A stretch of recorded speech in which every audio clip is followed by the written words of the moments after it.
You guys ready to go to this thing? Good evening. Welcome to the September 16, 2025 Lawrence City Commission meeting. First item on our agenda is to consider a motion to recess into executive session. I move to recess an executive session for 30 minutes to discuss privileged legal communications from the city's attorneys regarding a pending legal matter pursuant to KSA 75-4319B2. The justification for the executive session is to keep attorney-client privilege matters confidential at this time.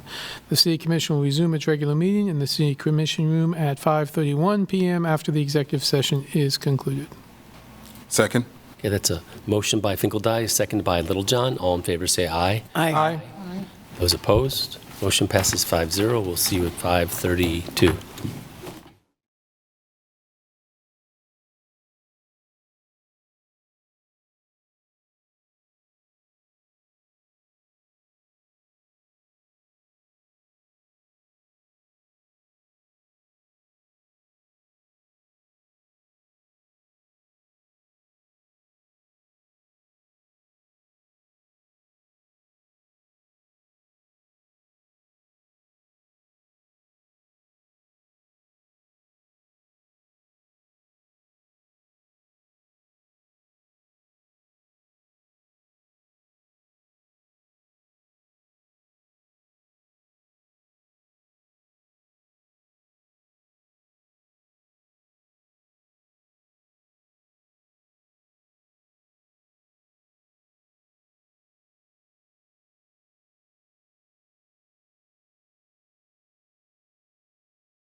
Back from our executive session, and we have nothing to report at this time. Yeah, at this point in time, we're going to restart the meeting with item B at 5:45.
Okay, I think we're ready to get back started to our main meeting after our earlier executive session.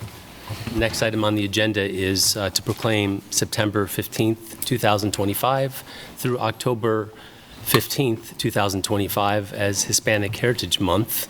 And I wanted to reach out and see if anyone here was to receive the proclamation so I could introduce them. Otherwise, I was going to go ahead and read the proclamation. Anybody? Okay, now go ahead and start in on this. Whereas Hispanic Heritage Month has been celebrated since September 17th, 1968, when President Lyndon B. Johnson signed the National Hispanic Heritage Week bill into law, making a week of recognition and appreciation for the contributions and achievements of the Hispanic, Latino, and Latinx community in the United States. And whereas on August 17th, 1988, President Ronald Reagan expanded Hispanic Heritage Week to a month-long celebration, providing an opportunity for the planning and coordination of the activities and events to honor the rich history, culture, and diversity of Hispanic, Latino, Latinx Americans. And whereas the months from September 15th until October 15th is of significant historical importance as it spans various national independence days in Latin America and South America, including Costa Rica, El Salvador, Guatemala, Honduras, Nicaragua, Mexico, and Chile, highlighting the deep connection and shared heritage between these countries and the United States. And whereas throughout the American history, Hispanic, Latino, and Latinx individuals have played crucial roles in shaping the nation, contributing to every aspect of society, from the arts and sciences to the economy, and serving with valor and distinction in the U.S. Armed Forces, with over 1 million Hispanic, Latino, and Latinx veterans who have bravely defended our freedoms. And whereas Hispanic, Latino, Latinx heritage is deeply woven into the fabric of American life with rich cultural traditions, languages, music, cuisine, and customs enriching our nation and fostering an environment of diversity, inclusion, and understanding. And whereas the City of Lawrence proudly embraces its Hispanic, Latino, Latinx community members and seeks to promote cultural awareness, appreciation, and unity, striving to create a welcoming and equitable city for all residents.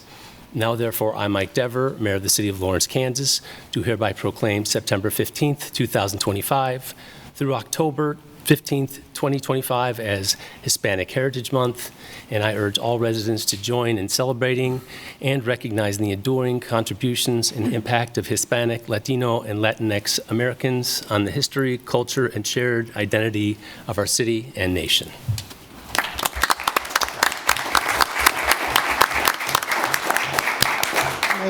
Yes. I was sure we were probably going to do the same thing. I did want to make a point of personal privilege. I apologize for not doing this before the reading of the proclamation, but I do want to extend to the community as well as the invitation that was extended to us for this Saturday for the, I do believe it's the mural, the unveiling of the public artwork for the La Yarda that's being sponsored by the Art Center, as several other sponsors, the city and Van Gogh and others. I don't want to say too much because I don't want to miss anyone. I don't want to miss anyone, but that is this Saturday starting at 5:30. And so you can go to the Lawrence Art Center's website for more information for that. But it's a great connection. I want to encourage the community as well as commissioners to attend. Thank you. Appreciate that. Thank you. All right, next we're going to move on to approve the agenda, and the City Commission reserves the right to amend, supplement, or reorder the agenda during the meeting. Is there a motion to approve the agenda as it stands? Move to approve the agenda. Second. Motion to approve the agenda by Finkeldye, seconded by Littlejohn. All in favor say aye. Aye. Those opposed? Motion passes 5-0. We're going to move on to the consent agenda. And items on the consent agenda are considered under one motion and approved by one motion. Members of the governing body may remove items for separate discussion if desired. Members of the public may remove items identified as quasi-judicial for separate discussion if desired. Members of the public will be limited to 3 minutes for comments. I understand that there's a request to remove item D.5 Is that correct? Yes. Mayor, before that, no, we don't do this very often, but I would like to introduce a motion to reconsider as it relates to approving the agenda. Since I did vote in the prevailing, I'd like for us to reconsider rearranging the agenda under regular agenda items, moving F3 for that to be the first agenda item that we discuss. So That'd be a good idea. it would be F3 and then F1 and then F2. But we would need to have the vote to reconsider. So we need to vote to reconsider the order of the regular agenda items. Yes. Is there a motion? I think, Second? I'll second. You- so- I'll I move. second the motion. Yes. He's moving to. Yes, I motion to reconsider the notion of the approving the agenda and to insert under regular agenda items F3 before F1. Okay, that's a motion by Sellers. Is there a second? I'll second it, but I think maybe for the record, say why you might do that. Yes. I think my rationale is because I'm looking at the agenda as we're looking at the utility rates, and we have discussions that kind of preclude, I think the budget decision precludes some of these discussions on these other items. And I think for the interest of time and any further discussions we may have in the budget, since we have some options there, that may require staff to do a little bit of research and digging if we are not in consensus with our decision. Got it. In case we need to recalculate rates, we need that time before the meeting is over to do it first. Well, I think mostly for just the rationale for the decisions that are potentially available to us for the budget. Okay, sounds good. So then is there a second? I second it. All right, there's a second by Finkeldye. All in favor say aye. Aye. Those opposed? Motion passes 5-0. So do we need to make a motion to reorder the agenda to move item 3 to the first item and to continue items 1 and 2 in their existing order? Commissioner Sellers included that in her motion. Yeah, Okay, Okay. Yeah. yeah. very good, thank you. I kind of looked over at Tony because I wanted to make sure I got permission. I slid that in there. Okay, very good. So we've done the work on the later items, so we're back to the consent agenda right now. Correct. And we had a request to remove item D.5 Bid. Is there any other item that would be required to remove from the consent agenda by the commission? Okay. Then we should I'm sorry, Mayor, can you state, I'm struggling to hear, which item are you? D.5 Bid is removed from the consent agenda for separate discussion.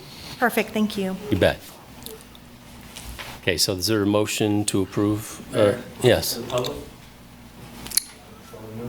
Nothing. Only quasi judicial items. Yeah. There's none on the agenda. Yeah. Okay. So we have a request, so is there a motion to approve the consent agenda minus item D.5 Bid? Move to approve the consent agenda with the exception of D5B. Second. Okay, that's a motion by Finkeldye, seconded by Larson. All in favor say aye. Aye. Aye. Those opposed? Motion passes 5-0. And let's discuss item D.5B. So, I believe an email was sent to all of us regarding this item from East Lawrence Neighborhood Association. And so I'm not sure, I don't see him. Yeah, Barry's here. Oh, Barry's here? Okay. Barry. You want to cover? So would you be able to come forward and just let us know?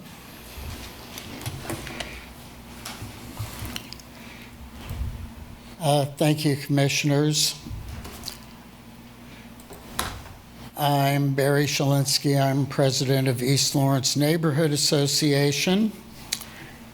And I'm here because we have some brick sidewalks on Connecticut Street that have been there for over 130 years, and I've got 3 minutes to try and save them. The item before you is to approve a bid to reconstruct the sidewalks. About 80% of the brick would be lost, and 20% of it would be relayed in place. We've done some brick sidewalk work as volunteers in the neighborhood. And a lot of what was done 30-plus years ago is still in the same shape as when we did it. If it's done right, it can last forever. With concrete, not so much. Property owners were theoretically given a choice about whether they wanted brick or concrete for this project. However, we heard from several people that staff very, very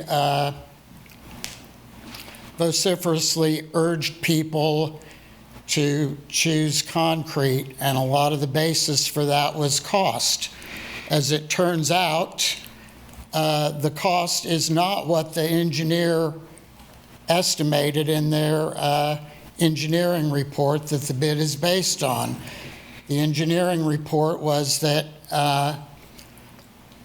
brick would be $250 for a square yard, or no, for 9 square yards.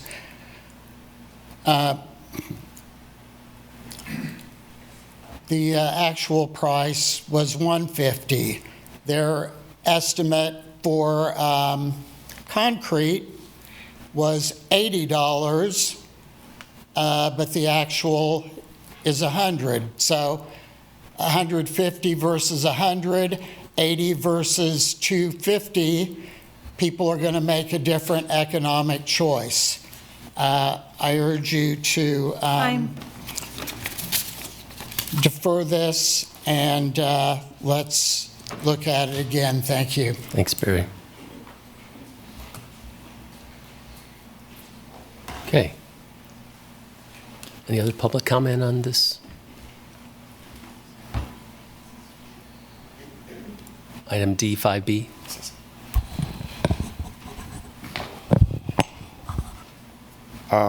Eric Hyde, 66046. I used to live in the East Lawrence neighborhood in the Polar Lofts. I went to one of the East Lawrence neighborhood associations. Barry means really well for that neighborhood, so I would listen to him.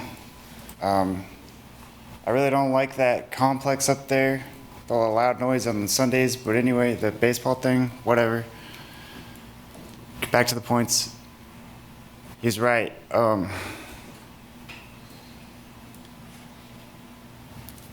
I even tried to repair some of that brick sidewalk there myself near the Penn Street lofts, but it's a lot of work. I just don't know how to dig it up and do it myself. So I just put gravel there for safety so people wouldn't trip on things and so they wouldn't get mud on their shoes. But anyway, I'm trying to wrap it up.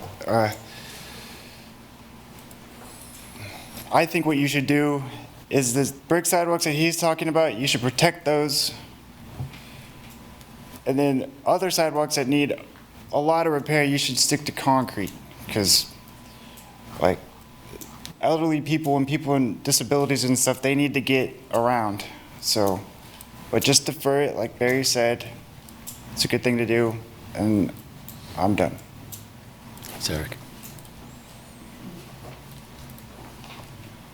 Hello, David Baston. If the numbers that Barry was describing is correct, I know we're big on public trust, and actual numbers for people to make informed decisions off of would be really good. So if that is the case, that it probably does need deferred, and then give people some actual numbers that they can make good decisions off of. Thank you. Thank you.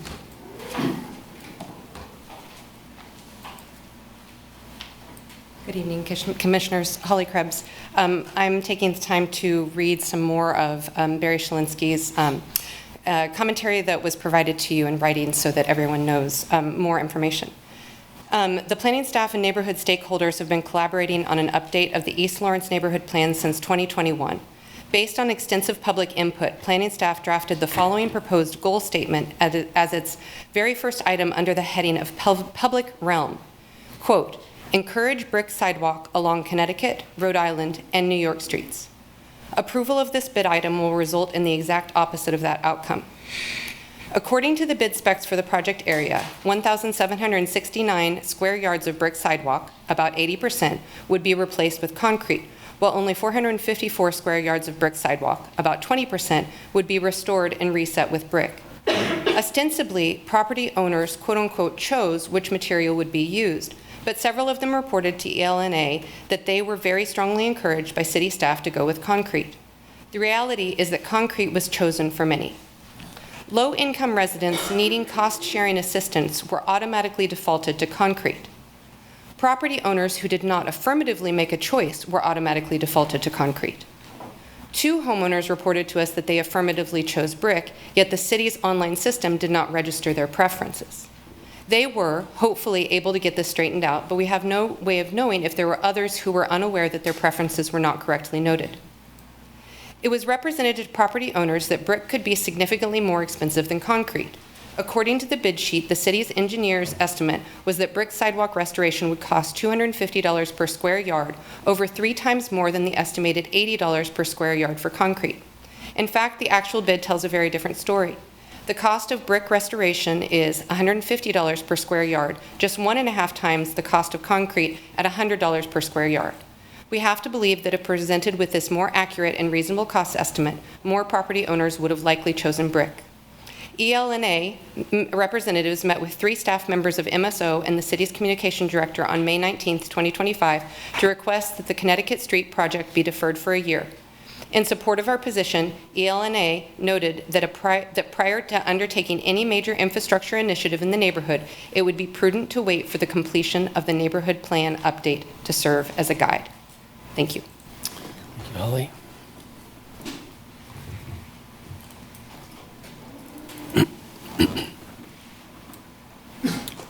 Anybody else in the room? Is there happen to be online, Mary? No, Mayor. Okay. Yeah, no. But Evan is on. Yeah, I'm going to ask if we have Evan or Andy on Okay. to speak. All right, so we got some feedback, some questions about whether or not our cost estimates were accurate to begin with, and whether or not we represented the true costs of the brick sidewalks versus the concrete. Essence, that's kind of what I'm hearing, and what I saw in the letter that Mr. Shalinsky shared with us earlier. I don't know what kind of questions to ask specifically, but it sounds to me like there's some.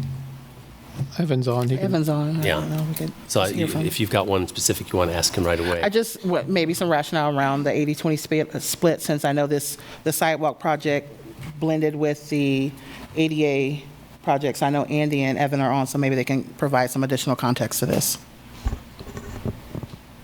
and speak to the contents of the letter. Yeah.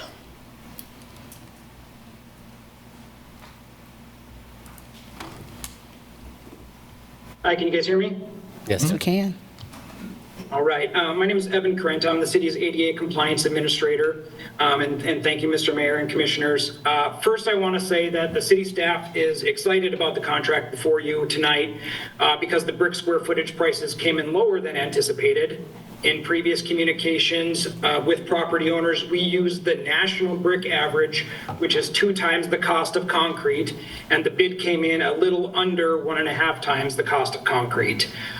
We fear that delaying this project by rebidding it could increase the square foot prices moving forward, and we may not receive as favorable of brick prices. Additionally, after the contract approval, residents will receive another letter with material and installation square footage prices based on the contract in front of you. And since the brick estimates came in lower than the estimate, property owners can inform us by the end of September if they would like to make a change. This will ensure that property owners get whatever material they would like based on whatever the bid prices came in, and we could still stay on track with the construction schedule. Staff have been in ongoing contact with property owners in the ADA right-of-way project area, so this Connecticut project from 9th to 12th, since October of 2024, when we announced that this project was coming in, kind of the next steps along in the process. In February and March, we provided the inspection letters. that showed property owners what hazards were present and estimated ranges based on material selection. And again, for brick, we were using the national average, which is typically two times the cost of concrete. And I can assure you that anyone who expressed that they wanted their repairs in brick, either through our online tracking tool, by phone, or emailing me directly, they have been accounted for. In all my correspondence with the property owners, I always offer to meet with them in person at their property to answer any additional questions they may have, because I know this is a large project and there's a lot of moving pieces. And many property owners have taken me up on this offer. They always meet with me and an inspection, a member from our inspection staff every time we go out, and in some cases an engineer, depending on kind of the questions involved. And in numerous cases, I have met with property owners multiple times. It's important to note that this area is a little bit unique. Of the 78 properties along this project area, 51 are rental properties. And in many cases, property owner owns multiple rental properties along this stretch. So, which may also lead to the reason why they would choose concrete versus brick, because it's a cheaper option and it's a rental. I can't say that that's exactly why they did it, but that could weigh into some of it.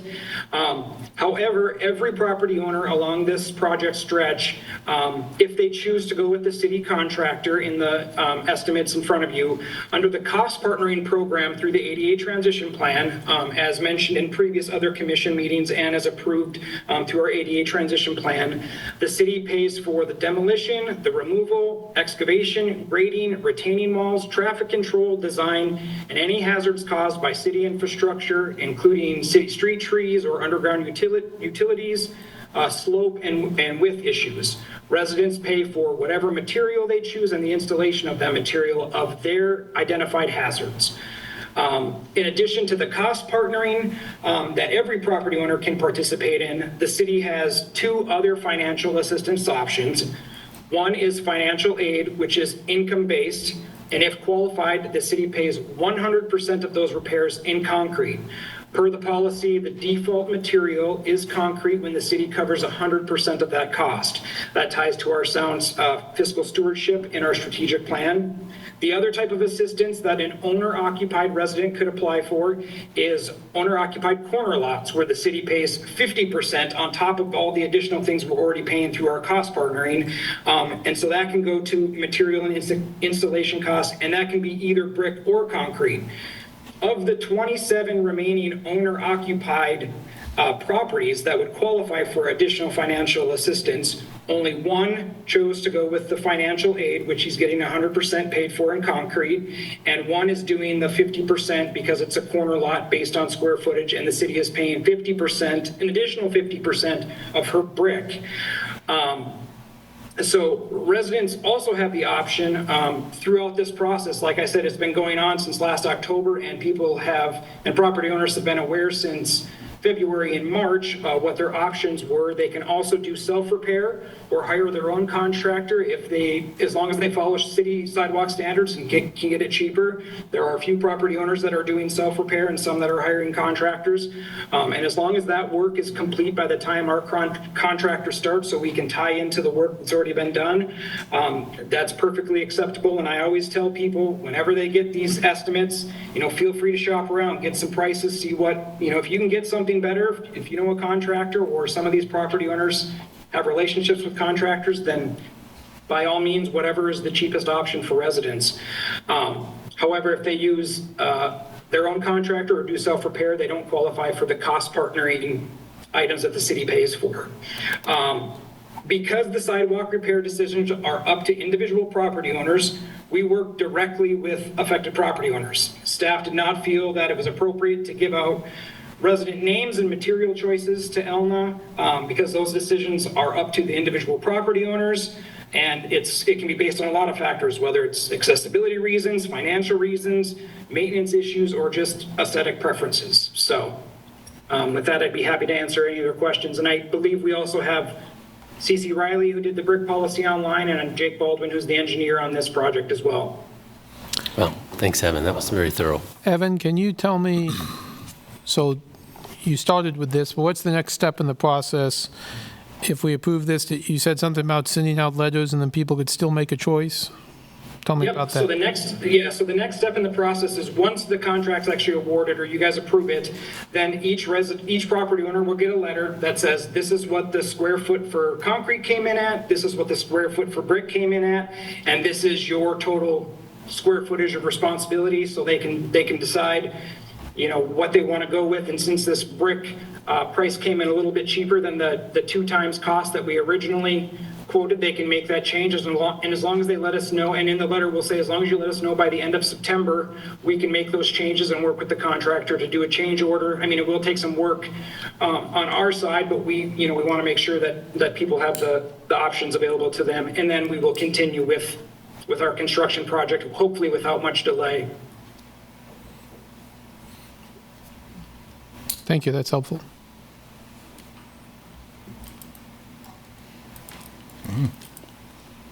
Anybody have questions for CC or the project engineer? I would just see if she has anything she wants to add. Yeah. CC, you have anything to add to this conversation? I have a couple questions for Evan, but I wanted to see if anybody else had anything to say. It looks like Jessica's on, so I'll move her over, not CC. Okay. Jessica, then?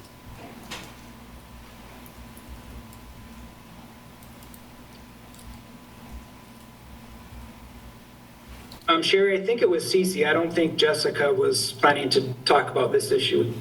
Sorry about Is she that. not? This actually is Cece. I must be on Jessica's Zoom from the last time we had a policy board meeting. Impersonating. Sorry about that, y'all. No, I think Evan did a great job explaining the process, and like he mentioned, we've been following the brick streets and sidewalks policy that was approved last October, and I'm really excited to see this through. Okay. I have a question for Evan. So Evan, you said that the letters would go out, if it's approved tonight, the letters would go out. How quickly do you get those out the door? Because we've only got about a week and a half left before the end of September.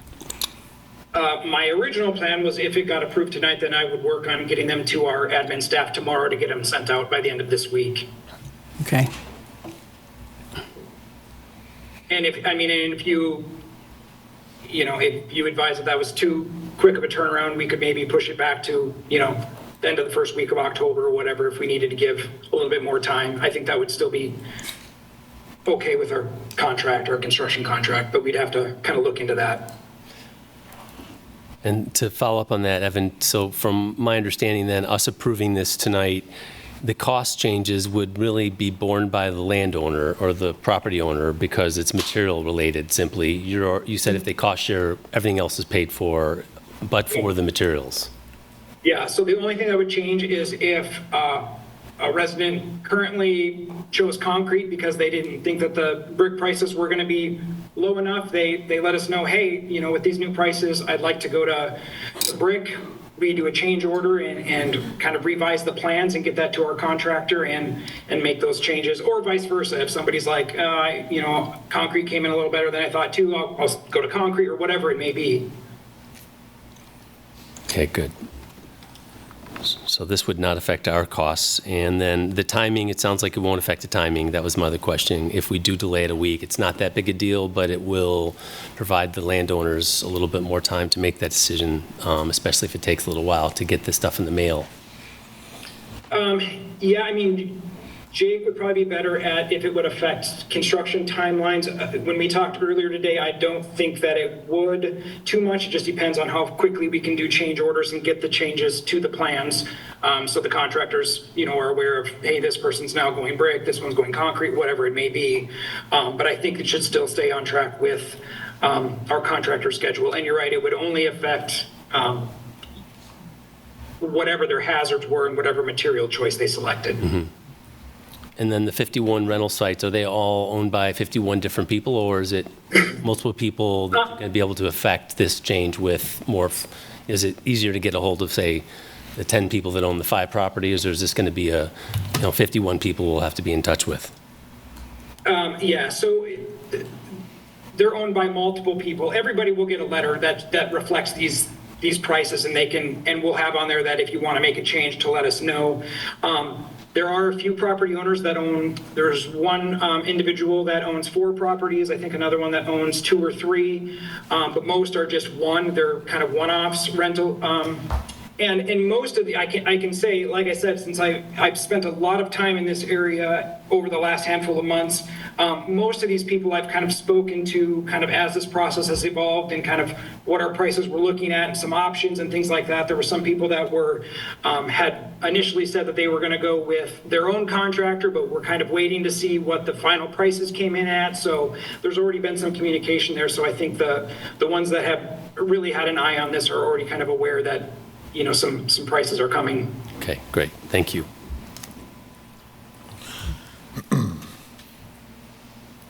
Any other questions for anybody? So I guess I don't know if Jake wants to weigh in. Could we go to October 3rd or October 6th?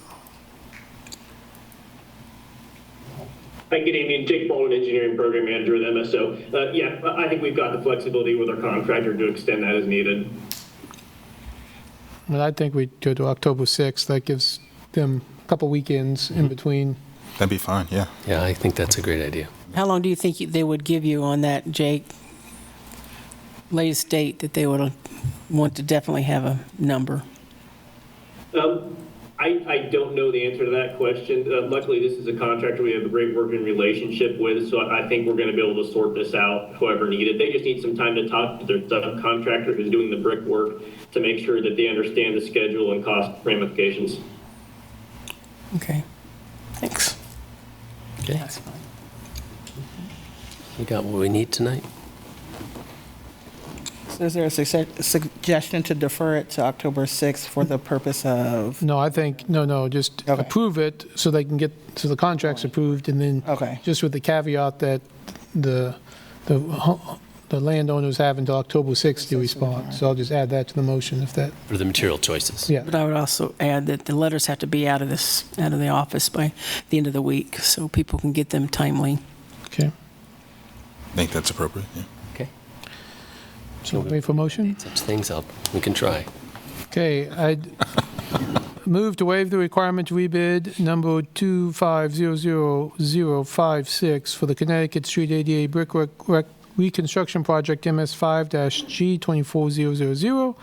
Award the bid to King's Construction in the amount of $556,031, and authorize the city manager to execute the construction caveat with the addition that staff will get the letters out to the homeowners on material selection by the end of this week, and the landowners would have until Monday, October 6th to respond.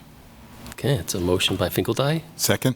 It's a second by Littlejohn. All in favor, say aye. Aye. Those opposed? Motion passes 5-0. Thank you very much for your help online and in the room today.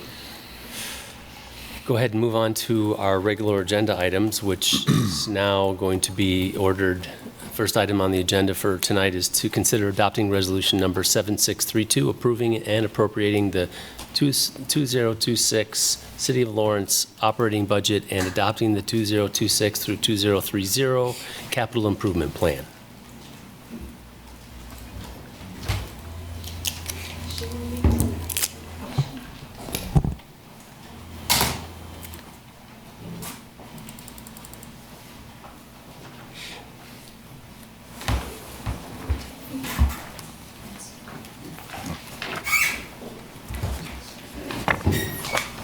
Thank you.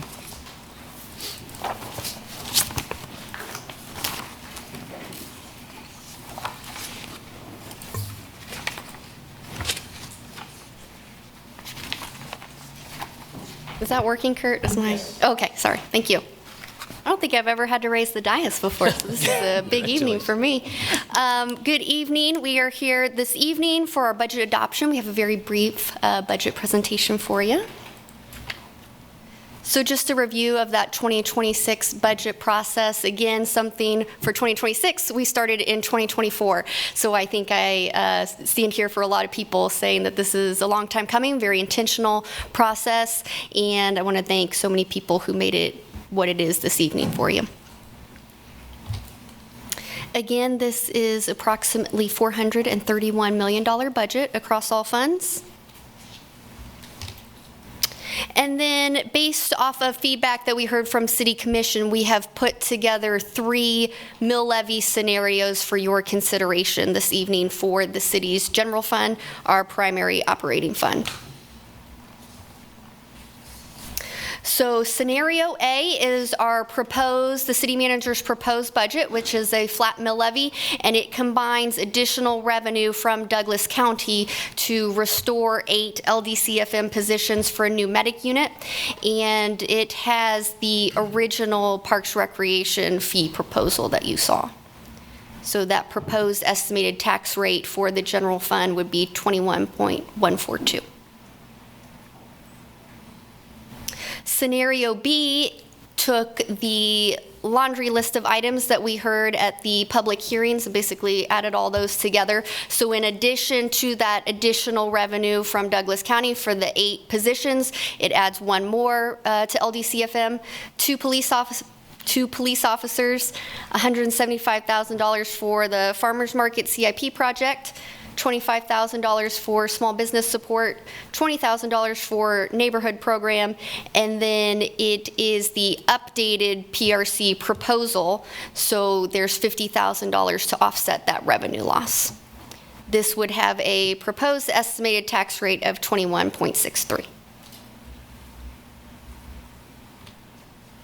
And then scenario C is what you saw on the public hearing, so a 0.8 maximum mill levy above what you saw, so 21.942, and all that increment, $1.2 million, is going to fund balance in this scenario. And again, it has the original, the higher Parks and Recreation fee proposal.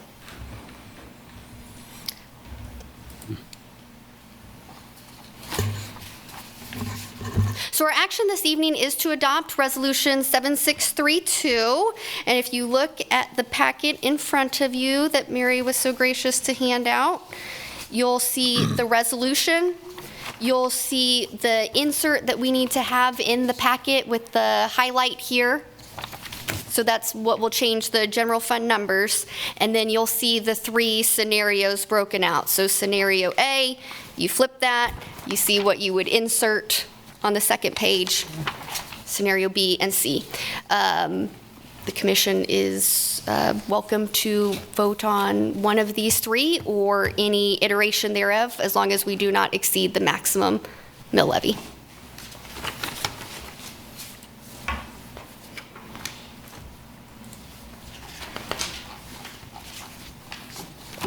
That's all I have. Wonderful. Yes, sir. It's all in our hands. There it is. Really. Well, thank you very much. Appreciate that, Ellie.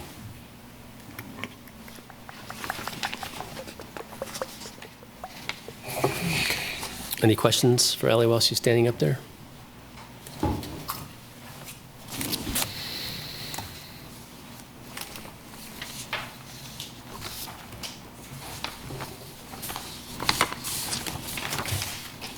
Want me to open it up? I got a question for Ally, and I don't know if Ally would answer this or the chief of police would answer it. We got or I did, I'm assuming everybody got a letter this week asking about the police positions that were cut, I guess, for this budget, as to whether or not those positions would still stay intact but not filled, or would they completely be taken away from the police department? Yeah, so I'll start, and then I'll let Deputy Chief Heffley add anything. So when we gave directive on what the sustainable budget would look like, we were looking approximately a 5-year horizon, so a multi-year, not a 1-year thing. I'd say from more of a practical internal standpoint, there's not really there's not much of a difference. You know, we're going to remove it from the budget on a sustainably, so it would be removed versus an alternative. Okay. So they will be just removed? Correct. Okay. Hi, Adam Heffley, Deputy Chief. Sorry, I can't add a whole lot to that.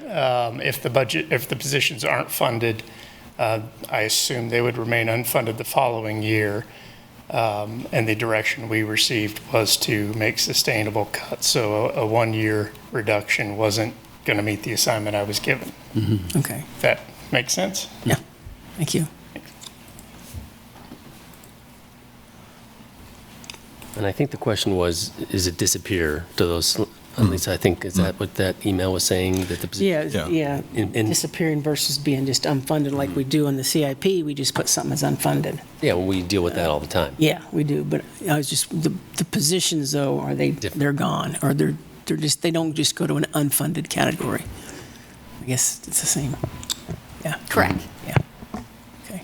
So when we have open positions, like we might currently have for an existing officer or say even a firefighter, if there's positions open, aren't currently filled, those are there still, even though there's not people in the position?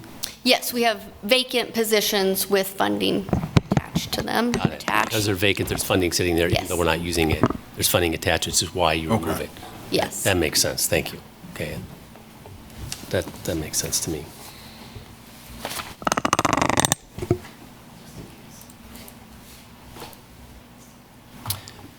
Any other questions for Ellen right now? I think that was mine. Okay.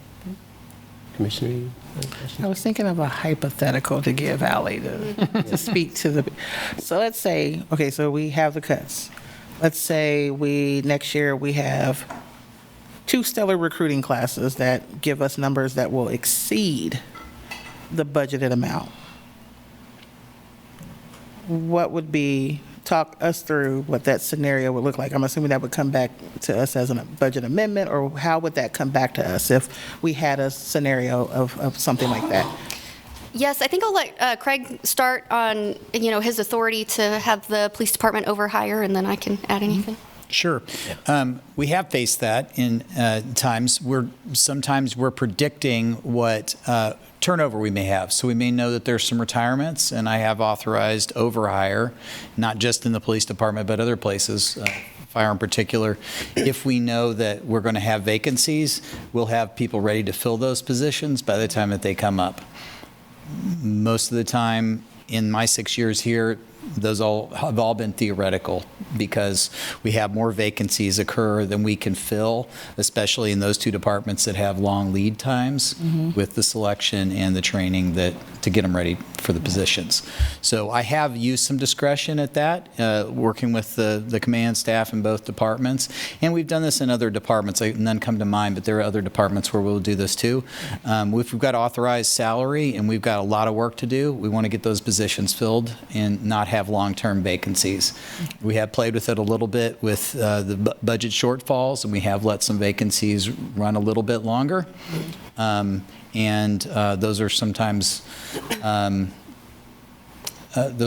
things that we do just to try and make it meet, but it's not good practice to do. Okay. But if we don't budget for the position themselves, that we can't, the sustainability of our budget requires that we don't think that we're going to hire more people than we actually have money for. Right. And we can't do that. Okay. Thank you. Okay, any other questions? All right, let's open up to general public comment on this item.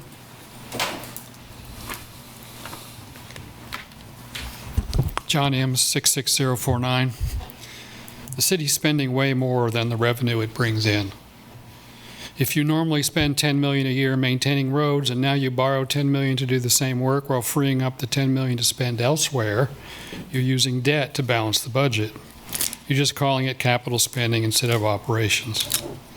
That's the magic trick. You appear to balance the budgets without cuts or new revenue, but you do it by quietly accumulating obligations. Each sleight of hand, whether it's borrowing, deferring maintenance, or shifting funds, adds another layer of future costs. And because these obligations aren't obvious or immediate, they pile up unnoticed. This is how cities slide into insolvency, not with a dramatic collapse, but with a slow, steady drift into financial fragility. You say we have an excellent credit rating, but credit ratings don't measure fiscal health. They measure the likelihood that investors will get paid back. That's it. Credit agencies don't care if a city can afford police officers or keep the water running. They care about whether the city will raise taxes, cut services, or slash budgets, whatever it takes to make the next bond payment. That's not a measure of solvency. It's a measure of how aggressively a city is willing to squeeze its residents. A city plan to reduce the debt burden must be published.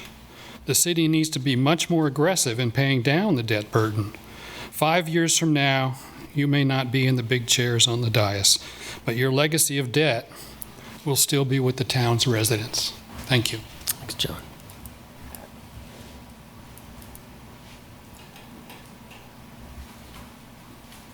Good evening. I have an image. Kurt? For Holly Krebs.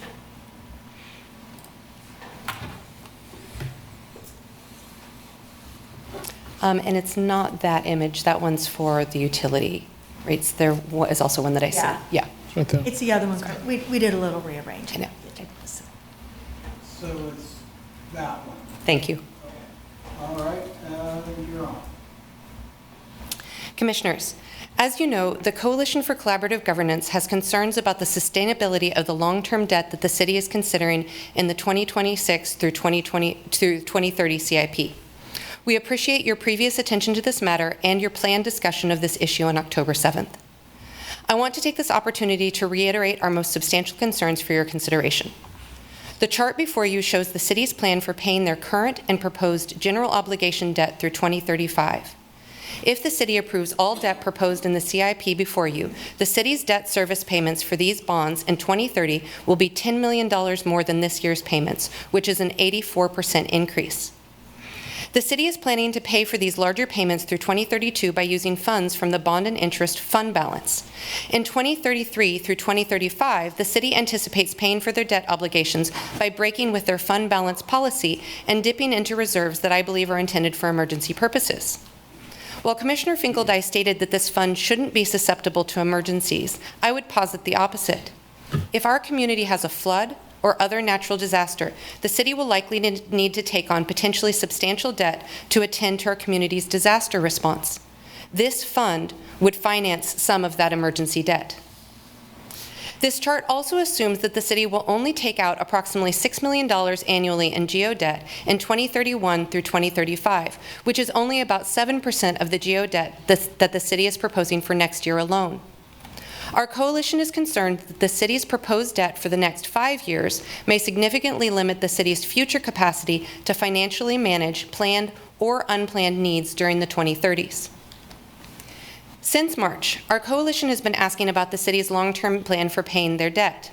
We received this chart in August, but 6 months after we first asked, in the middle of the budget public hearing, I finally received a document about the city's plan for paying for the half of their debt that's funded by revenue bonds.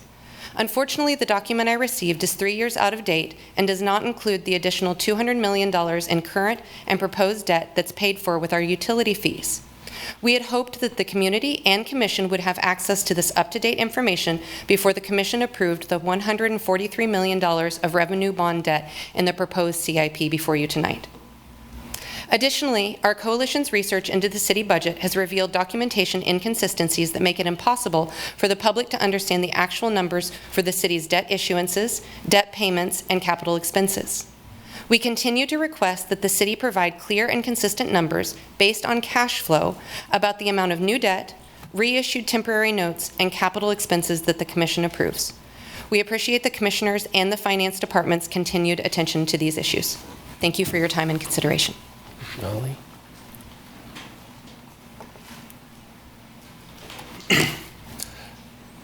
John Inman, Lawrence Police Officers Association Chair. I can probably answer some of your questions in my 3 minutes about what you're asking for, Commissioner Larson. First, I want to thank you guys for all the work that you've been doing. I know this has been a long budget season and definitely not an easy one.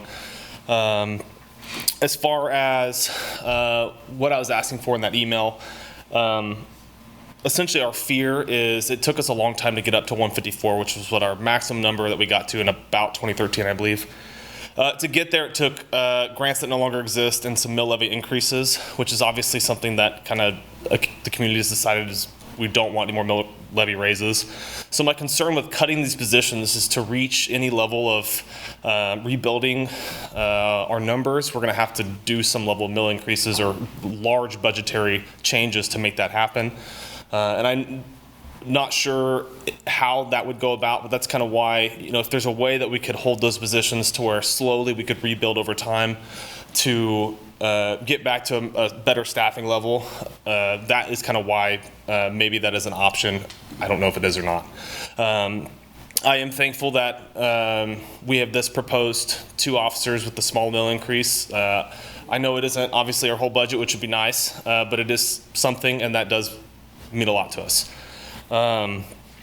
Overall, really what's happening is these cuts and losing all these positions, it is really hurting our recruiting and retention, which is something that is more of a long-term problem that we're worried about. A lot of recruiting right now, it really follows like college sports for those who are college sports fans, right? Now with NIL deals and transfer portals, really like good young athletes are going to the places who are making the most money and the climate's the best, right? We're a little bit behind. I'm not here to argue about our pay tonight. But what I am worried about is just the overall climate of the policing in our city, as the market of policing is changing a lot. Less and less people want to become police officers, and we need to do a good job of having a good system in place to be able to get the most qualified candidates to come police our streets. So that's really, all I want is just a forecast for the future that we can get better and not just have these continual slashes and ultimately hurting our department even worse in the long run. Overall though, I'm going to choose to trust you all. I do believe that you have the city's best interests and our interests at heart, and I look forward to working with you all in the future. Thank you. Thank you, John.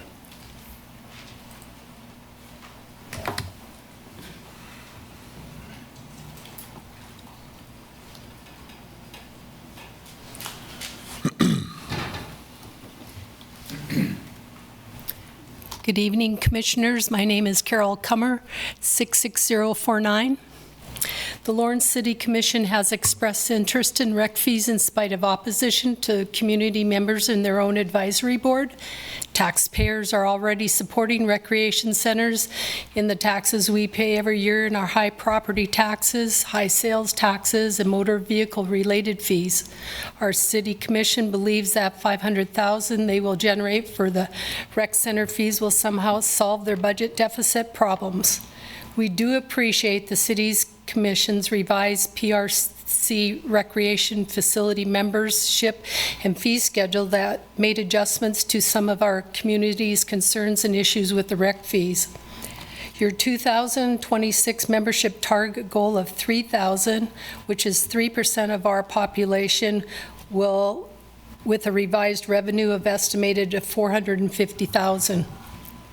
Or 400, yeah.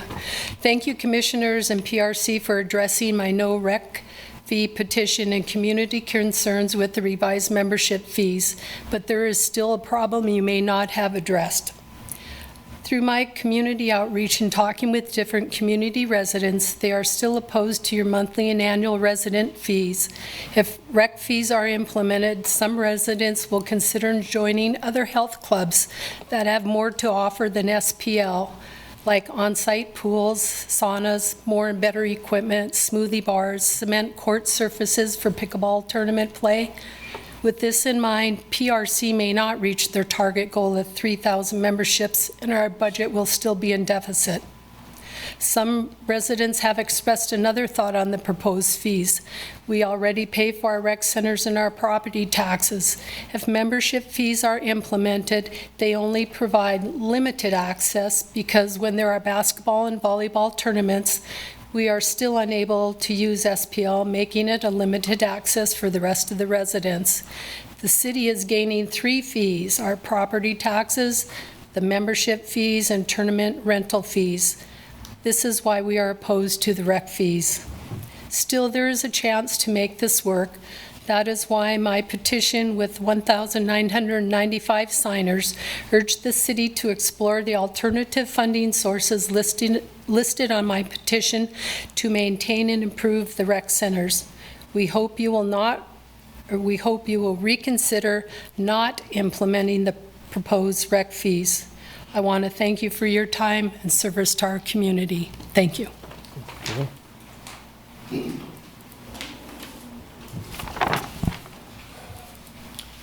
Good evening, Commissioners. Rod McKinney.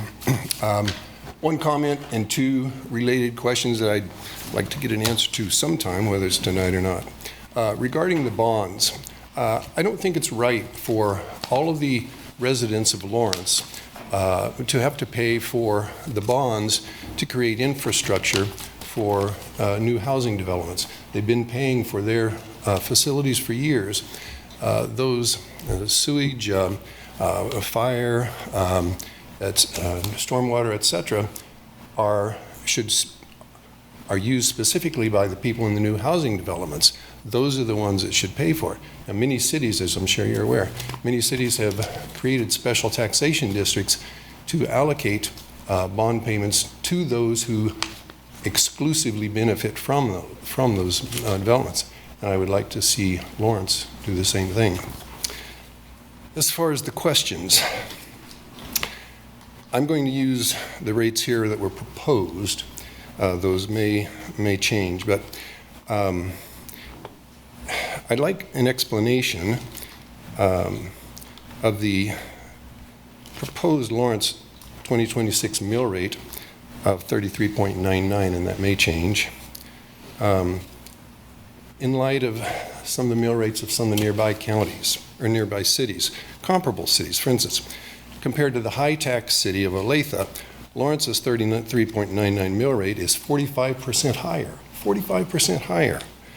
And it's 134% higher, repeat that, 134% higher than Overland Park's mill rate.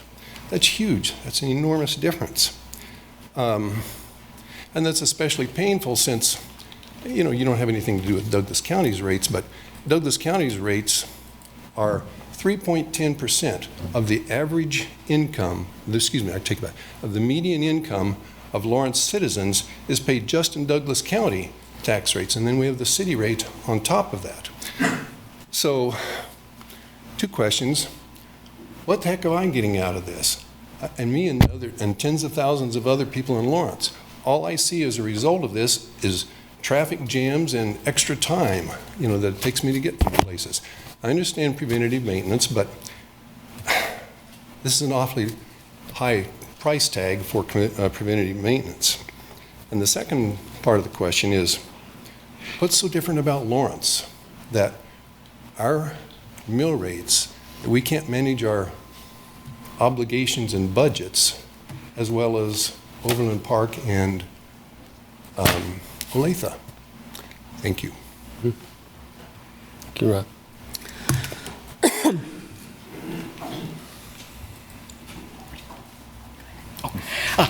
Good evening, City Commissioners. My name is Angel Rivera, KU Student Body Representative.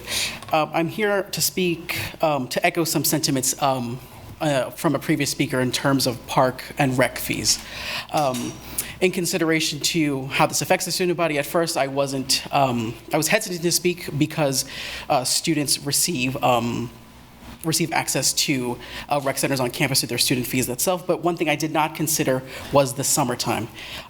As many college graduates will note, the summertime offers a great sense of economic uncertainty.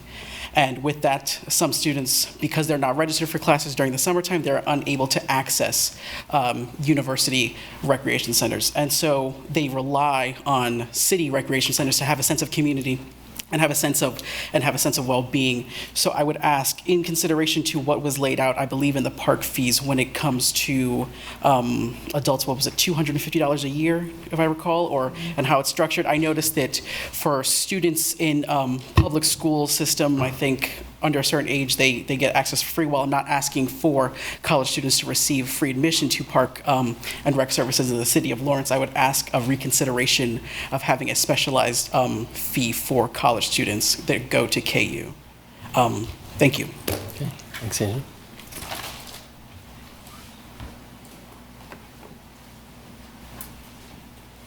Hello, my name's Rodney Kummer, 66049, and I'd like to address the recreation fees. As our ex-mayor said, when SPO was built, that there would be no charge to use the facilities. Unfortunately, nothing was documented concerning these fees. Since you now are in a situation that you need to raise money to pay for your budget, I request that you put a 5-year freeze on any increases to the fees that you authorize. Please put this in writing so there will not be any confusion in the future. Please put whatever you desire in writing and your reasoning for this decision. Thank you. Thank you very much.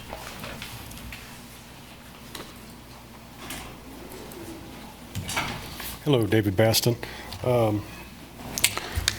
Yeah, I just wanted to, when Allie was talking about Douglas County funding eight people, maybe I got that twisted. I know that Douglas County, I thought they were going to fund a medic unit, and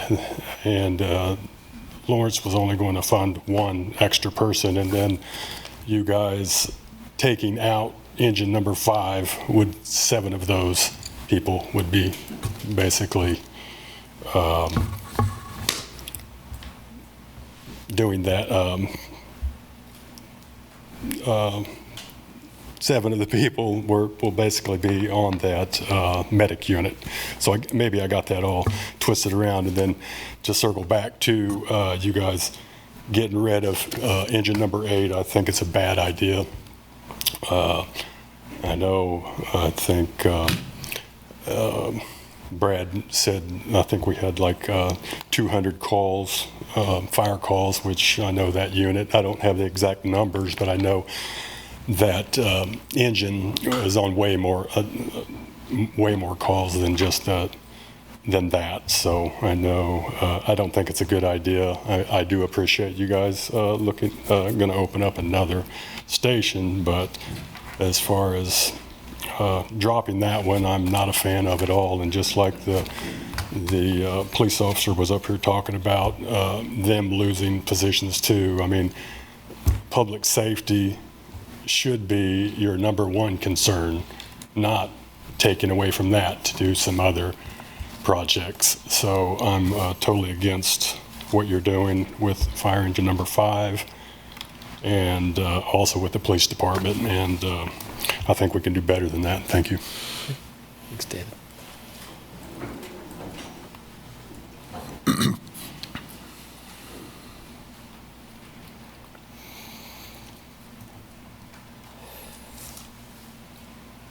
Good evening. My name is Seamus Albritton, and I am currently the president of Lawrence Professional Firefighters.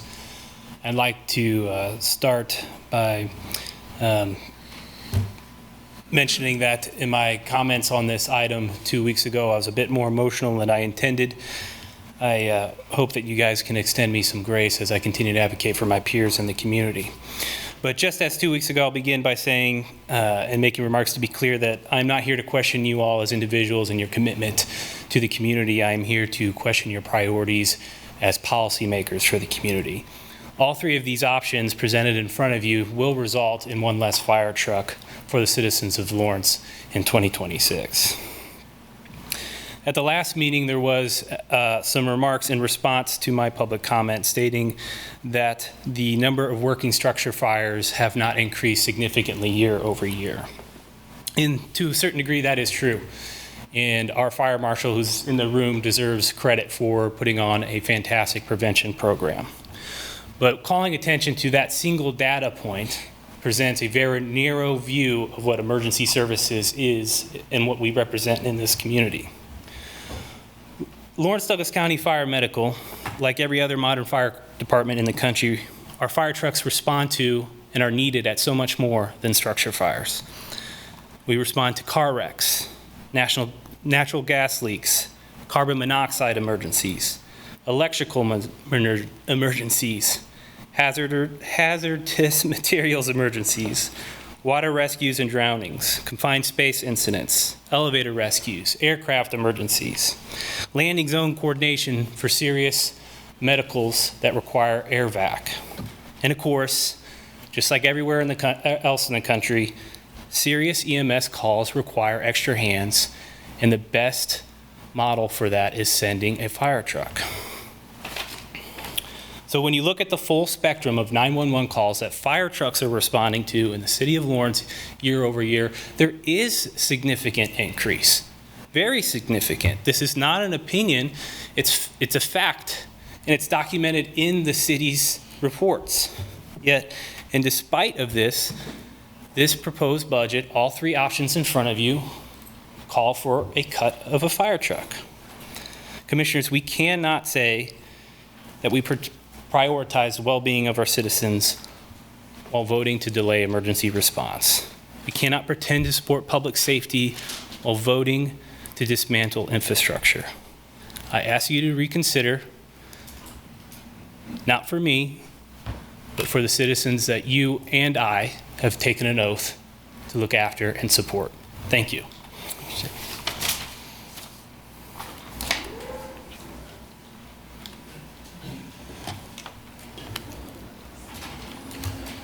Good evening, Commissioners. My name is Simon Stevenson, Secretary for IFF Local 1596. And I'm going to echo a lot of sentiments that Seamus just said up here and maybe drive home a few more numbers for you. And I know he wasn't the first one. David kind of talked about that 211 number that was spoken about 2 weeks ago and how that's only a small piece of the pie. I'm going to give you a little bit more information here. And granted, I don't have information going all the way back from 2015 because given how our reporting system was done at the department, things changed over around 2020. So I've got some information here starting around 2020 going through 2024. And these are numbers of just fire trucks going out on calls. This has nothing to do with medic trucks. This is just fire trucks. So in 2020, fire trucks responded to 7,476 calls. In 2021, they responded to 8,552 calls. That's almost a 14% increase. In 2022, 10,002 calls, 16% increase. 2023, 11,062 calls, another 10% increase. And in 2024, 11,969 calls for an 8.2% increase. Altogether, between those 5 years, that's a 60.1% increase of fire trucks being used throughout the city. So I just want you guys to make sure that you are getting the whole picture of what you're potentially looking at when you're making this budget. I understand things are tight, but I feel like that 211 number that was spoken about 2 weeks ago is not, while it wasn't malicious, is not an accurate representation of what's going on at the fire department right now. So our department's built off redundancy, right? And that 211 number really is when you have multiple fire trucks going to one call, minimum of 3, right? Like, so in 2024, we talked about 11,969 calls. That's basically, minus that 211, you're looking at 11,758 other calls that they're going on during that time. So if you're already taking 3 out of the system, there's a 4th going out of the system. Now you're looking at 1 coming across town on a 20-minute drive for a cardiac arrest for your family member because we lost our redundancy. This is why it's important. This is why things matter. This is why that truck makes sense and why it needs to stay in service. I appreciate your time. Thank you. Thank you.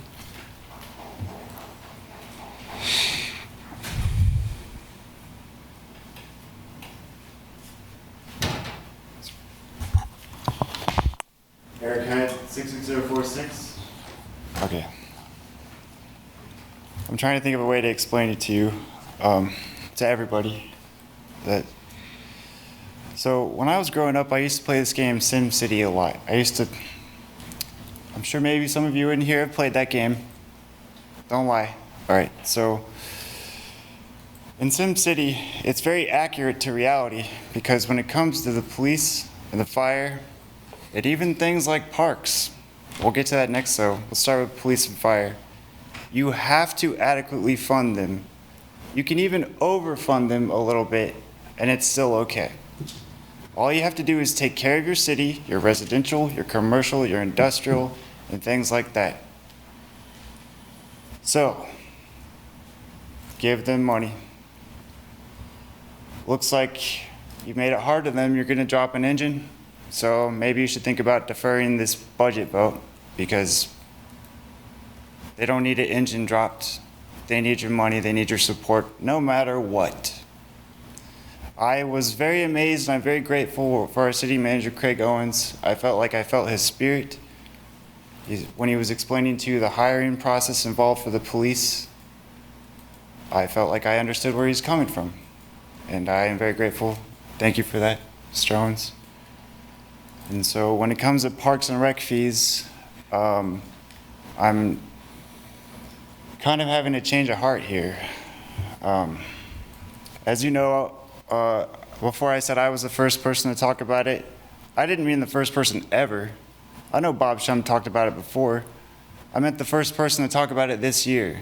And all I see is all these people coming up here to this podium talking about the same thing, and they ain't doing a very good job talking about it.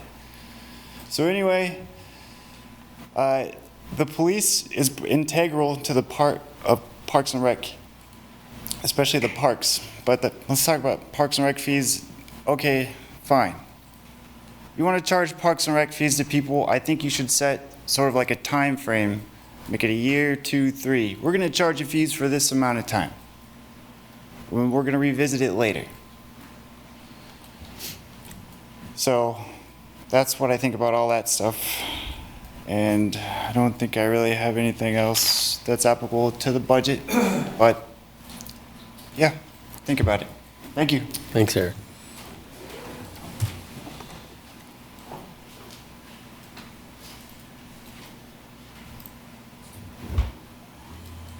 Good evening, Commissioners. Jack Dolan, 66046. I know you've heard a lot of my comments over the last few years on fire department staffing, growth, and just general safety of our community. I came here tonight with a different view. I got my hair cut so that you guys might hear what I'm saying. But in all seriousness, I was looking through Allie's presentation when she gave it. There is an option there. Option C restores $1.2 million to general fund. That's enough to keep Engine 5. I know you hear a lot of problems. You hear a lot of wants, a lot of asks. This is me trying to solve the problem for you. That's the option there tonight. It's available. The money can be there, as we've shown. So please reconsider this. Please make the right decision. Thank you. Thanks, Jack.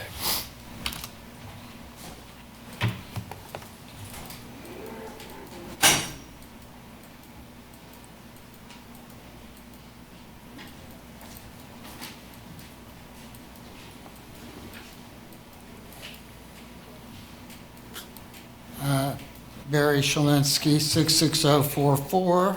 I didn't cut my hair, so I may be SOL tonight. Anyway, in recent years, the City Commission has recognized the value that neighborhood associations provide and has provided for small grants for staffing and communications through the general fund. As you know, city planning staff has been working on revisions to the East Lawrence neighborhood plan and move the process forward by writing some draft goals. Unfortunately, they did not have the budget to send postcards to residents of the neighborhood to get input and feedback on the draft goals. Elna stepped in and we published the information on how to engage in our neighborhood newsletter, put it on our social media, and in our weekly e-news blast that goes to several hundred people. As a result of this partnership and Elna's outreach, participation was much more robust than it otherwise would have been. Although we're primarily a volunteer organization, our neighborhood coordinator, who is paid for 10 hours a week but works a lot more, is the engine that powers the train. Due to her efforts, well over a dozen volunteers put in over 40 hours for producing and distributing each newsletter that goes to nearly 1,500 addresses in the neighborhood. We have monthly meetings. We monitor policy matters, and we actively celebrate our culture. We are an essential partner in collaborative efforts among many community stakeholders to restore the municipal stadium at Hobbs Park for the future. We collaborate with other neighborhoods to offer assistance and mentorship based on our years of success. And like Elna, other neighborhoods that serve Brook Creek, Pinckney, and Schwegler are well tuned into the needs of their neighborhoods and actively involved in communications and building community. Time. Thank you. Thanks, Barry.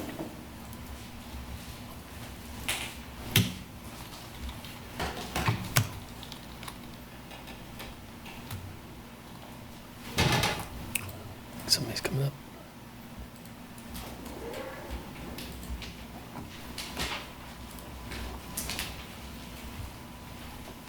Sean Coffey, 66409. Good evening, Commissioners. Here to talk again about the budget as it relates to the staffing for Engine 5.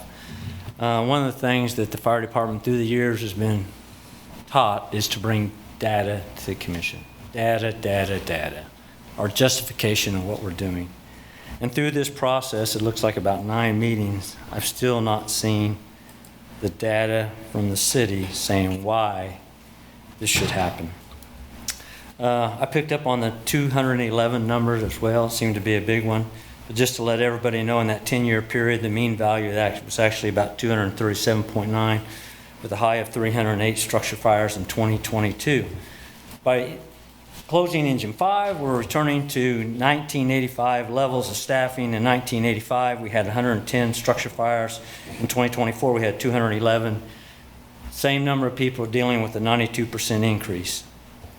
Other calls that Seamus mentioned, 1,224 in 85, 5,403 in 2024 for a 428% increase. The same people doing the calls work. EMS, 36 calls in 1985. Now they ran 11,956, which is about a 3,311% increase in call volume. Personnel was talked about. 2015, 131. Personnel in 2024, 159. Most of those people have been brought on to deal with overtime, increases in benefits, in vacation, sick leave, as well as 3 months of parental leave. Nothing increased on the fire suppression within the city. It's been talked about EMS from the county. The medic unit, Medic 12, was put on by the county, and now they're funding Medic 6. We're talking about fire suppression. Where's the data from the city showing need for suppression reduction of staffing? Where's the industry standards? Did you ask for us from us? Fire suppression data. An outside consultant. The NFPA standards, justification about ISO. What about the fire department? I guarantee if you ask Chief Hardy, he would tell you this is not a good idea. And he's more of an expert in that field than a lot of us. We are all tired and ready for this process to be over, about 9 meetings. But unfortunately, it'll be the firefighters and the citizens that will deal with the consequences of these decisions. Thank you. Sean?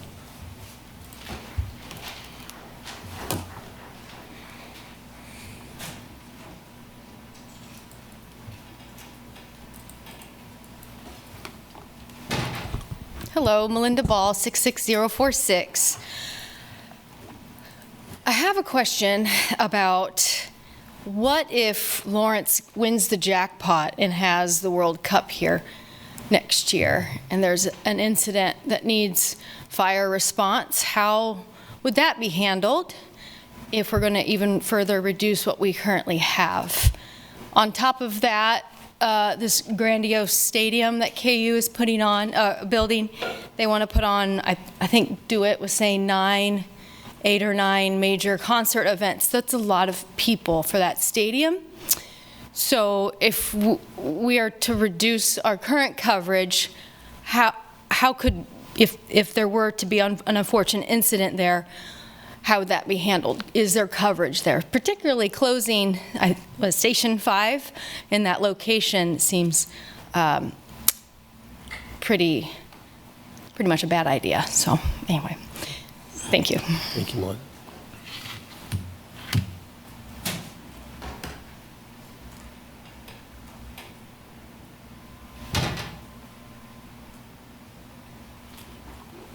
Anybody else in the room? How about online, Sherry? Yes, we do have a few.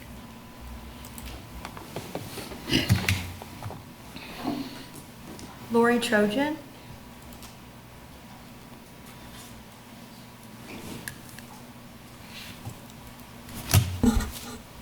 Lori Trojan. Hello, can you hear me, commissioners? Yes. Okay, thank you so much, and thank you so much for allowing me the time to speak on behalf of the Lawrence Farmers Market. My name is Lori Trojan, 66046. I am the owner and steward of Wild Ivy Herb Farm. I am a vendor at the Farmers Market. I am a board member of the Lawrence Farmers Market and also have taken a very active role in the steering committee that is leading the push for a permanent location for our farmers market. We are imploring you to support option B in the budget, to support the Lawrence Farmers Market with $175,000, which will fund our design phase of our permanent location, a pavilion structure, which will allow our almost 80 vendors, farmers, to be able to sustain themselves year-round. We are currently experiencing great insecurity in the farmers market only because we have a temporary location and so many vendors depend on the Lawrence Farmers Market for their full income for themselves, their families, their farms. We have an impact on thousands of community members who come through that market every week. And we have been very active recently in conducting our feasibility study, which we have discussed with you, and our community engagement project is in full swing. We've already had a town hall. We have tabled at some very large events here in Lawrence, and has been a wonderful response and great support from the community for this permanent structure. We've also had other organizations who have suggested an interest in sharing the use of that structure now. So I would ask you, implore you to please support option B, to continue to support the Lawrence Farmers Market, which is such an integral part of this community. I appreciate your time and know that you understand how important this is. So thank you very much for allowing me to speak. Lori?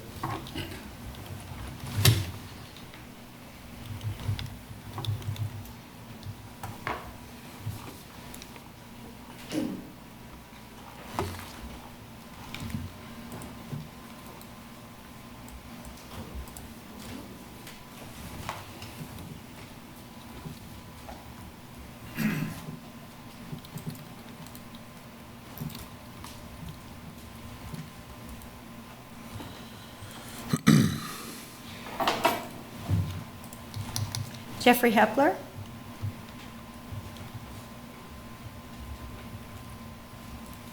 Hey, y'all. You with me? Hey, Jeffrey. Gotcha.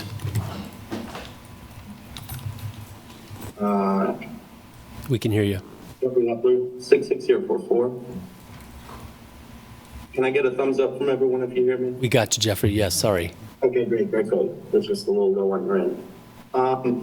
Let's see. I want to know, what are we missing with all the discussions we have about our budget? Because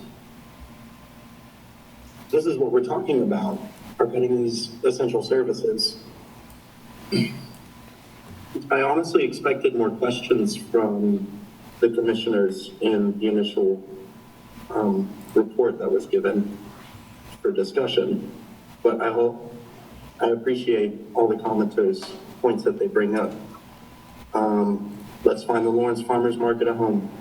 That needs to happen. As far as rec center fees go, it's a barrier. And the rec center should be eliminating barriers. That's the point of it. It is a community service that should be accessible to the public at no cost. Whether it's a financial or other barrier, that's the city's responsibility as far as these services go. So if we're going to charge fees, how are we going to go back to making them free again? I would like to ask. You all want to build a new fire station, but how are you going to fund it with our current deficit, let alone the staffing of it?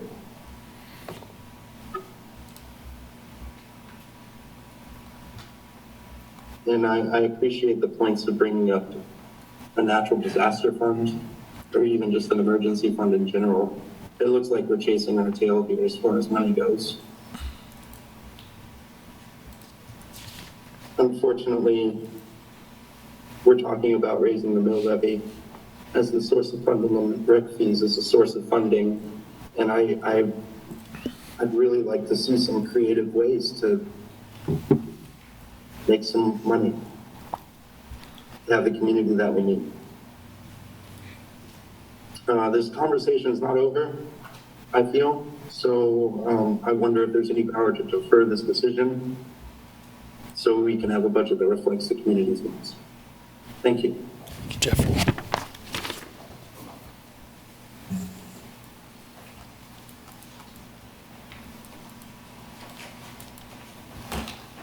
Samuel Carter?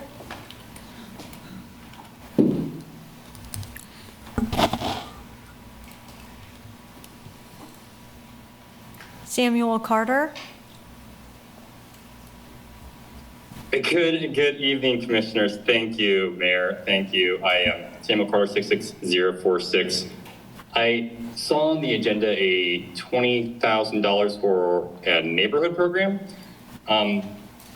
This is my first time seeing this on the agenda, though I did read the submitted comments, and there are a lot of really good things in those comments, but I do also want to be sure that our public funds are being used equitably and transparently, and I have a bunch of questions about this neighborhood program. And if you addressed this, any of these questions earlier, I'm sorry I missed the beginning of the meeting, but principally, if option B is approved, I was wondering if there would be a public hearing of this at some point, or if it's then considered like a done deal or, approval for the city manager to, execute contracts on these. I just want to know what the opportunities for public engagement there are in these questions. I don't live in any of the four neighborhood, within the boundaries of the four neighborhood associations, though my neighborhood association is within a low to moderate income census tract. And I looked it up, and it turns out there are a lot of neighborhood associations within low to moderate census tracts. I think by my count, I think there were 25 other neighborhood associations within low to moderate income census tracts. So I guess one question would be, why are we funding these four but not the other 25? I mean, I think that might be something useful, for the public to hear at a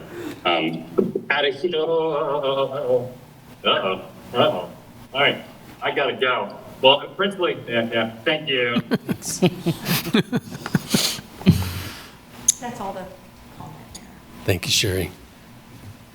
Mayor, real quick, I had a couple of questions for conferees that came up that have spoken to projects that are included in this that have been ongoing projects. I didn't know if Barry or someone was here from land that could speak to some of the questions regarding the $20,000.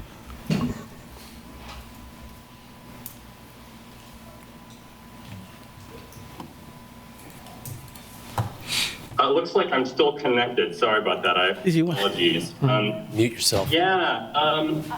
Yeah, if I have a few more seconds. I think your time is up. yeah. Sorry, Samuel. We turned off the clock, and I can't recall where we were, but you can weigh in on the next one if you need to. Thank you. Oh, we got two weighing in. Yeah, couple. Now, so Barry, I know that your comments were in regards to the funding as it relates. I know there was you've shared it with it. You shared it with us. I know that Holly Joyce has shared it with us, kind of the framework for the work that's going to be done. And I just wanted you to, if you could highlight some of the language that was in there, because I know I shared my comments, and I don't have a problem sharing them to the public, to Holly, about wanting to at least give this a year because of some of the pieces that were discussed in the framework are not necessarily indicative of what the request for the funding is. And so I wasn't against the program. I just wanted us to have another year to kind of flesh out and sort of commission could add some deliverables, or at least some framework around those deliverables as it related to that. So I didn't know if you wanted to spend some, for the sake of the conversation, speak to the original document that was shared with us several years ago and kind of how that would impact, or how would that be operationalized, or how would this proposed funding, if approved, would be operationalized as it relates to that plan. Okay. Going back to the 1970s, the City of Lawrence funded neighborhood associations through community development block grants. That stopped approximately 5 years ago when the Community Development Block Grant Advisory Committee was eliminated, and the recommendations were instead made by staff. The City Commission at that time decided to fund the 4 neighborhood associations that had previously been receiving funding. As one of the speakers pointed out, there are many other neighborhood associations that would be eligible based on low and moderate income criteria. About 3 or 4 years ago, the 4 neighborhood associations put together a draft plan that would try and create a mechanism whereby other neighborhoods could share in this kind of program. We already do have deliverables for the 4 neighborhoods. We present lists of things that we've accomplished, collaboration that we've done, best practices to be shared, how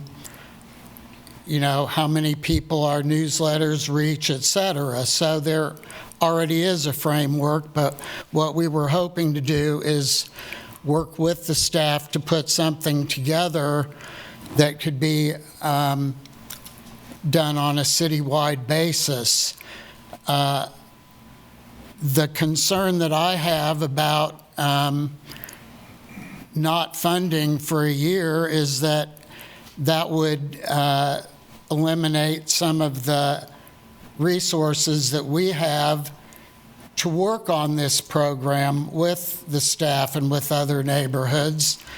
And a lot of the infrastructure that exists right now would be diverted to other fundraising efforts rather than trying to, create a more comprehensive program for all neighborhoods in the city. So I don't know if that answers your question or not. A little bit, it leads into it. So the proposal was for $20,000. So is it the idea that these 4 or 5 associations would then take on the task of engaging with others? Because I know in the proposal it talks about neighborhood associations that would be eligible as for those that have at least 5 or more engaged residents with a demonstrated commitment to equity and inclusion to be a part of the funding priority. So Is that what you're proposing for this $20,000, or is the $20,000 proposed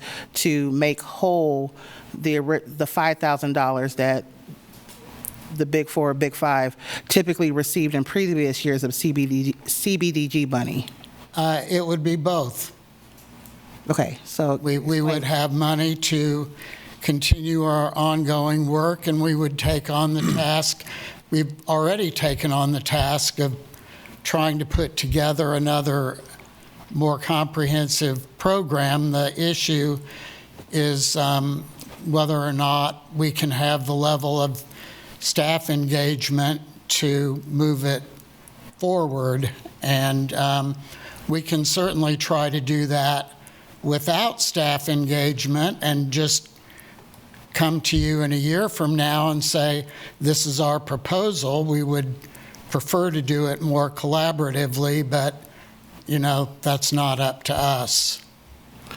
We like put this forward, and we're hoping to get some engagement. Right. So in your eye, you're proposing that the $20,000 would be open to any of the neighborhood associations that meet, well, right now, it's general fund dollars. It's not conditional to the CDBG piece of low and moderate. So technically, this $20,000 could be open to any, but the idea is that you're wanting it to be open just to those neighborhood associations that have low and moderate income residents, correct? If the budget item is $20,000 for neighborhood associations, then presumably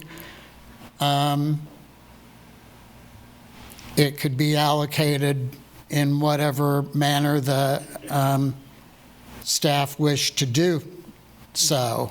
I would assume that they would be taking direction from the commission. Right. Clearly, we would like to see at least some portion of it allocated in the way that it was previously, but right. So this there are is no guarantees. Right. This isn't a gotcha question. I'm just trying to understand, because I think it was presented in one way, but I want clarification as to, you know, there's multiple ways we can look at this. And yes, we do have that discretion. And so in my mind, I want to think about what is the best pathway to this based on the proposal that was provided to us, in addition to knowing what is available, whether it is directly to neighborhood associations or that it's a pass-through to land, and we give the authority to land, since they are acts as they can act as a fiscal agent to then pass that money through. So I'm just trying to understand. I don't know what the... Not to interrupt, I want to finish my point here. I'm sorry. Okay, thank you. So with the $20,000, because I'm hearing a couple of things, but I'm not trying to hamstring you on anything. I just want to know, us agreeing to this $20,000 means that is it the intent, in your opinion, as a president of a neighborhood association, that this money be divided to 4 or 5 other neighborhood associations to do the work and that was proposed and that was provided to us in this proposal, or are you wanting something different? That, of course, staff has the authority given by us via the city manager to do that. So I'm just trying to understand, if we vote on this, are you expecting to, is ELNA expecting to get $5,000, or is it expecting to get some amount of money to help move forward efforts to address the proposal? I would say ELNA is hoping to get some chunk of money, Okay. which would be used to help create a more comprehensive program for neighborhoods across Lawrence. So it's to help, so the money would be used solely to kind of build out this proposal, or would it be utilized to do this work in addition to the normal operations of what the funding was used for, like for staff, like you said, for staffing support? It would be used for both purposes. Okay. Okay, yeah. I think that covers everything. Thank you, sir. Thank you. All the questions I have. Yeah, thank you, Barry.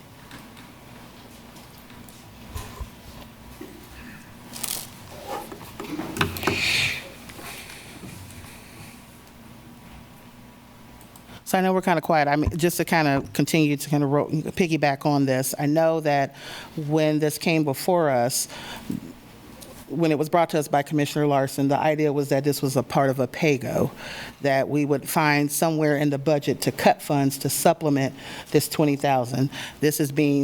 That has not been the case. This is being presented to us as part of that mill, which I understood it to be that was something that Commissioner Larson did not want to entertain. So I guess my question to you, Commissioner Larson, is this something that you're willing to entertain, that it's part of the mill, the part of us exceeding revenue neutral, that mill levy funding will be utilized to fund this $20,000 if we approve it? I think I would just stand by what I said before, and that is that my preference would be to find some cuts somewhere to offset that, so there is no mill levy increase. Okay. So with that being said, you don't really have a position as to whether or not this would be funded this year? Correct, at this point in time. Okay. Okay.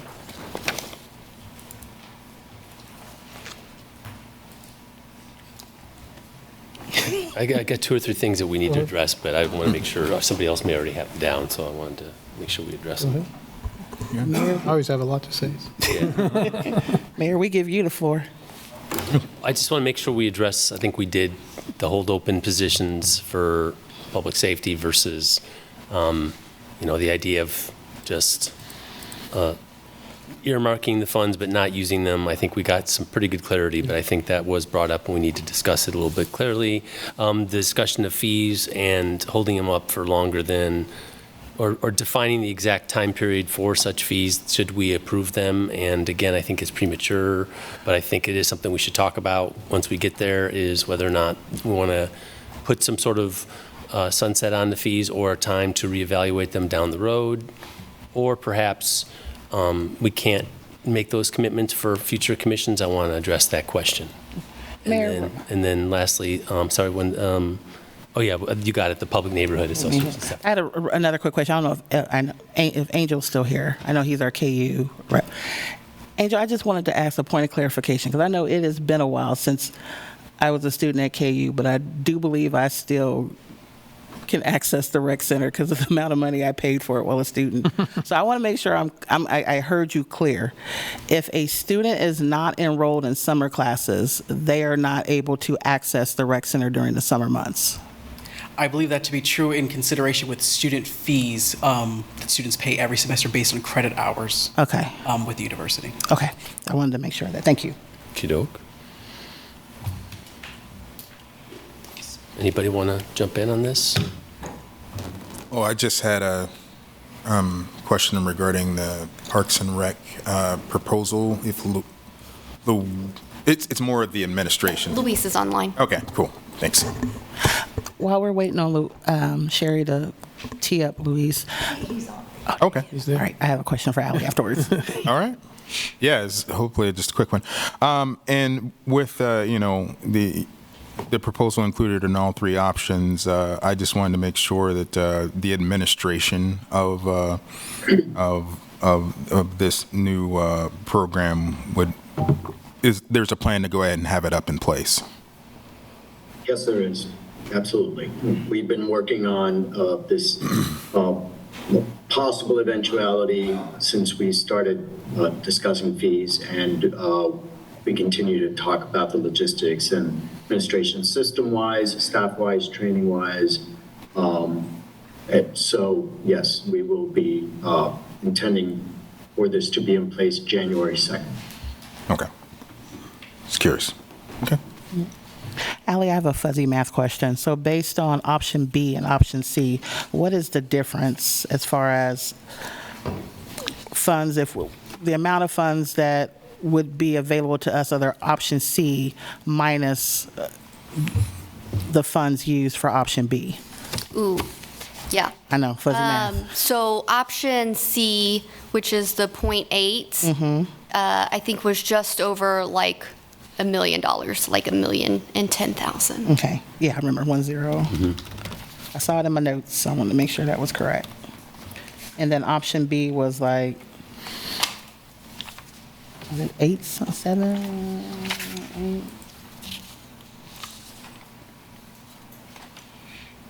488. I got two different numbers somewhere. I got 857 somewhere, and then I got 7 something somewhere else. And I feel like this is a deja vu question. I'm not sure I understand the question. No, I was, okay, so the .8 you said was like 1,010,000.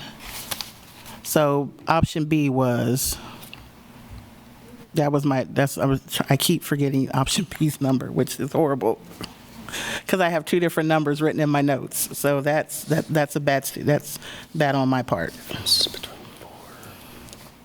600,000.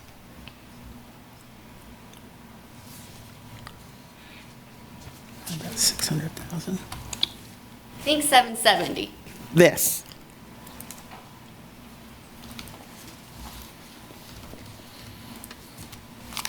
So it's roughly a difference of 240K between the two.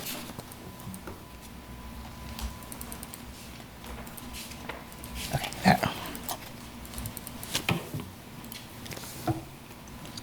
All right.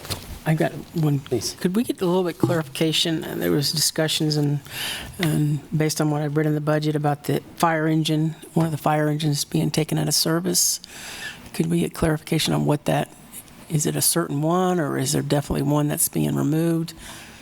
Yeah, so I don't know if Chief Wade or Chief Hardy, but there is Engine 5 and Ladder 5 at Station 5, and it will be Engine 5. It'll be what? Engine 5. 5. Engine 5 that will be completely taken out of service? Yes. Ladder 5 will still be there. Ladder 5 will still be there, And the okay. paramedic, Chief Hardy, can probably speak to that. Good evening, Commissioners. Just to answer the questions, I think you asked which truck would be taken out of service, Commissioner Larson. That will be Engine 5. Engine 5 contains 4 people that ride that truck. We'll upstaff the ladder to put them at 4, and then the engine will be out. So that's a drop-in of 3 personnel. And where will the ambulance go? We haven't decided that yet. We've got communications going on with the city and the county and LDCFM, and so we'll be deciding that here over the next few months to decide where that's going to go. So what happens to Engine 5 if it's out? What do we do? Yeah, we don't have the staffing for it if that's what we choose to do. And so it will sit. We have our next topic, we'll be talking about Station 6 expansion, and that will be where that truck would relocate to, or one of our trucks would relocate out there. Okay, thank you. Thank you.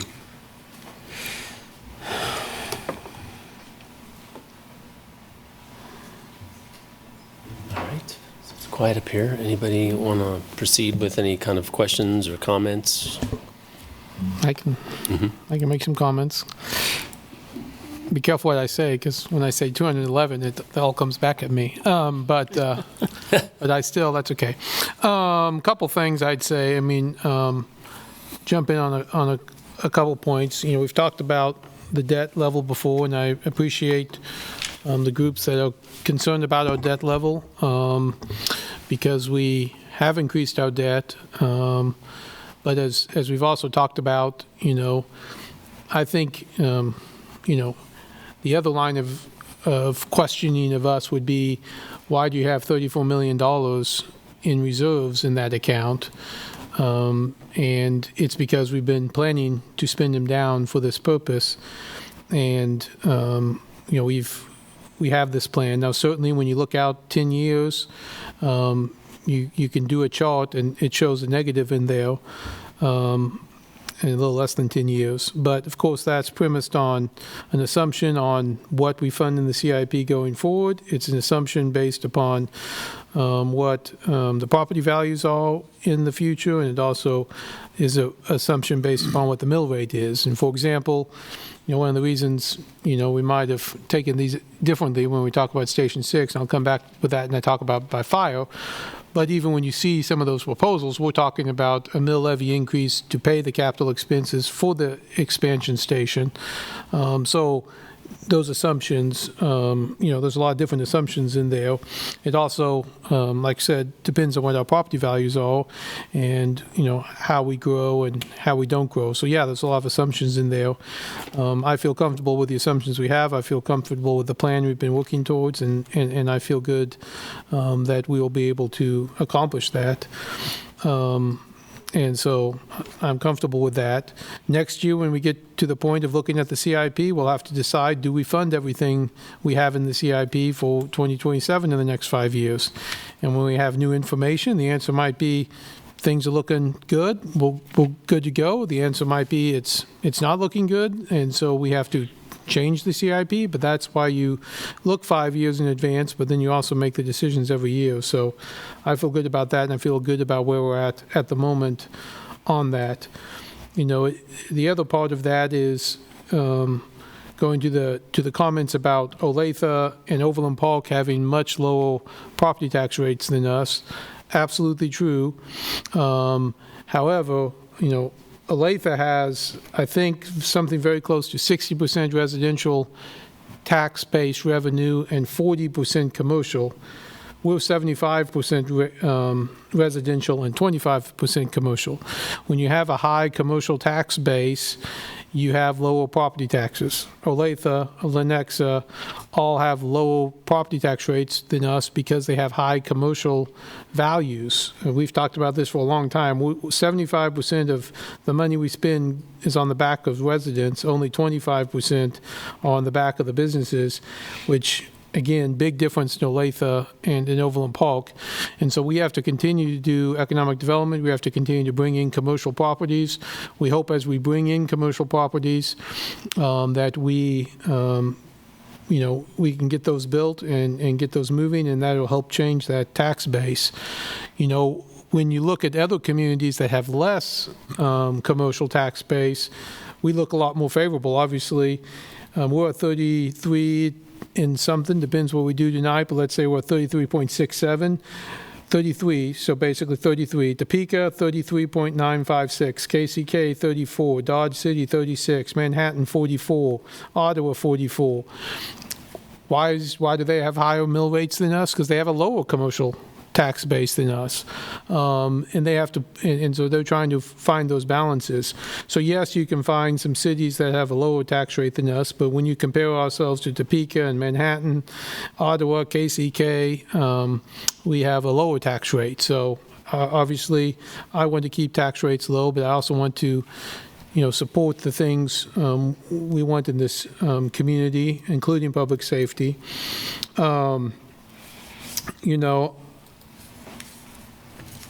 Again, I won't say anything else about the rec fees. I'm a big supporter of the $50,000 pay down to get the lower rates.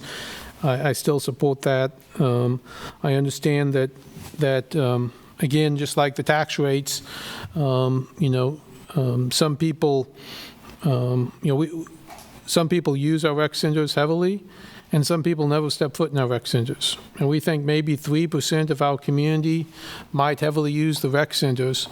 That's 100% of our property rate taxpayers are supporting that. And so I think in lots of ways, just like the pool and other fees we have, that having those fees is the right balance to help keep property taxes down. And in a perfect world, yes, everything would be free, but it's not a question of whether or not it's free. The question is who's paying that burden, and I think this is a right move on that. And I do not think, I do not believe in tying the hands of future commissions. They all have to make those decisions. They might raise them, they might lower them, they might eliminate them, but that's for future commissions to decide. So I'm not in favor of that. As for the police, obviously I'm a believer in trying to get that number back up. As we talked about last time, they were at 155 and they're now at 145. This would get them, 2024 they were at 145. We're going to try to continue to build that up. I don't think we can. I understand the answer. We can't, quote, leave them unfunded. But I can say I support continuing trying to raise that number to increase the number of police we have on patrol. And so I'll continue to support that and hope we can build that number back up. And then, as for fire, again, probably anything I say will, won't satisfy everyone in the room in what they believe. I will say that I'm a big supporter of fire. I was a big supporter of keeping Station 6 in the budget, putting Station 7 in the budget 2 years ago. I believe we need Station 6. I believe eventually we'll need Station 7. I'm going to be willing to vote for a tax increase. And if we took up the other item first, you'd have heard me say that we're probably going to look at somewhere between a 1 to 3, $3.5 million increase to fund that additional fire truck when we get the station open, and I'll support that when we get to that stage, because I do think it's necessary. But again, I think it is very fair to say that we are reducing a fire truck. True statement. I also think it's a true statement to say, and I didn't hear any of the speakers say tonight, that there's going to be an additional ambulance on the road during this time. It's also true that we're reducing the fire truck, but it's also true that if we go with option B, we'll have the same number of firefighters, which is 159 firefighters. And again, is it a true statement that they do different things than they did before? Yes, but if we go with option B, we'll have the same number of firefighters we had last year in a different arrangement. But that is up from 150 firefighters in 2021. I think that's when Chief Coffey retired. So we're up 9 officers from that time, and we're up from 131 officers in 2015. Again, true statements. Also a true statement that we're taking a fire truck out of commission. So all of those things can be true, but I'm supporting the option B so that we can get and keep the 159. I also will support, as I said, going to Station 6 and going into the 27 budget, starting to hire those people in 26 to get that station open in 27 and 28 and have that fire truck back online. So I think those were my notes. Oh, I'd say I understand the KU student issue. I will say you can buy monthly passes and you can buy, punch cards. And so I do think if someone is here for a month or two in the summer, they can buy that. And depending on their economic status, many students would fall in the absolutely free category. They would pay nothing to use it over the summer based upon their income. And some students would pay the $12 a month. And I do think that's fair. It's less than the student fees I believe they pay at the rec center during the school year. So I'm going to support option B. Last thing I wanted to say. As it relates to the neighborhood program, which is the same that relates to the farmers market CIP, the small business program, all 3 of those, I do expect to hear more about those and figure out exactly what we're going to do with those dollar amounts. The farmers market, I understand, is if they select and we go into the design phase, this would help the design. That's not, hopefully they'll raise the money privately to actually build it, but this will help get to the design phase of it. But again, I'd want to see what that contract looked like. There could be other things involved. The county could be involved. The Douglas County food policy could be involved. I'm willing to set that aside, but I would expect at some point that comes back to us. The same on the small business support and the neighborhood program. I'd like to know a little bit more exactly how that's going to be set up and distributed. But, we have several months till we get to that point, so hopefully we can hear more about that before we have to actually allocate it. And so I'd support scenario B. Wow, thanks, Brad. Mayor, real quick, I had a question for Chief Hardy. I know we had conversations last week about, implementing the +1 and kind of what that meant for numbers. If we were to maximize what we have available in the 0.8 mil increase, which is what we kind of agreed upon as far as exceeding revenue neutral. Based on my fuzzy math calculations, in addition to that one FTE that's part of option B, that gives us a little bit of wiggle room to maybe add up to 3 additional for a total of 4 FTEs for fire and medical. Would that be enough to bring Engine 5 back online?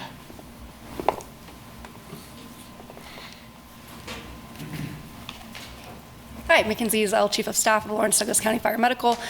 So if we added 3 additional employees on top of the one that was in option B, those would just go into our workforce to help offset overtime expenses, decrease burnout, decrease the amount of hours that firefighters are working.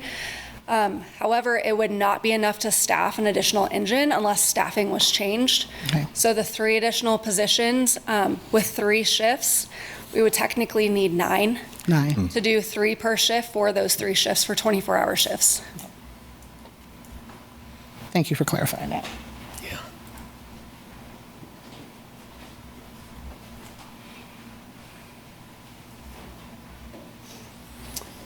Anybody else want to chime in at this point? Well, I guess I'll go next. I guess Vice Mayor, kind of stole a lot of my thunder, but Shouldn't let me talk first. it's all right. It's all right. It's all right.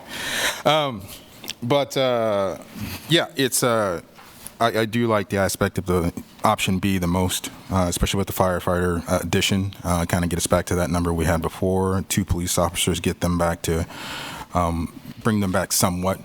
And then, of course, the farmers market. I had the opportunity to go ahead and talk with some representatives from them to kind of get a better sense for myself of the plan that they're considering. So I look forward to hearing more information regarding that, and kind of the progression of that, because I think I've made it pretty clear that I've always supported kind of having that sustainable food nature in the downtown or around downtown for quite a while. I'm still not giving up on the dream on a downtown grocery store, but this is a small step towards that progress. Small business support, I would definitely like to see exactly kind of where that money goes as well. But I'm definitely in favor of of that as well, because I think that's one of the few ways that we can generate revenue for a city is by supporting our small businesses and entrepreneurs. So, neighborhood program, I'm thankful for Commissioner Sellers kind of fleshed that out a little bit, and I look forward to more information about that. And then parks and rec fees, I'm proud of Luis and the department making inroads and having the ability to make progress so that to support folks so that they don't have to make those expenditures, some of the folks there. So but I know it it won't get all the way there, but at least it's for our kids and folks that financially it might be more of a burden to go ahead and help them out. I think that's helpful. So and most of all, and to also jump on with Vice Mayor, yeah, it's the key to this, and the key to helping to maintain any sort of structure with our property tax is to get more commercial, because it way more contributes than residential. So the more that we can add to that, the more that we can keep that mill levy a little bit more stable. So that is the goal. I know it's more of a long-term goal, but I think we're working towards it. And finally, I would like to say I want to thank staff, all staff, everybody that spoke, and all staff in here, and all who are listening, for all their hard work since last year. I know this has been a difficult process, but I think you've been commendable, and the ways you've stepped up, those that are here with us and those that are not, I want to say I appreciate you all. So, yeah. Yeah, those are great words. Agreed. It's a lot of work for these, especially once we took $6 million off the budget. They seem to find it.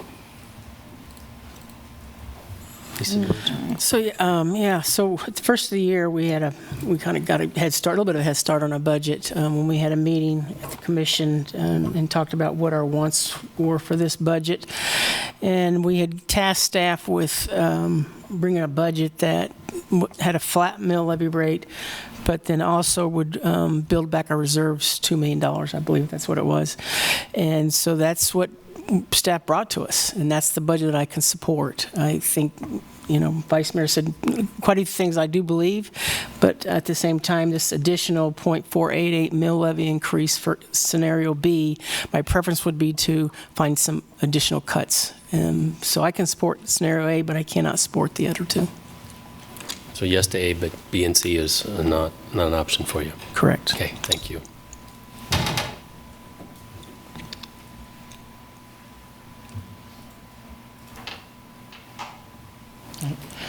All right, Mayor, I'm not going to split hairs tonight, but I am going to just go through the list of what's proposed in option B, because I do believe that we have the overall consensus for that. Although, when I presented this, when we had our discussion about the exceeding revenue neutral, which we knew was inevitable because of such a time as this, maybe in 2 or 3 years down the line, we can start looking at being firm on revenue neutral. We're just not in that right now. There's too many variables at play that are not dictated by us.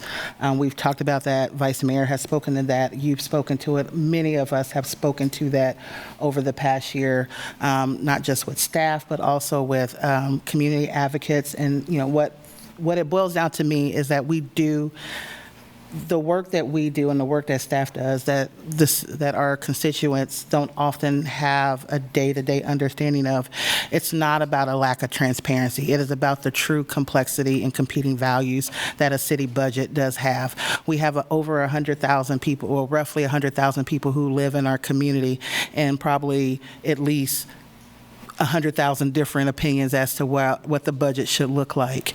And so how do you take those different competing values of different groups that may find commonality or may see the budget as a cooperation and less of a collaboration, and help them understand what that truly does look like? And so we are not synonymous. I mean, we're not the only ones that are in this situation. All municipalities are, even your county governments are. And so I think there's, like I said a couple of weeks ago, this is still an opportunity for us to continue to elevate the conversation around what staff and what community can engage in, and what we also engage in with staff and community about the budget and what that means. So, could echo dittos to everything that you said, and then some, because I think we've all spoken to it in many different iterations from the dais. I want to go through the pieces. Like I said, I wish there was a lot of consensus around C. I don't propose exceeding revenue neutral just on a whim. There is a lot of intentionality. You would have heard when we did have discussion what my intentionality was around it. It has evolved a bit, but the idea is that 0.8 could do something. We could have done more, but again, this is about finding common ground where we can, and at the point, it's a consensus. So the consensus was for us to have 0.8 and nothing more than that, and then we're getting something that's about a little bit less than that, which it hurts. It really hurts, because I think we really could have better prepared ourselves for the discussion that's going to happen next with expansion of Station 6. I don't disagree with Commissioner Finkeldine. I think we just have different perspectives on how to get to the same location. I'm just glad that we're both getting to the same location. And I think we all are wanting to get to that same goal of expanding and making sure that we're preparing ourselves for what that looks like and positioning our community well. So starting with the farmers market, I couldn't be more proud of this commission wanting to agree and move forward with that. Yes, if you look at the CIP, the original proposal, it's for a total project of $5.9 million. I think there's the idea and the intent to have some cost sharing to this, and I think it's cost sharing from public-private dollars, but even mostly on the public side as far as the city and county. And I hope that this is a conversation that we can have with the county. I understand that it is the Lawrence Farmers Market, but we, as one of the board members spoke today, we have vendors who come from the county who support. So this should be a shared cost among amongst us all, not just on the burden of the city. Okay, so I'm glad that we're continuing with that seed money to keep it going. As far as the economic development dollars, we shared that. I do believe we're going to have conversations about that. I've talked to staff about what that looks like, and so that will come back to us in some form or way. I do believe what that looks like is more to come. The additional FTE for LKPD, you know, this is the kind of part of, you know, how do we ensure something that's there that's not there if we know that we have the discretion to hire more, but it may not be in good practice. These are more continuing discussions around the budget that we need to continue to have, not only as a commission, but also with the community and what that looks like as far as public safety from the police side as well as from the fire, which does lead me to, yes, we are adding into that one FTE. I wish it was more. My one meal wasn't going to get us 9. If we would have fully dedicated to 0.8, yes, but I don't think it was the appetite for the commission to. Again, too many competing values. So this is a tough one. It really is. So, you know, like I said, as we think about what's coming ahead of us, I like to think of it as preparing on the front end to rip the Band-Aid off on the back end, because we are going to have to entertain a mill increase. So does the Band-Aid come off a little bit? Does it not sting as much if on the back end, if we would have prepped it for the front end? Maybe could have. It wasn't that much of an appetite for the commission to go down that route, so we'll have to look at it on the back end. But we have the one is better than none. It almost just kind of feels like a net zero at this point. As far as the rec fees, you know, again, we can argue about woulda, coulda, shoulda, could have been there, wasn't there, whatnot. Is there an appetite for a sunset? There could be. We can always put that in. That is a tool that is available to us as commissioners that sometimes we don't often use, maybe because we're afraid to use it, but it's available. So I don't want to freeze anything. If there's an idea of doing a look back, we can do that. You don't necessarily have to put it in resolution. It is the discretion and the authority of a commissioner to say, hey, let's look at this. If we want to look at this in 27, we can. If we want to look at it in 28, or if you want to look at it in 2030, that discretion and authority is there. We don't necessarily have to always put some, you know, I know everybody's like, put it in writing because we need to. Some things you can need to put in writing, some things it's just of the authority, and as an advocate and the constituents, you can bring that up to your elected official to say, hey, you need to look back at this. So the 50,000, I'm not opposed to that. Angel, I don't think you're wrong, but I think there's something there as far as with the rec fees and for students and students who are not enrolled. So to the Vice Mayor's point, you know, most of the students, you know, being a poor college student, just because of you're working through, you're probably going to qualify for the discount. If not, it's 12. But I would even advocate, and I would be proud as a commissioner, as the university being my alma mater and in my backyard, to advocate for there to be a change so that students who are enrolled, if they're enrolled in the previous semester and they're not taking classes in the summer, they should be able to utilize the rec center. Like I said, when I paid for it as a student, it told me I had so many semesters after I had graduated that I can use it. And I can tell you, I haven't used them all. So I'd be willing to gift that to some students if they needed it for the summer, because I probably got about 12 semesters worth of rec credit that I never utilized.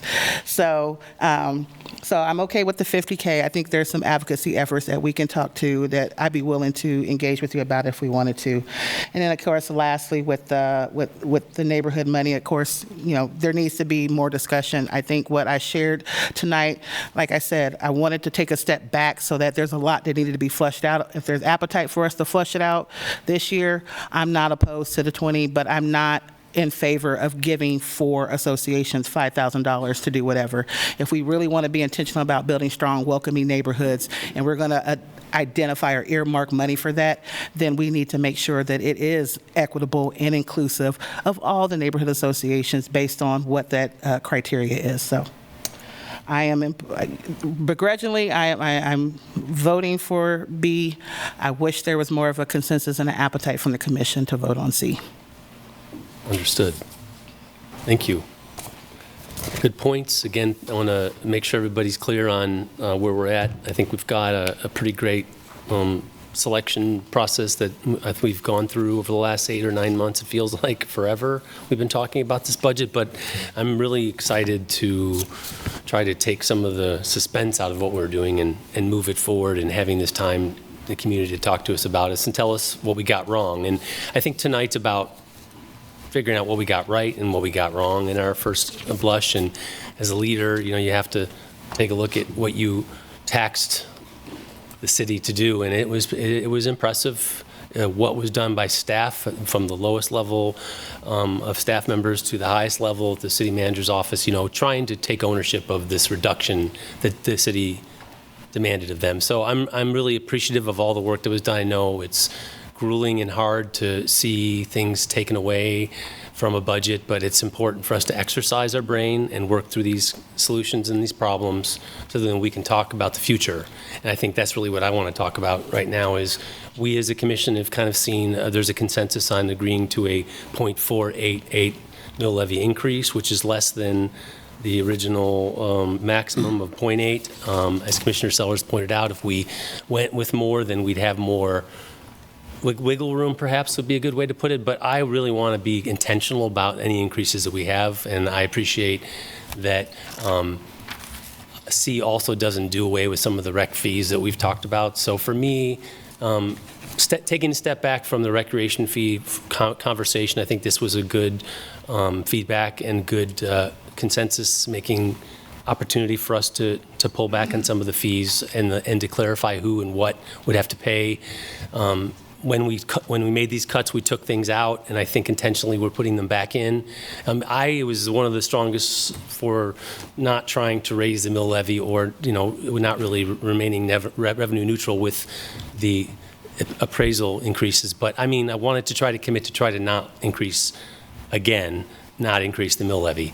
And, unfortunately, we're at the point now, if we want to do the things for the firefighters, for the police officers, and for these other community benefits, we're going to have to increase it. So I'm willing to make a move towards this as a reasonable opportunity for us to be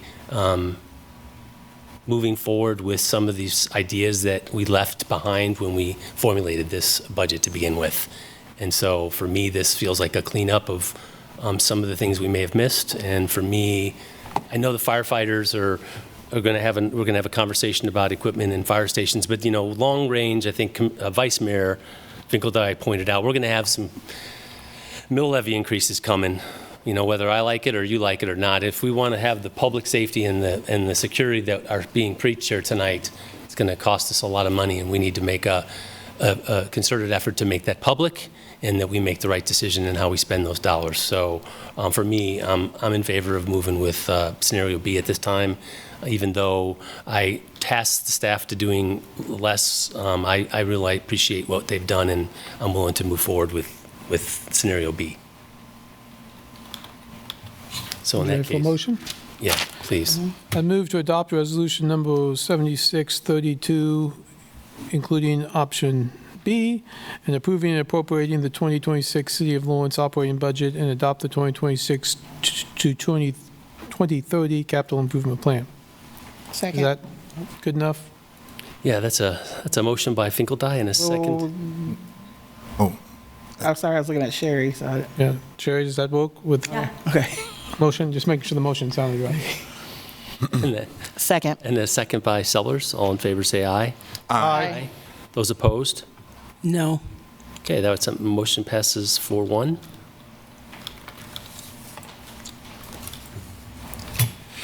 Okay. Did I need to do a tally vote on that or not? Nope. Forgot to ask. No. Is there a Okay. roll call required? No. No. Yeah, you need a roll call. Okay. Didn't know if I had to do a roll call vote on that. Roll call vote Okay. is renewed. We did it last time. I wanted to make sure. Yep. Yeah. Okay. Okay. All right. So I think that item's over. We're going to take a 10-minute break at this time. We're going to come back at around 8:12 or so, I think would that be right? 8:13. 8:15.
Back. Yep, a little tardy for the party, but we're here. Okay, let's go ahead and start back in. The next item on our agenda is to receive our water and wastewater utility rate presentation and consider adopting on first reading ordinance number 10163, providing for a revised schedule of rates for water service and sewage disposal service by amending Lawrence City Code, Chapter 19, Article 3, Sections 19 through 312, 19,311, 19,315, 19,317, and 19,324. Good evening, Mayor and Commissioners. I'm Assistant Director with the Municipal Services and Operations Department, Trevor Flynn, and I'm here with our other Assistant Director, Melinda Harger, and we have our Director, Melissa, online, along with our consultant with Roftelis, Colin Dratt, online as well. And I'm going to kick it over to Melissa to get us started and move her slides, and then we're going to kind of rotate around here a little bit. Good evening, Mayor and Commissioners. We are happy to be here tonight to present the water and wastewater rates for the City of Lawrence for 26 to 28. This will be our second time doing adoption, if you choose to consider it, of a 3-year rate structure for water and wastewater. We did build this budget and this rate structure around our connected city key performance indicators from the strategic plan. The first one being resident satisfaction with water and wastewater services. We're looking forward to seeing what the upcoming resident satisfaction survey tells us about the work that we've done over the last decade or so. Additionally, keying in on providing clean and safe drinking water through our compliance and ensuring that we have little to none when it comes to violations related to clean and safe drinking water. Again, water and wastewater assets, a key for us is also that they're in good or better condition. And we are continuing to make our focus on renewable energy for our facilities, which will over time bring costs down and provide a healthier environment for all of the community. In addition, the last one that we have is our capital projects that we focus on trying to adjust to have less of an impact on our climate and using 2 systems, one LEAD and the other, which is called Envision. So taking off of those really important performance indicators and strategic direction, over the last 10 years, this team has focused really hard on getting the work going to fund and develop these CIP projects, which you've referenced in your previous conversation and we've been discussing throughout this last summer. We have leaned hard into best practices related to asset management, really trying to trade the concept of reacting always in an emergency, rather working towards proactive and preventative maintenance programs. We're not where we want to be yet, but we're a lot further than we were 10 years ago. And I want to thank our dedicated team of staff that continue to push forward in this area for best practice related asset management. Additionally, we are seeing some reductions in water line breaks, and we'll talk a little bit about that, as well as sewer issues, and really continuing to work on our I&I issues with our stormwater.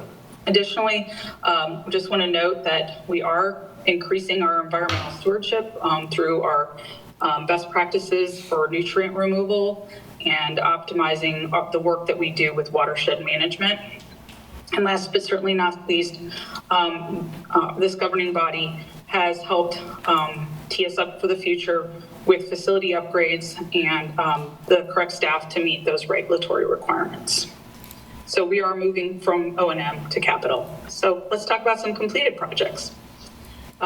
We have, in the last year, finished up the Stratford Water Tower replacement, which went into service last summer, July. And it took more than 10 years of planning to get us there. So this has been a big project for the community. And we are also working on the new amenities that will go in the footprint of the old water tower. We completed the work on the advanced meter infrastructure for the city, which was a a project that started in the fall of 22 and wrapped up last spring, or not last spring, spring of 24, which replaced the 33,000 water meters across the city and made them smart meters, giving not only customers but also staff real-time information to work with and to help customers with problems related to leaks and other issues. We've continued an aggressive water line replacement program, including a significant amount of line replaced along Clinton Parkway that was more than a mile and was prone to breaking. I do remember quite a few of those the first summer that I was here. And so that also enabled us to replace a crumbling asphalt curb path, and we put in new piping to manage stormwater while we were at it. In the recent years, our water line program has been targeting resiliency and trying to help customers that are supplied by like a single fed line and getting to a system where there is redundancy. Work at the Cross Gate Drive construction is now complete, along with Clinton Parkway and Wakarusa Drive, to reduce and increase the system's resiliency for all of our customers. Our sewer rehab program also has had a lot of money going into it to help with our residents in that aspect as well. 90,000 feet have been replaced at a cost of about $4.5 million. And additionally, we're getting down here at the treatment plant. Over the past few years, conditions assessments have been completed for the Kaw Water Treatment Plant and the Kansas River Wastewater Treatment Plant, and they identified maintenance needs to be prioritized, again, through our asset management practices and developing programs within our operating budgets to address those on an ongoing basis. And this last year, we did complete a new water distribution system master plan, and that had not been updated since 2012. This plan is going to help us be able to right-size the system and ensure we're building the right infrastructure at the right time. Trevor, next slide. Thank you. And the last one that I'm going to talk with you about tonight was a big project that occurred last year, which was the replacement of the water transmission main along New York Street. Those that have lived in that area a while will remember back in 2019 that we had a 24-inch ductile iron transmission main that was experiencing quite a few failures between the 1,000 block and the 1,300 block of New York Street. And there was quite a bit of money and effort put into making repairs there, totaling over $150,000. We worked to develop a project, and last year we replaced just under 5,000 feet of 24-inch water transmission main, and also worked on the sanitary and storm sewers in the adjacent areas. This project will bring, much needed relief to having those streets dug up in that area. I believe now I turn it over to Melinda. Trevor. Trevor, all right. So I'm going to kick us off with some ongoing projects, and I'm going to start with a big one, which is our Kansas River Wastewater Treatment Plant Improvement Project. This project's the primary driver is a regulatory to ensure the city meets the stringent permit limits for nutrients in our current discharge permit to the Kansas River. This project's major upgrade to the plant as we convert our treatment process technology to address nutrient reduction utilizing new and retrofitted infrastructure. Additionally, the project is addressing several key items that were identified through a condition assessment and includes other major improvements, including UV disinfection, new grit removal, a new fermenter, and a new SCADA server building. This time, about 80% of the construction is complete at this time. And the figure on the right has some of the key improvements highlighted, with number one is a new infrastructure, a very large and tall thickened waste activated sludge basin. Number two is a retrofitted basin that is going to be our new return activated sludge fermenter, which provides much needed carbon to the new process. And the 3 and 4, those are all our retrofitted aeration basins that are now retrofitted to be biological nutrient reduction basins.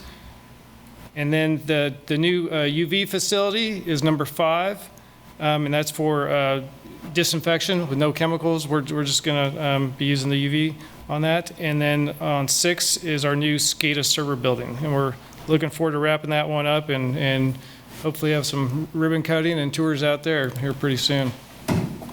Another one is our CAW infrastructure rehab project. This project is in full steam right now. The carbon contact basin replacement project is a deferred maintenance infrastructure improvement project, replacing a basin that was constructed in 1917 with long-standing structural deficiencies that had reached the end of its useful life years ago. The new basin that is now under construction will incorporate a modern design that will optimize our carbon treatment process. Carbon is one of our most expensive chemicals we use. We anticipate this project will result in efficiencies with our carbon usage. The project also includes new plug flow basins, associated yard piping, and concrete surface repairs to the adjacent carbon building. Now, an ongoing project in an area of the plant that is rarely seen unless you get the tour to the bowels of the basement of the old CAW plant. This is the pipe gallery project, and this is another improvement project addressing aging infrastructure. The pipes and fittings requiring replacement are from the original renovation of this side of the building in 1954. These critical components were identified as part of our condition assessment of our assets. And this project will also require lead and asbestos abatement, and we'll be procuring services for engineering in early 2026 to get that project rolling. Now I will turn it to Melinda. Good evening. So I'm going to start off here with our MSO campus, one of our other large projects. This project is a 2-phase project to relocate divisions of the Municipal Services and Operations Department to a consolidated campus there on the city-owned farmland remediation property. The Phase 1 building that you see here, this picture on the right was taken last week, so we do have our precast walls up. This Phase 1 building will hold our divisions of streets, stormwater, water distribution, wastewater collections, traffic, inspections, construction management and engineering, as well as our administration for the department.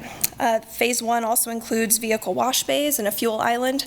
So some of these divisions and this equipment is currently at 11th and Haskell. So a lot of that will be moving out. We are on track to move in. By this time next year, we will all be situated there, all of those divisions that I've mentioned. We will have 130 employees call this particular building their new home base. Phase 1 construction started in December of 2024, and so our completion date is early summer, but it will take a couple months to get everything moved in and over there. The project budget, we are on budget, and the cost is $64.8 million for this. Since we are talking water wastewater, I wanted to mention that the water wastewater fund is supporting $23.6 million in revenue funds for this. So $23.6 million is what's coming out of what we're talking about tonight. I do want to highlight several operational benefits of the campus and its alignment to the strategic plan. So first off are the regulatory drivers. So again, relocating MSO employees and equipment to this new facility eliminates environmental hazards and structures that we currently have in the floodway and the floodplain. It also aligns with our remediation efforts. We are able to use, like, for example, our parking structures, our concrete is going to be capping some of the issues out there. It's one of the remediation methods. Under efficient and effective processes, that commitment, this centralized facility will increase our efficiency and reliability of day-to-day delivery of key services. A resource-efficient campus aligns with our city sustainability goals, including energy and water efficiency, open space goals, occupancy, safety, well-being, and sound light pollution reduction. We are on target and have already submitted the first portion for LEED Gold on this facility. And I cannot forget to mention engaged and empowered teams. The conditions and efficiency of a new campus allow staff to excel in their work. It increases employee satisfaction as well as retention, which we know is a struggle at times. Yeah. So our Southwest Conveyance Corridor program, this is one of our capacity and growth related programs. It's an ongoing comprehensive program to convey wastewater from the west side of Lawrence to our 2 wastewater treatment plants that are on the east side and southeast of Lawrence. The project includes modeling, prioritization of collection system improvements, and expansion. We have several construction projects that will be bidding in '26, including a force main access and cleaning project in the spring. Pump Station 44 and 45 abandonment will happen in the summer of next year, the bid for that, and then Pump Station 9 improvements will bid in fall of '26, with construction happening after that. I want to highlight a few of our other ongoing projects. So we have the K10 utility relocations. KDOT is expanding, of course, Westlake of the SLT from 2 lanes to 4 lanes between I-70 and US 59. Construction began on that in September of '24. City of Lawrence had several existing utility crossings impacted by the highway expansion, as well as several future utility crossings proposed in our integrated plans. So this project includes relocation of all of those utility crossings and construction of new utility crossings. The construction began in the spring of '25 and is anticipated to be complete by the end of next year. I want to highlight our Eagle Bend and YSC irrigation water supply projects. So this is one where we worked with Parks and Rec to construct a new raw water pump station water line to support the irrigation systems out at the Eagle Bend Golf Course, YSC, Clinton Lake softball complex, as well as the Arboretum. So it will supply raw water from Clinton Lake as opposed to using treated water. What this will do then, since our Parks, Rec, and Culture Department is responsible for payment of the cost of that irrigation at these facilities, by irrigating with raw water, it's going to substantially reduce that cost, provides long-term savings, as well as it's a more sustainable solution. Producing less treated water at the city's water treatment plants does reduce the amount of chemicals and energy required. And the construction on this began in spring of '25 and will be complete by spring of next year. Moving on to our water line replacement program. This is a program in the 5-year CIP that has funding anywhere to $5 to $7 million a year. As previously mentioned, we updated the water distribution master plan, and the associated hydraulic model with that, completed early this year, has really helped us to right-size some of the infrastructure and make targeted investments. So examples of that, on Maple Lane, there's a transmission main replacement where we're installing 16-inch in lieu of upsizing to 24-inch, and that's based on those demand projections that came out of that model and known system capacity. Also, KU Gateway project, we're utilizing it right now to review what is proposed for the domestic and the fire flow demands, and that way we can evaluate and mitigate other impacts in the broader system. We've also utilized this. You may have noticed some of our water tank projects that were in our CIP did reduce substantially in cost from last year to this year in the CIP, and a lot of that was based on some of the detailed inspections that we have completed as part of our water line program. We also looked at other things within our distribution system, which is our tanks. We use our water line replacement program to coordinate with some of our street projects so that we're performing the work concurrently. Again, we don't want to mill and overlay a street and then come back and replace water line later. So we have been successfully doing that. We added water line in the Jayhawk watershed project. You might be aware of the impact on Tennessee between 6th and 8th. So the water line replacement there, Iowa Street, Bob Billings Parkway, that will be starting up soon. And then, of course, in our street maintenance projects, we look at water line at the same time. And then we, this year, added an on-call contractor, an in-house design to have more flexibility and to address our concerns more quickly. Under the sanitary sewer rehab program, as Melissa mentioned, there was a substantial amount of linear footage and I wanted to clarify, it wasn't replacement, it's the lining that was done, $4.5 million. With the sewer rehab program here in the next coming year, we're going to be looking at Pinckney Infrastructure Improvement Project, that's sanitary and water line. West Campus Road Infrastructure Project, that is also sanitary and water mains. The 2026 sanitary sewer rehab, which is pipe bursting scattered kind of throughout town, and then Quail Run neighborhood I&I reduction program. So those are some of the things that will be covered with the $3 to $5 million in the next year.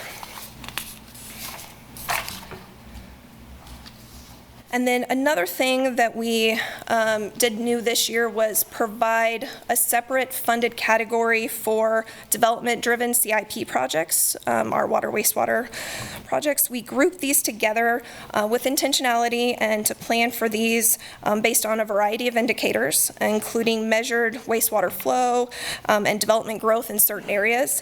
So the plan is to have these on a separate list. It really highlights those that are driven by development.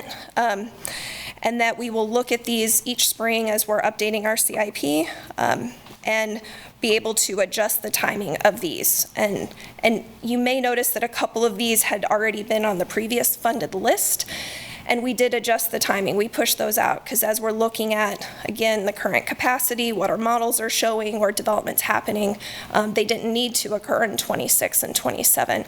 And that was the Southeast Conveyance project, as well as the west of K10 water storage project was previously a west of K10 water pressure zone. And again, through our master plan, we determined it needed storage and not a new pressure zone. And so that the scope of the project changed and we were able to push it out. One other project I want to mention is the treatment plant expansion project. So as some of you may know, we bid that project in 2015, and we did need to add a long list of alternates at that time. We rebid the project. One of the things we were not able to do at that time was a second treatment train, so we did 2.5 MGD for capacity and instead of 5 MGD. That has served us well to this point, but we know that in the next 5 years, it's likely with development happening west of K10 that we will need that additional capacity. Good thing is it's already designed, so we do have the drawings for that. It will take a little bit to revamp those, but a lot of this, what you see here, is the additional cost for constructing that second treatment train and to add that capacity. One thing that wouldn't be needed before that, that's not strictly development driven, is our Wakarusa biosolids project. So that's not on this list, but it would need to happen before the expansion. Again, when the Wakarusa treatment plant project was under design, we looked at a solution for the solids that are produced through that biological process, and we determined land application. Now, over time, for regulatory reasons and what we're seeing with the uptake, and then also how often the fields may continue to be wet, we cannot apply at some of those rates that were originally anticipated. So before we expand the plant, we would need to do the biosolids project. So that's on a separate list, but I did want to mention that because you'll probably hear us mention that in the coming years. So with that, I am going to turn this over to our rate consultant for the next few slides. Okay, thank you. So Colin. Hi.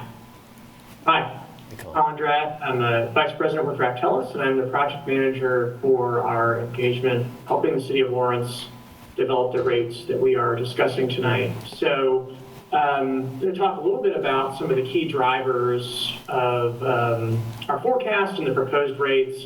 Before we get into those, I did want to just touch briefly on the process that we follow to do the financial forecasting that has the rates as sort of the outcome of that. So we do look at revenues to begin with, sort of baseline revenues. So if we didn't adjust our rates, what would we expect our revenues to be over the next 5 years? And that's going to be a function of growth in customer accounts as well as usage by our different types of customers. So we look to basically establish a normalized baseline of usage over the next 5 years that we can compare to projected expenditures to see how close we are without any rate adjustments to where we see our expenditures going over the next 5 years. So we do that sort of revenue baseline, and we'll look at a visual here in a second to sort of demonstrate what that looks like. The next step is to project expenditures. So we start, of course, with the budget, and then from there on the operating side, we're looking at making assumptions on inflation or personnel cost increases and those sorts of things, just increases in operational costs that we would expect to incur over the next 5 years. On the capital side, we look at developing a capital financing plan. So this is all the stuff that Trevor and Melinda and Melissa have been touching on the past few slides, is all of those various projects, whether ongoing or down the road, developing a plan for financing those between cash and debt funding. And then that's incorporated into the projection of expenses as well. So we have baseline revenues, we have a projection of expenses, and that last step is really to compare the two to see how we're doing. And to the extent that there's a gap between projected revenues and expenses, that's where we would typically recommend adjustments to rates. So that's sort of the 30,000-foot view of the process. It's basically a projection of the money going out and the money coming in if we don't do anything, and then we basically look to see how to align the two over time. We typically do that for a 5 to 10 year period. We're showing you a 5-year forecast with a 3-year adoption. Fairly typical and certainly the way we looked at it last time. So that's sort of the overview of the process. I did want to touch on just a couple of the drivers you see on the slides. Just that first one in terms of equipment repairs and maintenance, and Trevor and Melinda had kind of mentioned this earlier, but really just making sure that we're doing what we need to do to maintain our infrastructure. So you could kind of equate it to making sure you're changing the oil on your car. There's certainly a cost to that and making sure that we do that, but it's a lot less expensive to maintain things than to replace them when they break. So that's certainly something that we factor into the projections. Just kind of going down the list, energy is a big driver. Water and wastewater utilities are very energy intensive, especially as it relates to treating water and treating wastewater, as well as moving it around, whether you're pumping water around your system or conveying wastewater around. Energy is a big cost for us. Process changes to address regulatory issues, whether it's nutrient removal or other issues, definitely energy intensive.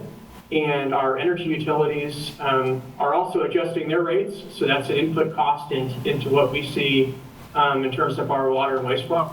We need to make sure that we're factoring that in. Inflation, just wanted to kind of touch on that briefly.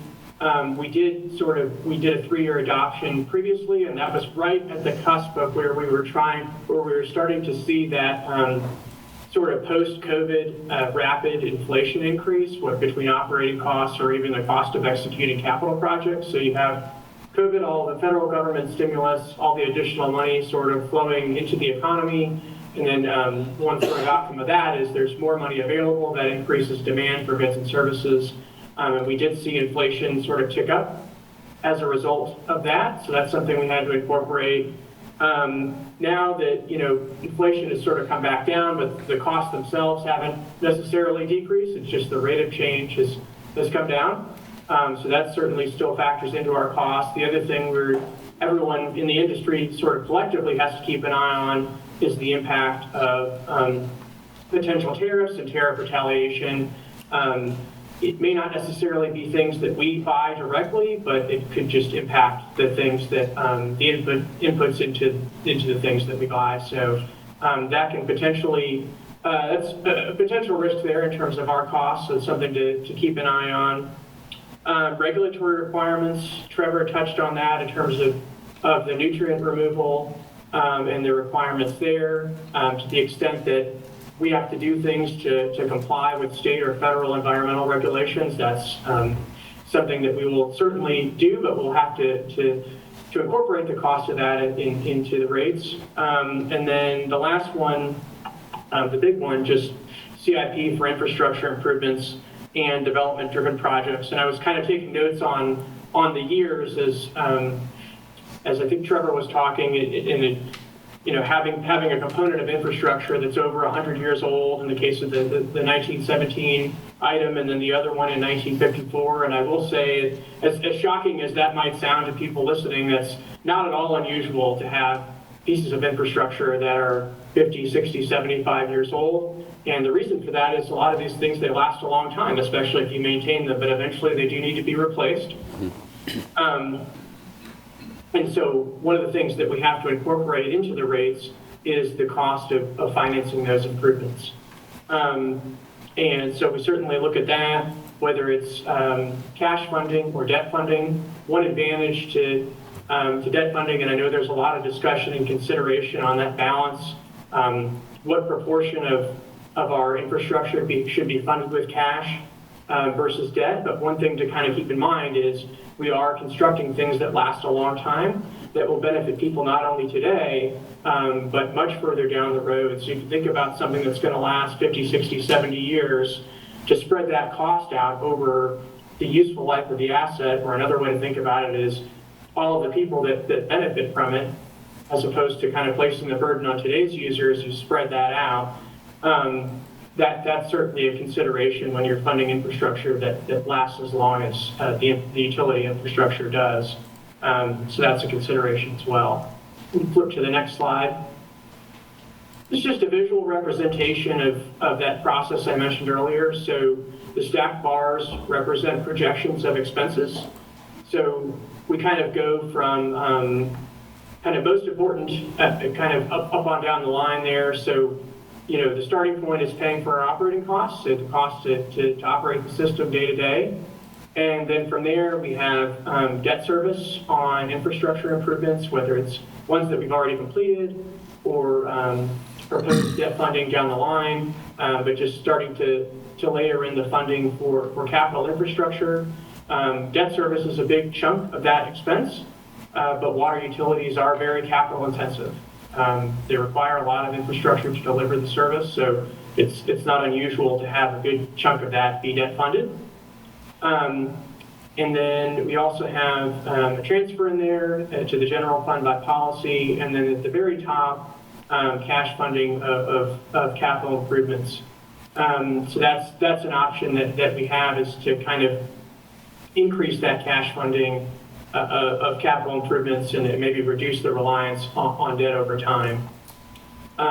In terms of just comparing to existing revenue, that's that baseline comparison that I mentioned earlier.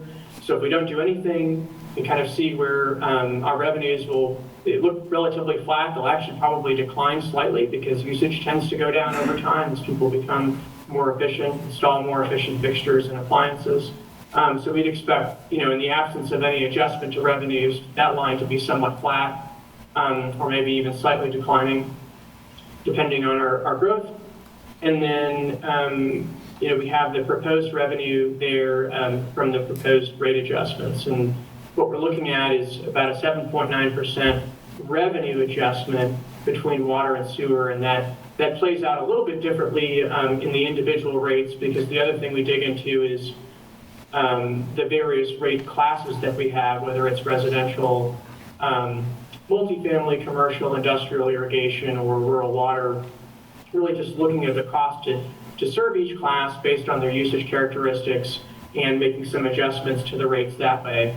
The other policy lever we have is the fixed charge versus the volume charges. Historically, we've increased the fixed charge by less and had less fixed revenue recovery. The advantage to that is it does tend to help those lower usage customers because that's less impactful to them. Also, recovering more revenue on a volumetric basis kind of puts more of the bill under the customer's control and maybe encourages them to keep an eye on their water usage and to conserve as well. Just in terms of what's driving the overall adjustment recommendations, really it's just sort of an outcome of everything that's led up to this point, whether it's the budget, the CIP. There are some assumptions in there in terms of cost increases beyond the budget year, but for the most part, it's really just an outcome of where our revenues need to be to fund our expenses and to ensure that we're aligned with our reserve policies and our financial metrics to maintain our bond rating. So that's where those recommendations come from. We go to, yes. Okay, so this is just an example of a 4,000 gallon bill just for water and wastewater. So the change from 25 to 26 is just under $10 a month, or right around 8%, maybe a little north of 8%.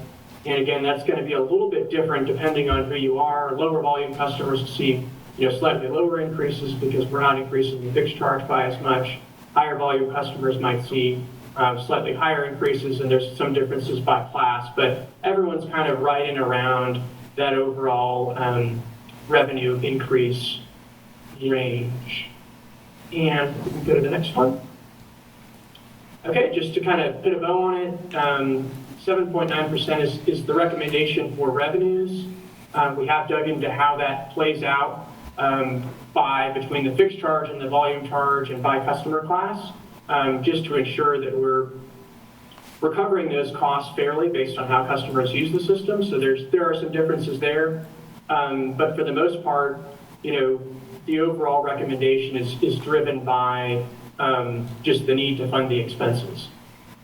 We did see a need for something higher several years ago, and that is the advantage to reviewing this periodically and either doing a multi-year adoption and reviewing it or reviewing it more regularly. Is when you do these multi-year forecasts, you're able to kind of keep it somewhat stable. And that's certainly an advantage to the way that the city approaches rate setting. Is it looks at things more regularly, and the goal is always to keep those rate adjustments somewhat stable year over year, knowing that our costs increase. So that's certainly a best practice, something that we recommend is, even in the case of a multi-year adoption, to just make sure you keep an eye on things and course correct as you need to. And just on that last bullet, and I think it kind of came through in Trevor and Melinda's comments as well, but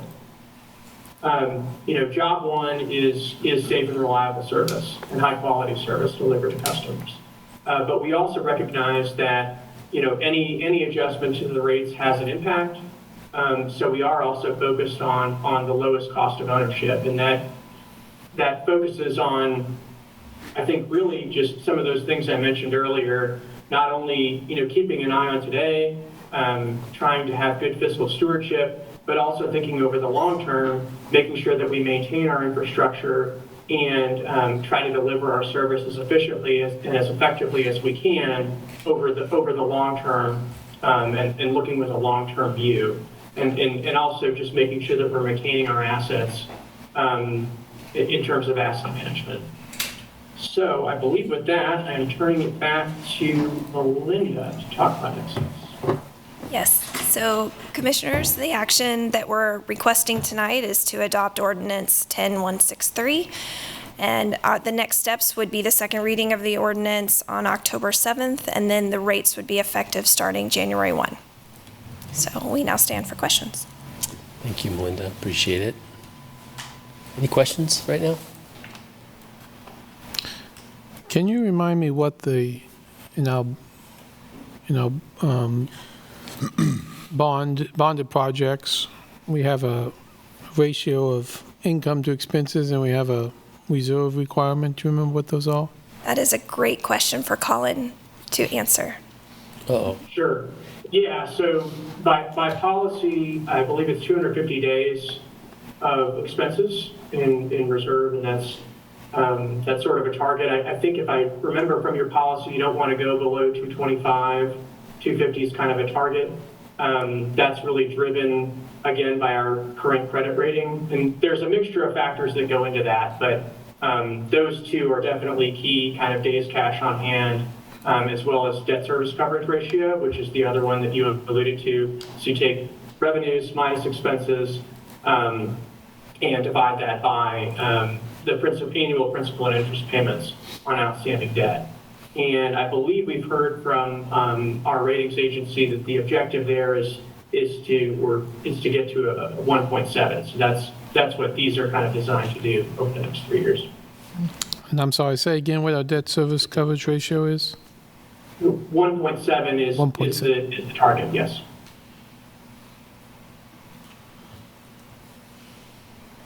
And so this does get us there after the 3 years. Yeah. We get it right at 1.7.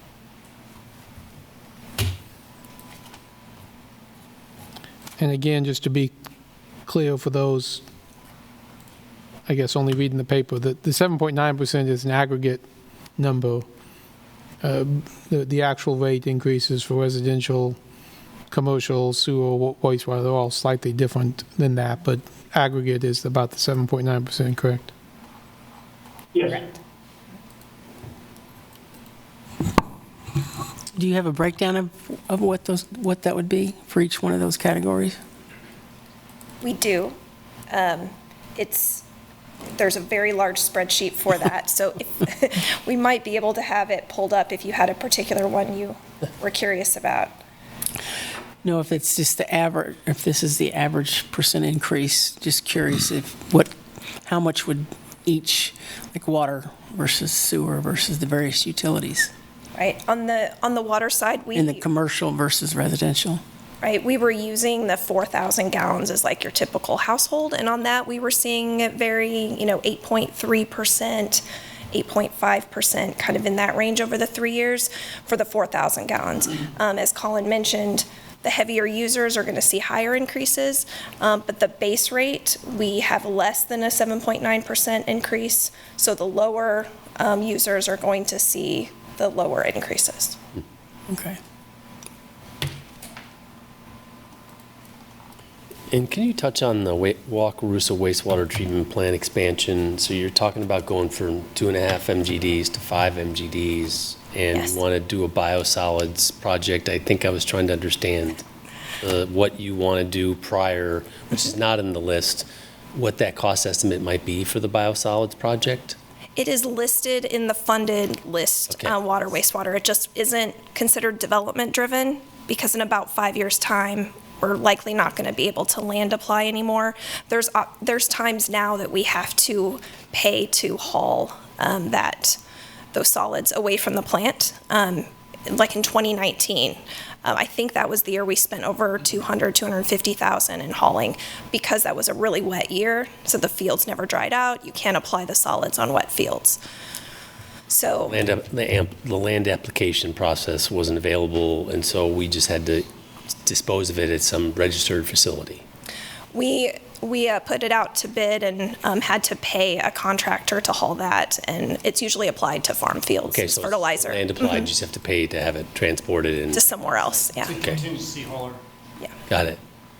And then the 2.5 million, so we're going to go back and ask, what is the demand currently? Like, what's the current use of that 2.5 MGD right now at the Wakarusa wastewater treatment plant? How much of that capacity are we currently using right now? Oh, it's an interesting plant because you could throttle at pump station 10. Yeah, So we sure. keep it typically between 2 and 2.5. It really depends on what the main plant's doing because we need flow at the main plant. So when we hit rainfall, wet weather, high flows, different story. But generally, it is treating 20% of the town. Okay. And the main plant's treating 80% of the town. And the biotreatment facility, I should say the technology we use for reaching the effluent limits for that plant were rigid because of the low flow, some of the requirements, I remember correctly, back when it was permitted. And I know the nitrogen standards have been lowered so that we can emit less nitrogen in our effluent. Yeah. Do the current technologies that we designed meet and exceed those upcoming regulatory requirements? You mentioned we already had design phase done. So would it truly be just implementing what's been designed, or are there technical limitations or environmental regulations that might limit us from using the existing technology that we have right now? To be clear, for the Wakarusa plant, Yeah. if we did that second train, that if we use that current design, it has outperformed our expectations with the phosphorus removal. And the nutrient reduction is generally on target. There's 1 month of the year that gets a little challenging, and you gotta remember these are bugs. So when you talk biological nutrient index, when the bugs get out of balance, they just take a little bit. They take a while to recover. So you see the improvements very incrementally, and sometimes your assumptions are misled, and then you have to make another adjustment because it really didn't react. But when the goals out there, I believe on the design were 1 and 10, or 1 and 10, and the plants consistently we try to get down to 4 on the nitrogen consistently. But we're well below our permit limits on phosphorus because we were fortunate enough to be permitted based on our build-out capacity on the full design. And so we're well under it's a mass limit, so it's your concentration times your flow to give you a pounds per day type thing. But those are all calculated based off the concentration of 1 milligram per liter phosphorus. Okay, so we're totally using we can use the current, using our diverter flow, we can use the maximum current capacity of the wastewater treatment plant if we need to. Yeah. 2.5 million gallons. Yeah, we can, during wet weather, we could actually go up to 5. And we can, okay, cool. So then this phase would be for us to then take over less demand from the main plant and transfer that demand to the Wakarusa plant, and then does it also allow faster transit from the west then? Is that part of it? Is it where any growth, is it going to be heading southeast then, following? I think part of those master plans is, I think, switching, I'll get the pump stations mixed up, but switching to another pump stations, we have 2 lines going out to the Wakarusa plant. Okay. That's the southeast conveyance Okay. project that's on the development driven. Saw It's that. the southeast side of town to send all of that to Wakarusa as well. Very good, thank you. You were talking about the Wakarusa biosolids management. So CIP 1.5 million in 2027 and 10.5 million in 2028. It's in the CIP now. And that is funded with these rates as well. That's already paid. That's not the money that you talked about wasn't included. Right. All of this, all the development-driven projects and the biosolids, all of that is funded with the 7.9%. Okay, green thank rate. you. All right, thank you. I want to make sure we're missing that part. Now, I will say a lot of those development-driven projects are shown in those later years of the CIP. So, what the rate increases would look like in those later years, 29, 30, 31. It's really going to depend on, do some of those development projects push out? Do we have some contribution from developers on some of these projects? That's one reason we're also keeping them on that list. Like impact fees or something like that. That's what you mean by participating? Yeah. Okay, that's what I thought. Benefit districts, impact fees, okay. all the above. Got it. All right, any other questions right now?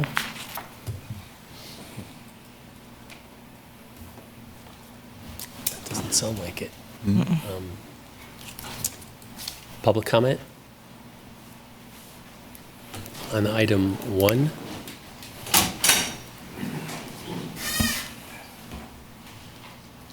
Hi, Holly Krebs. I have a couple of images.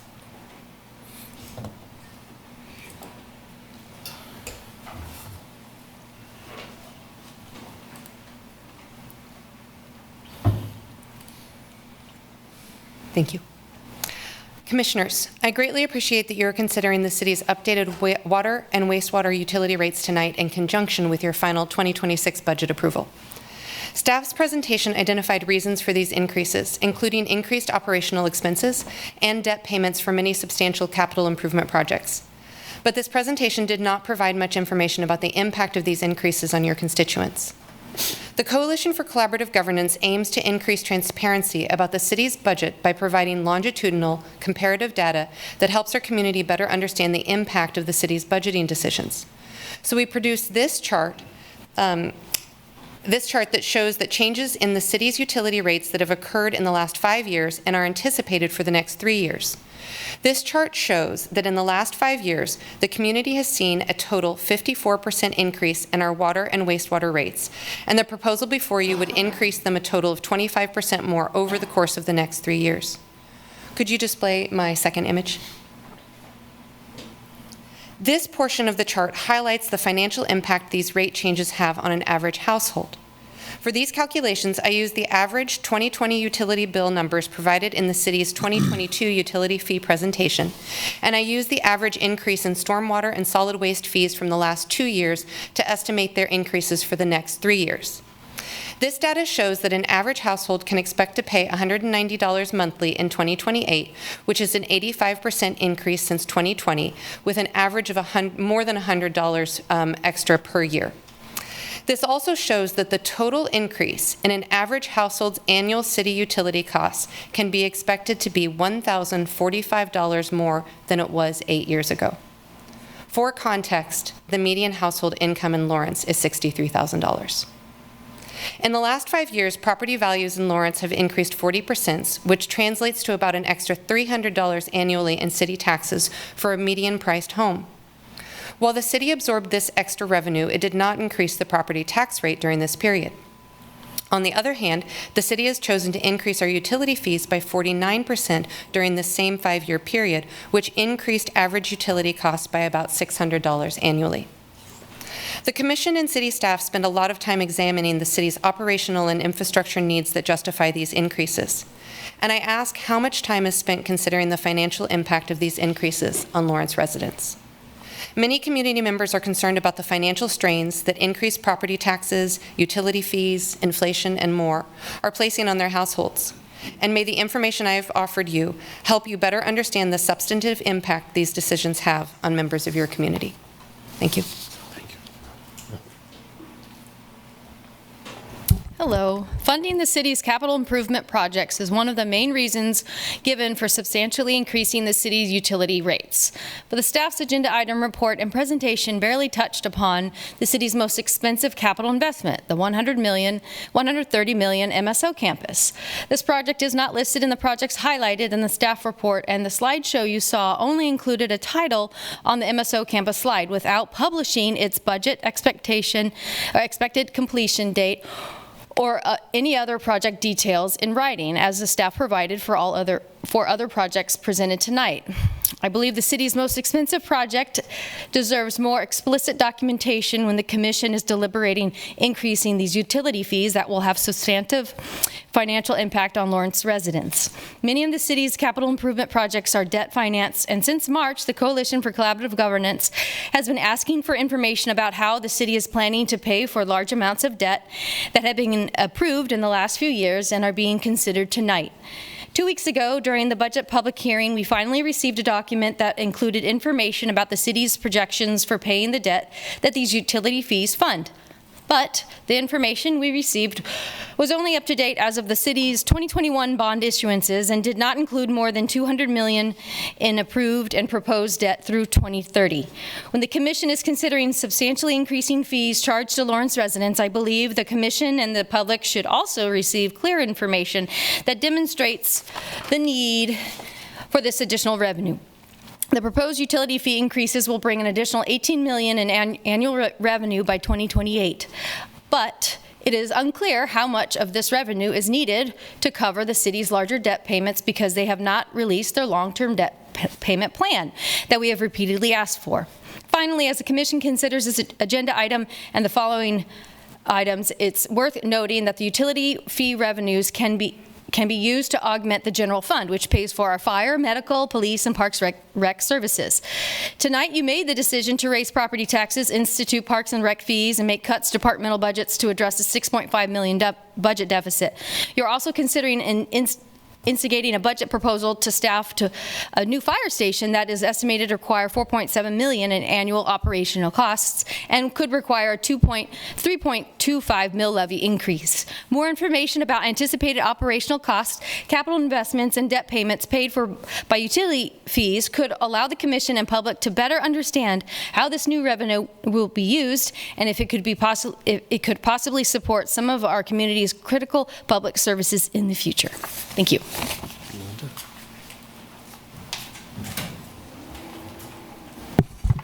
All right, Eric Hyde, 66046. If I'm not mistaken, that was Lawrence Accountability Project. I could be wrong about that. Anyway, they ought to rename that Lawrence Accountability Expletive Project because they're just a bunch of whiners like I used to be. I used to whine about a whole bunch of stuff.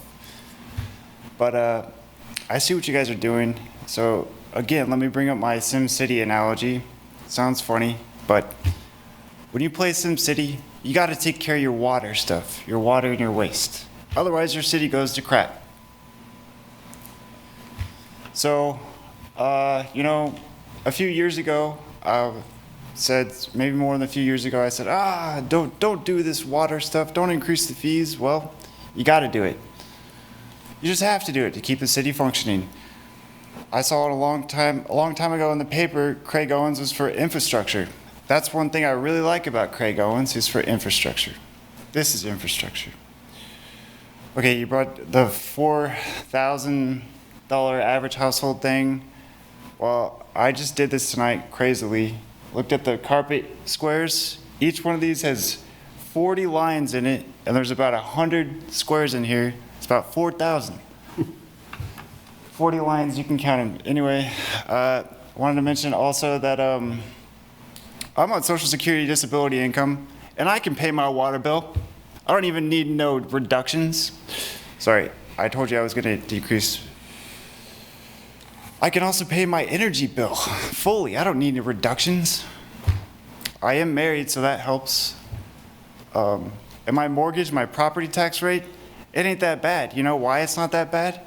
Because I fixed up the house that I purchased before I purchased it. So the person that I bought it from reduced the rate. Something like 40,000-ish off of the appraisal value, which the mortgage broker at Landmark National Bank said he hadn't seen in a long time. So basically what I'm trying to say is, one thing I wanted to mention before the time's up is that this affordable housing initiative, I'm unclear who's really responsible for the water lines and these things, but the sewage pipes, or wastewater pipes, I know at the Polar Lofts, when I lived there, the maintenance man said it backs up every single year. So we got to make sure that all these affordable housing plans, they've got some good piping. Otherwise, you're just going to have incurred expenses later. Maybe you, but keep the property people responsible is what I'm saying, if it applies. Thank you. Thanks, Eric.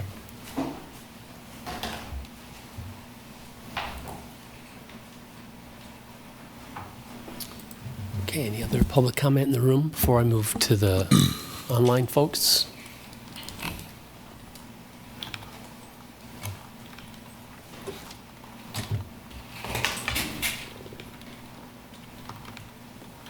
Jeffrey Hepworth?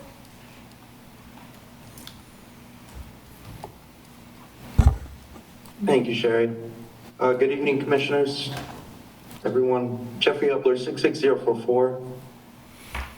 Trying to get my notes in order here. A lot of notes tonight. Man, this is a busy meeting. I just have some policy suggestions, I suppose. I would like for you to hold KU accountable for stormwater runoff. I've been working in landscaping for many years, and I see people pass on their water problems to their neighbors. So not only KU, but ask, like, maybe developing policy for incentivizing people to implement water absorbing landscaping features like rain gardens, drainage basins, swales, etc. This will reduce the burden on the entire system. It starts at the home. Yeah, and going back to KAU, this new gateway project presents a really amazing chance to not pass the problem on the city. I know they're developing their plans right now for creating this plaza with the student housing and commercial spaces and whatnot. And that presents a great opportunity for them to develop some innovative stormwater management techniques, or at least implement them. Last couple things I'll say is I'd like you to consider folks that are on a fixed income for these increases, and to consider, and I think that this has already been taken into consideration, folks with irrigation systems. If there's a way to charge extra in order to adopt like get them to adopt perennial landscapes. Again, just a policy suggestion. Nothing is predictable in the flow events that we're going to experience in the future. So I appreciate the city investing in this infrastructure. Thank you. Thanks, Jeff.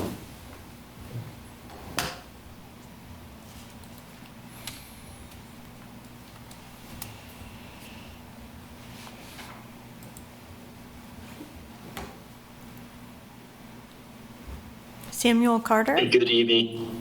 Thank you, Chair. Good evening, Commissioners, Mayor, Vice Mayor. Apologies again if I missed this, but I noticed on the development-driven CIP projects a total of about $75 million over 5 years, and I don't know if the developments are paying for themselves or if that is coming from just the general wastewater funds. But I'd be curious to know if it's the latter, what percentage of the revenue increase is attributed to paying the development-driven CIP projects? And that's my only question. Thank you. Thank you, Samuel. That's all the comments, Mayor. All right, thank you, Sherry.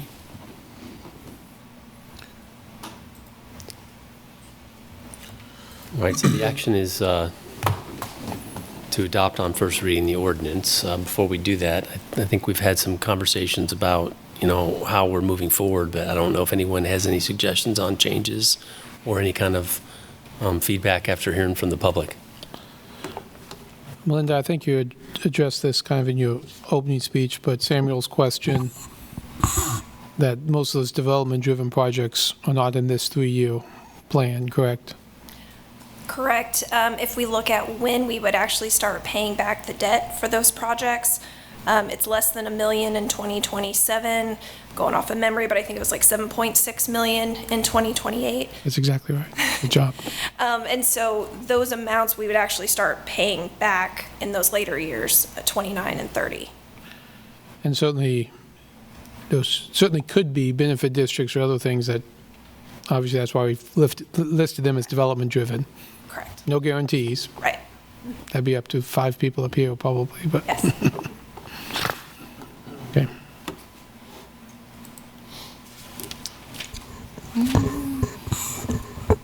Okay. Melinda, this might be a question for you, or it might be a question for Melissa, and I think it might be a question for all the above. I know we've gone back and forth. I've brought this up to the commission several times about the portion of about reduced services for elderly, and I know we did some language updates on that.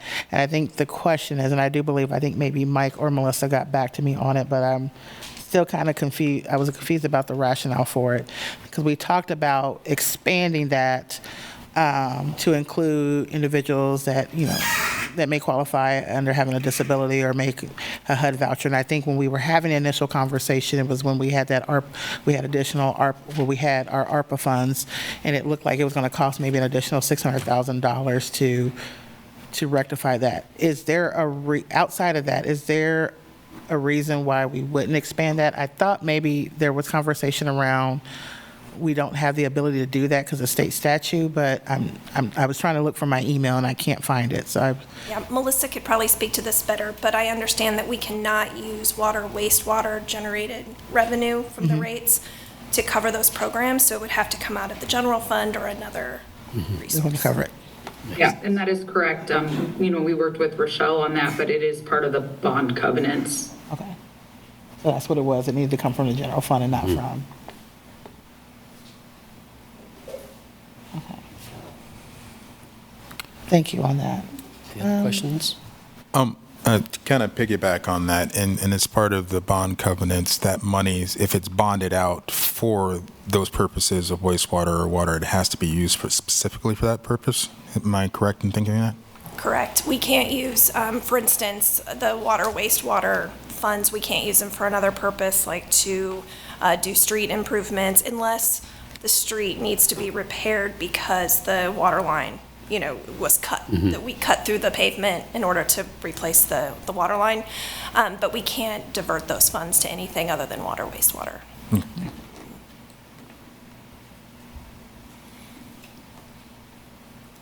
Anything else? Just, if you entertain me, Mayor, I wanted to have Holly come back up to the dais to answer a question for me. Holly Krebs? Krebs, yeah. So before I ask my question, Holly, I want to know, are you here speaking on your capacity, or are you speaking on the capacity of the coalition? I have been here on the capacity of the coalition. Okay, so in your slide number 2 that you presented about the estimated average of City of Lawrence utility payments, where you started it from 2020 and went on to 2028. So I want to make sure I was reading this correctly, is that what you're stating here is that this is based on the average bill per year. This was the average increase per year. And so your last section where you say the total anticipated average increase over an 8-year period is $1,045.27, correct? 45, yes, 1,045. So $1,045.27 over 8 years. Yes. Correct? So based on a monthly bill, that is roughly about $11 a month. Because you said over an 8-year period. That's total. So the total that you would pay in 2020 versus the total that you would pay in 2028, the 2028 total is $1,000 more than what the same household would have been paying in 2020. Is that counting for inflation? And so you're saying that a bill in 2028 is going to be $1,000 more than it is in 2022? Than 2020. In 2020? Exactly. So it'll be $1,000 more annually? Yes. So you're taking that $1,045 and dividing it by 12 months then? Yes. So you're saying it's going to be an additional $87 on top of so it's additional $87 a month that someone is paying based on what they would pay in 2020? Yes. So the change would be over 8 years? Right. Right. But just to clarify that, like, each additional year, that the annual increase would be $100 or more. Right. And so, exactly. And so Right. after all of those 8 years, that in 2028, my household would be paying $1,000 more per year than it was paying 8. Not accounting for inflation, compounding it to be roughly about $10 a month that they're paying difference over an 8-year period. In that each year you're paying $10 more per month, and then the next year you're paying $15 more per month, and then the next year, right. So for the 2028 year, it's going to be $87 more than it would have been in 2020, which translates to roughly $10 a month additional each month over an 8-year period. I'm just trying to understand your math, because your math is a little bit fuzzy here, because it's a little bit conflated, because it says total anticipated average increase in annual utility costs over an 8-year period. Right. Which you're not counting for inflation. Exactly. It was hard to make that statement clearly. Yes, absolutely. Yeah, but that's what I'm saying. So it's hard to make it clear, so then it takes a little bit of liberty here, because what you're saying is that you're saying that a person will pay $1,000 more over an 8-year period. No. Not counting for inflation. Exactly. So that's not what I'm saying. What I'm saying is... But that's what the interpretation is. So help me understand what you're trying to say. Sure. That in 2028, that the annual utility costs that an average household would be making are... When you say average household, what does that mean? That is based on the average utility bill that... For a multifamily or for a single family? I'm using the data that the city provided in their August 2022 presentation about utility bill rates, and they give average utility bill prices for solid waste, stormwater, and water and wastewater.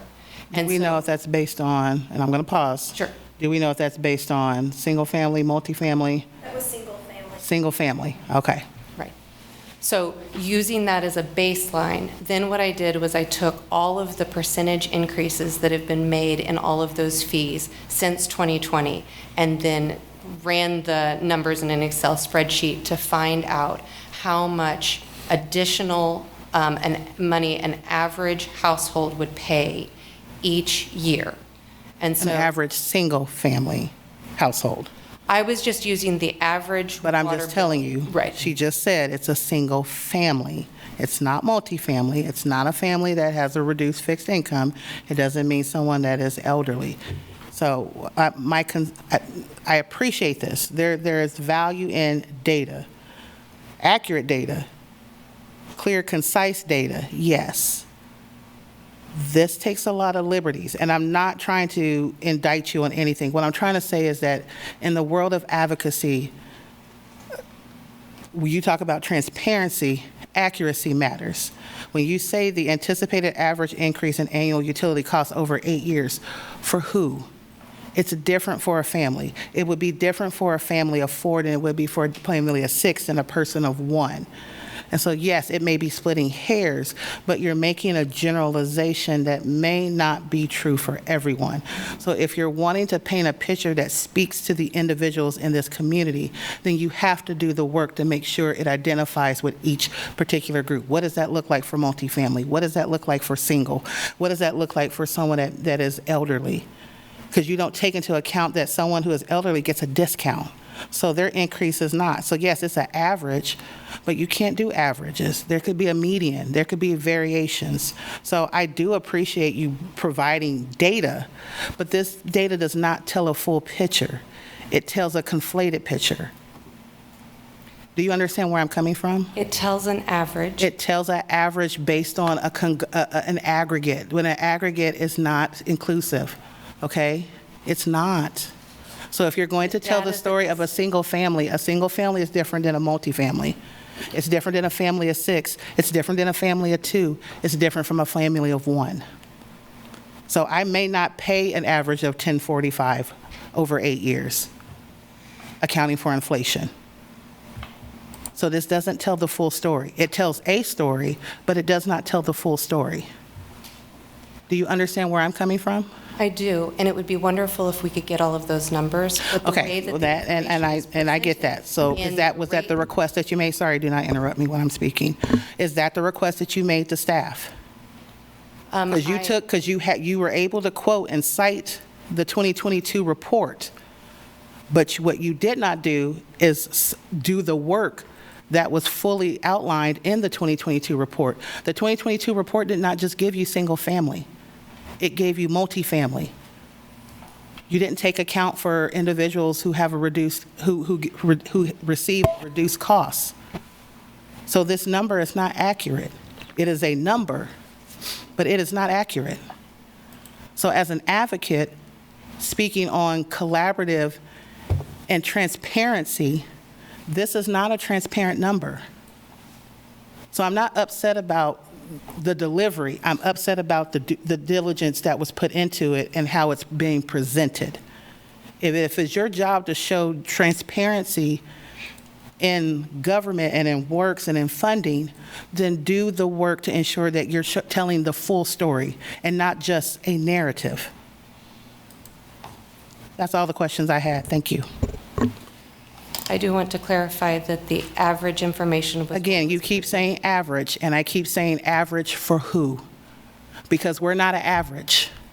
You have a family size of what? 5. 5. I have a family size of 1. What you pay in utilities is not what I pay in utilities. So I don't want to know the average. I want to know, what does it impact a single person? What is the impact for a family? Tell that story. 3 minutes. Advocates, true advocates do that work. So tell the full story. I did try to get more specific information, and that when I asked about the difference in the class rates, I was told that the 7.9% for the next 3 years was the average across all of the classes. I did a whole bunch of math to figure out the different percentages and decided that it was too much in the weeds. And so single families would be an 8.3 or more percentage, whereas the commercial increase would only be 6%. The industrial increase would be more like 10%. So is your 1045 based on an 8.3, a 7.9, or a 6%? I used what was presented in every single Okay. agenda item. Thank you. as a report Thank you. Because that was the information that was available. Thank you. Public disturbance. Thank you. Thank you, Holly. Thank you. I don't have any other questions, Mayor. Thank you. That's good. So we got to decide on our utility rates here this evening. I feel like it's important to say that the average increases that we're speaking of are similar to the average increases that we've experienced for almost 20 years on average. These utility rates are what they are. They reflect inflation, they reflect some growth, but they also reflect aging infrastructure and a new attention to detail on how we take care of our equipment. So for me, if we're able to accomplish all that and keep the rate at an average rate it's been for many years, that I feel pretty comfortable with where we're headed. But I'm not, happy that we have to increase the pricing here, and it's just a matter of how we have to function as a government to continue to provide the best drinking water in the city, in the state, but more importantly, fire protection water that we need to help the firefighters serve the hydrants to provide the safety and the service that we need in our community. This is all related. This water is going to be used for fire protection. This water is going to be used for industry. This water is going to be used by our community. But this water needs to be provided, and we have to somehow pay for that. And I think these rate increases are reasonable at this point in time. And although it does affect everyone differently, Commissioner Selwood, you're right. I feel like it's decent, reasonable data that we've been provided, and it makes it clear that our increases are consistent with what they've been in the past, yet we're providing better quality services, I hope, and expanding our services throughout the community. So thanks for bringing us what I believe to be a reasonable utility rate, given the things we're trying to accomplish, and I'm looking forward to approving it. I would just say a couple things. One is, I appreciate Colin and his analysis. I mean, really it becomes a math problem after we approve the CIP. It's how do we pay for it and how do we pay for the bonds? And, with making some assumptions going forward. But I'm very comfortable with our CIP and the things we've been doing to make improvements. And so that's how we get here. Second, I'd say, again, I asked this question, and it's something I've talked to a lot of people about, paying these revenue bonds back, unlike the general fund or unlike the GO bond fund, we actually have 250 days, not 90 days of reserves in the revenue bonds, because that's what our bond requirements are. So, 250 days is a lot in reserves, and there could be a lot of changes, and you still have plenty of money to meet all your bond obligations, plus a 1.7 debt service coverage ratio. Both are, on one hand, sadly large numbers. On the other hand, there's no question in my mind we'll be able to pay off all the bonds that we buy, because those are really strong numbers. And so, anyway, I'm not worried about that. I'd also say, just because we were talking about them earlier, I saw in the news this week, Olathe is raising their rate 6.5%. Topeka raised their water rates 11.6%, and their wastewater rates 8.25%. So between the two, 10.1%. Manhattan did just do 3%. So anyway, we're right there in the averages, because costs are going up. But anyway, I agree. I'll support what's before us, and understand it's just like the property tax increase, not something I'm excited about doing on one hand, but on the other hand, I think it's what we need to do to keep the city moving forward in appropriate infrastructure. Okay, thank you. Yeah, I would agree. I mean, I don't think it's something that any of us are excited about, but, the prospect of, the rates and the amount of increase. But we understand its importance because, if doing this will help us along in conjunction with, our asset management plan that we've developed to go ahead and check out exactly what we've got, what state it's in, and when we need to replace it or repair it. So, and if we don't, we reduce the lifespan of it. If we try to do it later, it's going to cost more. We risk catastrophic failure. So all of the above. So we're just trying to get ahead of that and make sure we stay on top of it because anything else would actually cost our taxpayers even more money. So and also as a part of the presentation, I commend staff because as a part of it as well, on there is the lowest cost of ownership for safe and reliable service. So they've gotten it as low as they can to make sure that we keep everything safe and reliable and resilient and sustainable. So I appreciate that aspect, and I want to thank them for that. So. Yeah. Thank you. Thank you, Bert. I echo the previous sentiments of fellow commissioners have stated. This isn't easy work. It's difficult work. It's competing values. It's all the things that we take into account. I appreciate the remarks of the mayor and the vice mayor and my fellow commissioners on this. The point I will make that we didn't really spend a lot on, because oftentimes it's low-hanging fruit, but it's also invisible fruit, is that we've come back and we've had this conversation several times about what opportunities we have to expand supporting our fellow brothers and sisters and siblings in this community around utility equity and supporting those who may need to reduce. We know that there are other municipalities that do this. We understand where the money has to come from. Knowing that, I'd like for us as a commission to start thinking about some policy opportunities there for that. I know that we've had organizations utilize AHAB dollars to do that, and there was some contention within previous boards about whether or not utility assistance, if we should use AHAB dollars for utility assistance, and we need to do that. We had a conferee that submitted a letter for comment that talked about the impact that this has on our housing choice voucher community. We know that there can be some variations in that, and now that we know how that impacts them, I think this is the information that we needed so that we can start to sit down and perhaps task staff or even within ourselves to figure out how we can make this work, because I do not, if there's something that we can do from a general fund aspect to support individuals who need that, whether they are disabled, they're receiving a voucher, or they're over the age of 60. We need to do that, or else we're pulling money from somewhere that really could be utilized in the space for a different intended purpose. So I'd like for us to try to revisit that and see what we can do to kind of remediate that.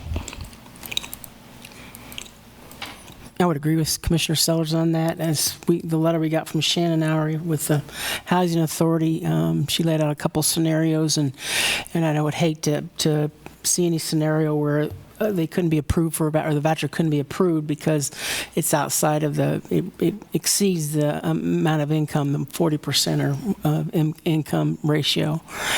And I think it is time that we start looking at potential programs to assist those with their utility bill, especially in the can be low income, the housing vouchers. I know we've got a senior citizen program right now, but the income levels on that you got to be pretty low income in order to qualify for that, and that's another area that maybe we can look at. But then also, the previous years, we were looking at more of a 10% increase, projected 10% increase for these upcoming years. So we have gotten that down to 7.9%, which I do really appreciate that very much. But we still need to stay in our proactive mode, which was discussed earlier in the slide presentation, that we're now in a proactive mode for maintenance. And we've already seen some of the results are coming in on that, where we have reduced water line breaks, reduced sewer backups, and reduced inflow and infiltration issues. So it's working, and we need to stay in that mode of being proactive, and this is one way to do it, and so I'll support this. Thank you. You ready? Please. I move to adopt on first reading ordinance number 10163. Second. Okay, that's a motion by Finkeldei and seconded by Sellers. All in favor, say aye. Aye. Those opposed? Motion passes 5-0, and then also with a note that we want to address the utility assistance program in some way that's going to go beyond just senior, Yes. but fringe level incomes and other supports. Vouchers. So Vouchers. Yeah. through the general fund. Yes.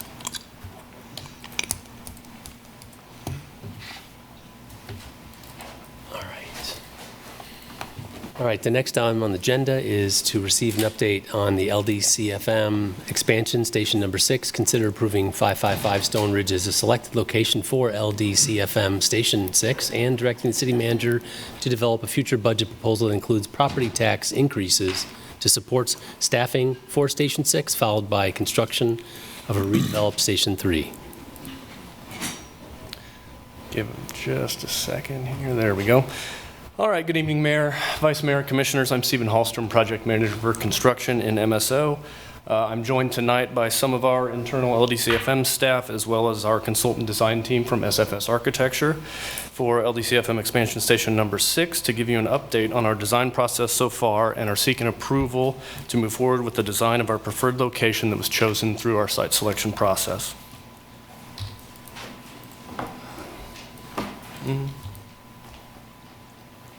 Try the space bar. Nothing. Try the right or left arrow keys. I did those. I did the up and down arrows. Up and down, try that down. out.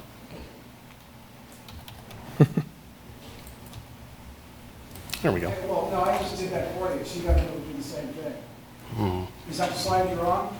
It's a mouse.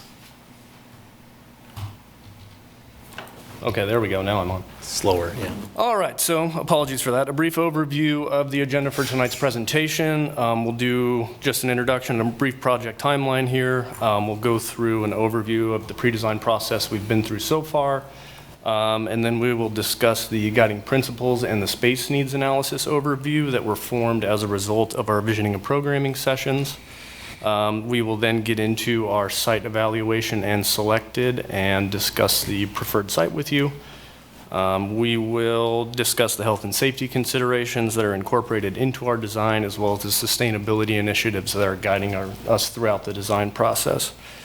And then we'll discuss next steps in this pre-design process as well as overall steps moving forward with the project. So brief overview of our pre-design timeline. Back in March, we brought an engineering services agreement to you for the pre-design phase with SFS Architecture. And shortly after that in April, we got kicked off with our pre-design kickoffs and went straight into late spring into our visioning and programming. And then June, we began the site evaluation process and the site selection process that continued through the summer. And then the next steps are our concept design workshops, the more kind of site-specific steps in the process. For the overall project timeline, so late 2025, early next year, we plan to bring to you a supplemental agreement for additional engineering services with SFS Architecture to continue with detailed design and get us through the construction documents phase. For construction, we'll undergo that detailed design in 2026 and then begin construction in 2027 with the station operationally ready for service in 2028. And with that, I will hand it over to Lindsay Tatro with SFS Architecture, who is a senior associate and our project lead.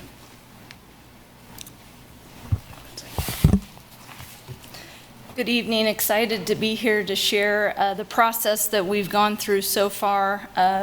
This started after our kickoff. We hosted a series of benchmarking tours with the LDCFM Station Design Committee. We toured 3 of their existing stations, stations 1, 4, and 5, as well as 2 pier stations that we had designed in Overland Park. The purpose of these tours was to hear feedback about the operational considerations that were working well in the existing stations, as well as to hear firsthand what could be potentially improved within those stations.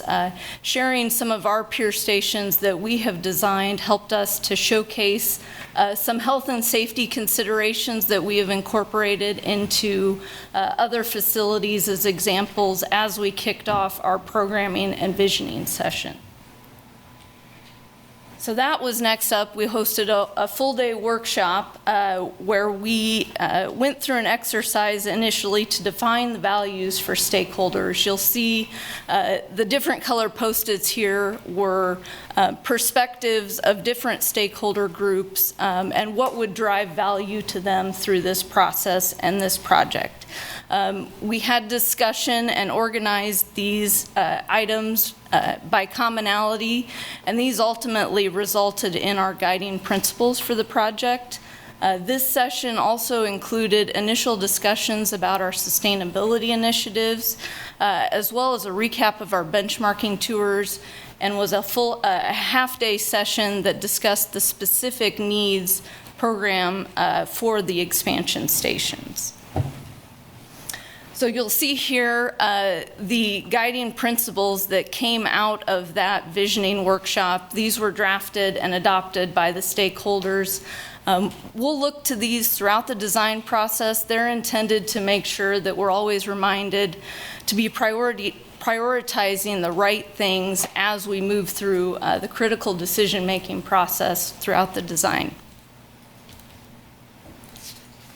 So following those sessions, we developed a first draft of the Space Needs Program. This is how we think of a recipe card for the new station. These are the specific spaces and areas that we feel are necessary to meet the operational objectives for this project. So you'll see on the right a summary of those spaces in general departmental categories. And then on the left of the screen is a more specific breakdown of the individual spaces that would be considered for the expansion station. This first draft was capturing all the wants and needs that we heard through our programming sessions. And so as we moved into review of this, we received feedback that perhaps there were some things that could be reduced, and with our second draft, we were able to determine that about a 500 square foot reduction in space needs could be made due to priorities and training spaces being provided at other stations. So through this second draft, it was determined that a training room size could be reduced from the 32 we had previously to 24, as well as we had programmed initially for 3 flexible office spaces. It was determined through discussions with the Station Design Committee that could be reduced to 1.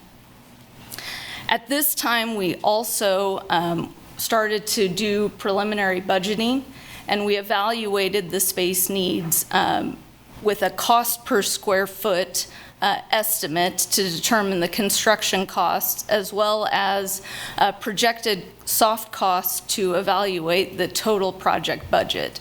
And at this time, it was determined that the space needs we were programming was going to exceed the likely budget available for this project. So at that point, we had some additional discussions to further prioritize and refine the space needs for the station. This included eliminating the large training room and training mezzanine space, as those spaces were nice to haves, but not necessarily critical to the function of these expansion stations.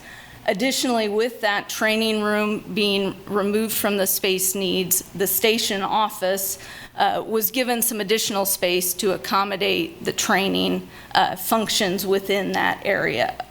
Also, the day room was slightly reduced, but the big reduction here was moving from 3 drive-through apparatus bays to 2 drive-through bays. So that was quite a reduction in square footage, and this ultimately landed us just under 13,000 square feet. And I'll show you here on this next slide how those two budgets compared. As we were looking at the cost at this point, we were considering a different cost per square foot based on different space types. For an example, the apparatus bay space would be a higher volume, more utilitarian type space, no air conditioning, more utilitarian in its finishes, and not as dense in its wall construction. And so for that, we would assign a lower cost per square foot than for, say, a toilet shower changing room that would have a lot of intensive finishes and fixtures and cost. And so at this point, we're evaluating these different space types based on their square footage and those assigned costs. And so you'll see when we were at just around 16,000 square feet, also taking account in our soft costs for land acquisition, as well as owner contingency, FF&E costs, as well as other professional and testing fee allowances, we were about $2.3 million over budget. We then, in terms of reducing the square footage, felt like we had a reasonable targeted space needs program to be able to move forward in evaluating our sites. With this, we had made the decision to consider removing an apparatus bay. As we moved into our site evaluation process, we wanted to make sure we were not shortchanging ourselves, since we knew that was a potential need and wanted to make sure any sites we evaluated could accommodate that third bay space. So the big unknowns at this point were the site, as well as site development costs. So that land acquisition cost and any site development cost, because we don't have a specific site at this point, were conservative estimates. And so that is where we left our space needs programming efforts and moved into our site evaluation and selection process. You'll see here on the screen coverage gaps that were identified by LDCFM when they conducted a 2020 station optimization analysis. These identified two key gap areas, one in the northwest and one in the south area of the city. So this was the starting point for our site evaluation process. We targeted both of these gap areas. Using the selection, the initial property criteria that you see to the left of the screen, there were a total of 25 sites that were identified and evaluated between both the northwest and the south gap area. 4 of those were city-owned properties. We used the 5 dimensions of risk that were also used in the station optimization analysis to further refine and prioritize those sites. And then you'll see on the right hand of the screen an evaluation matrix. We, in our visioning session, discussed these evaluation criteria with the stakeholders and agreed that the location and access and cost and schedule were the higher priority major drivers for this project. So they were given a higher weight in terms of their ranking as we looked to evaluate sites.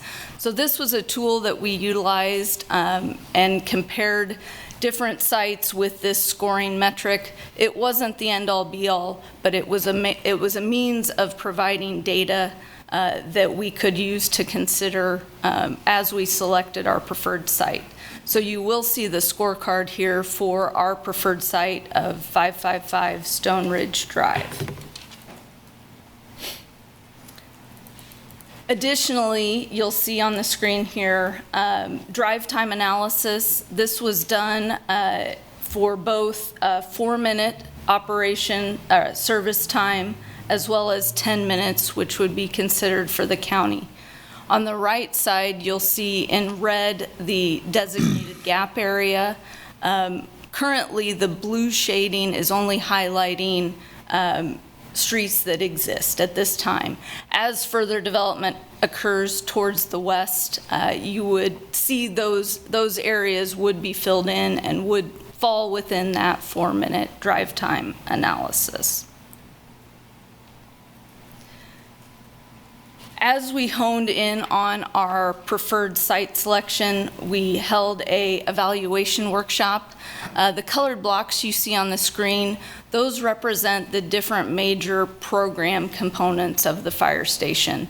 And so we worked collaboratively with the station design committee to look at preferred adjacencies and how these different programmatic elements might fit on these different sites. You'll ultimately see the rough solution that we landed on for the 555 Stone Ridge Drive property. Coming out of that discussion, we did a more detailed test fit to be able to prove out that that rough concept would in fact work on the site. Some of the key considerations to this particular property is you'll see an access road to the south or the bottom of that diagram. That is an access road for the neighboring church property. That access would be maintained and would not be impacted by the new station's construction. Additionally, we were able to test fit a layout that preserved all of the maintenance offset requirements and distances for the existing water tower. And then also to the northern edge of this site, there is a residential development that has been experiencing some stormwater management challenges. We feel with this project it would give us the opportunity to address some of that stormwater runoff and be better stewards to that property to the north. So as we look at this step, to reevaluate the budget now that we have a preferred site, we were able to, by eliminating the land acquisition costs, since this is a city-owned property. Additionally, we had been carrying an allowance for a potential traffic signal. This site was also determined not to need that additional infrastructure. So it was a very positive for the budget exercise to be able to take away those costs from this total project budget. It allowed us to be able to accommodate that third apparatus-based space and still come in with underneath the budget that has been stated for the project. So as we are moving into concept design, wanted to provide just a brief overview of some of the health and safety design considerations. We are representing here a hazard-based zone concept design, and we will represent this red, yellow, green concept throughout our early design phases to drive home the separation of the living or green zone spaces from the higher contaminant red zone apparatus-based spaces. We strive to separate those for the health and well-being of the firefighters and EMS personnel. We do this through pressurized transition zones between those spaces. Additionally, wanted to highlight some of the features that we're including from a live and work environment that promote the health and well-being as well as sleep hygiene.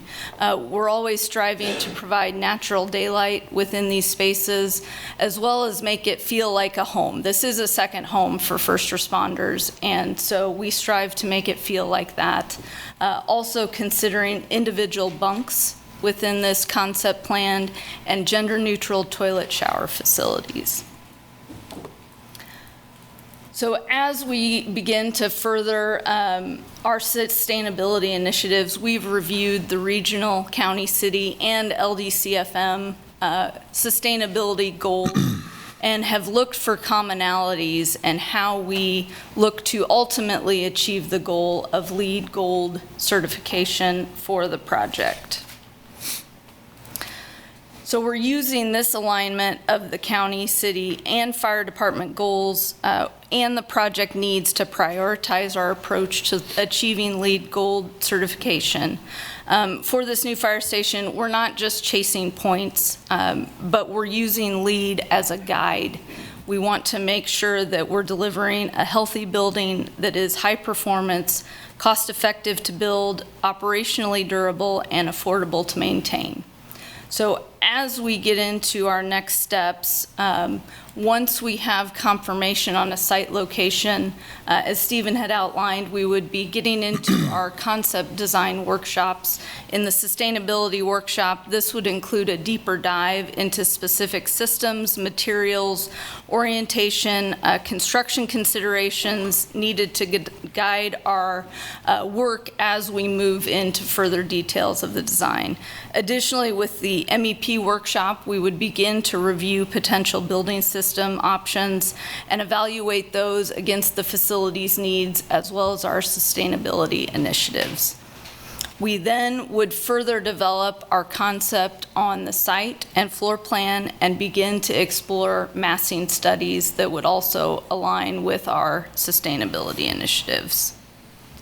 So concluding our concept design, as Stephen had mentioned, our goal is to complete that here in late 2025 and come back seeking approval to move into full design services here in early 2026.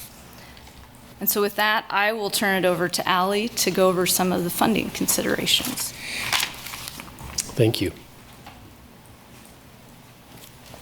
Good evening, Commission. We did want to touch base on the operating side to the capital. So just past this, but our proposed budget had increased funding from the county to maintain several of those positions that we had talked about eliminating, adding that additional medic unit for expansion, and then did remove Engine 5 from service. That had an updated funding percentage instead of the 64-36, about 59.5 and 40.5. And again, that was only agreed upon for the 2026 budget.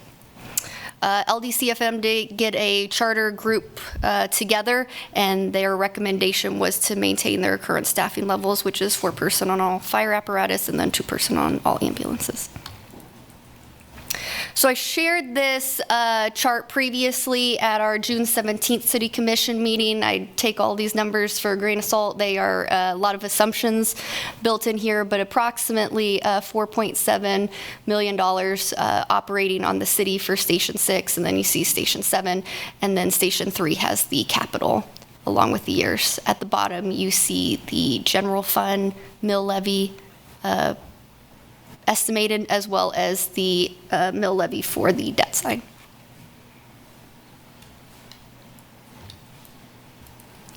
So actions requested for this evening, one is to approve 555 Stone Ridge as the selected location. And then also, again, building a station without a staffing plan is not ideal. It's not a best practice. So we are looking at approaching this with a mill levy property tax, and look for direction from Commission on that as well. Thanks, Allie.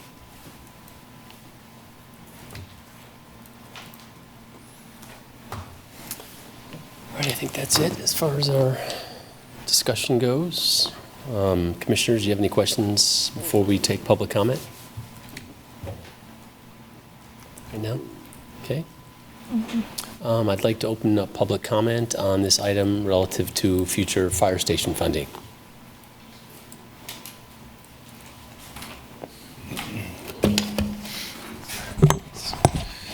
Sorry, I'm going to go first just because I'm up here first. My name's Eric Hyde, 66046. I wore my hat. I'm taking it off.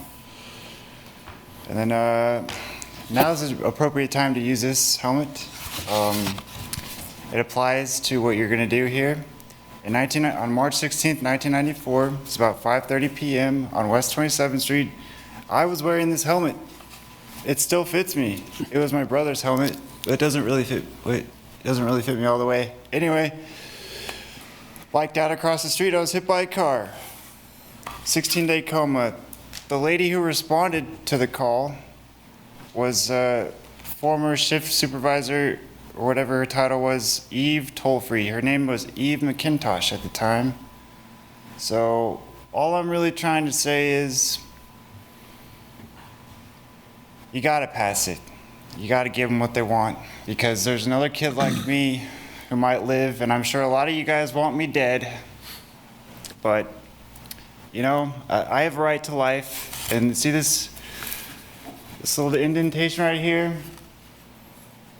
This is like the left windshield post. I went up over my handlebars because my front tire hit the left front wheel. Went over my handlebars, and the left windshield post hit me right here. And so I have a scar on my chest because they extubated me and stuck a tube because I had blood. My lung was full of blood. Couldn't breathe. Bilateral clavicle fractures, multiple contusions, bilateral hemispheres, outside to deep midbrain. I should not be alive. There was another kid who was in the ICU with me at KU Med where they life flighted me from LMH to KU Med. This kid just fell off of the back of a truck. I was probably just having fun. My dad told me about this, and that kid died. And I didn't die, he did though. I'm still alive, so. Anyway, you know, just give them what they want. Thank you. Thanks, Eric.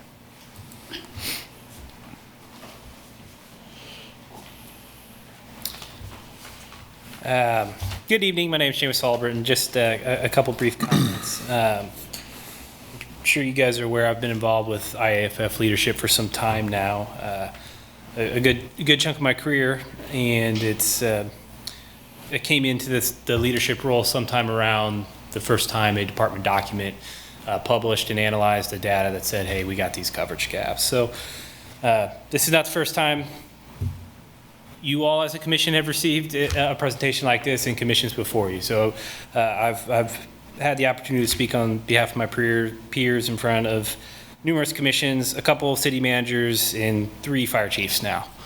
And a pattern that has emerged is a city manager will ask, hey, this needs to be done, is going to cost money, what's your plan? This is the plan I suggest, whether that's mill rate or not. And commissioners will speak of the importance of this item, but when it comes time to write that check, it's never actually written. So if you make a commitment tonight, please stick to it when it comes time for budget process next year. So lastly, I just, we're by no means anti-tax, anti-city hall. It's going to cost money. We understand that. Our priorities are public safety, and I hope you guys can share that as well. But looking at that presentation, I would ask for some clarification on the cost for Station 6, and only because I think some of those numbers are old and didn't, that number of 23 firefighters included. Some of those seem to are currently built in the budget that you guys just passed, such as the ambulance. So maybe if we can get some clarification on that, because I think that's important as we discuss potential mill rates, opportunities to look at Station 7 or the moving of Station 3. So thank you. Thank you.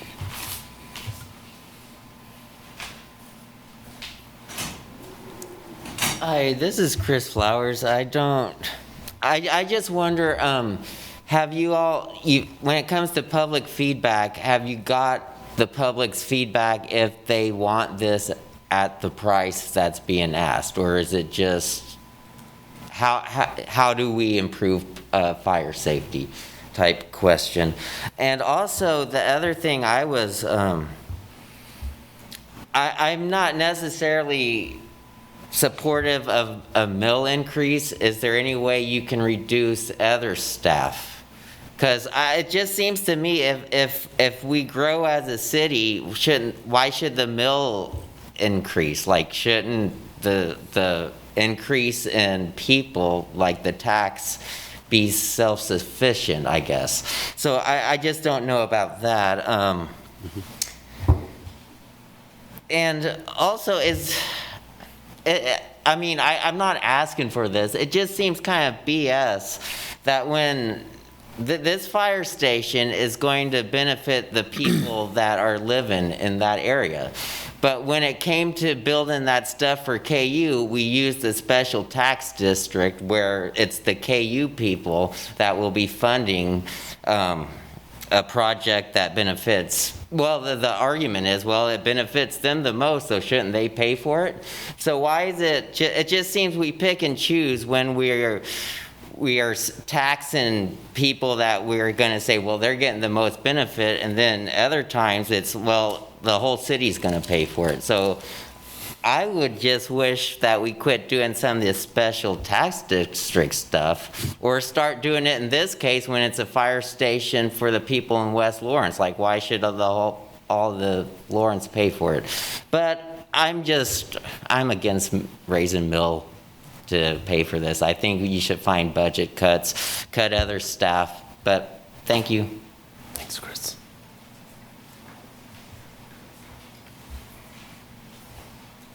Sean Coffey, 66049, and very excited to see this proposal, and hopefully it'll move forward.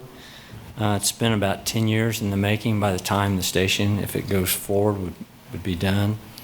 It'll have a great impact on our community. I will tell you, my enthusiasm is somewhat tempered based upon what happened earlier tonight with the budget.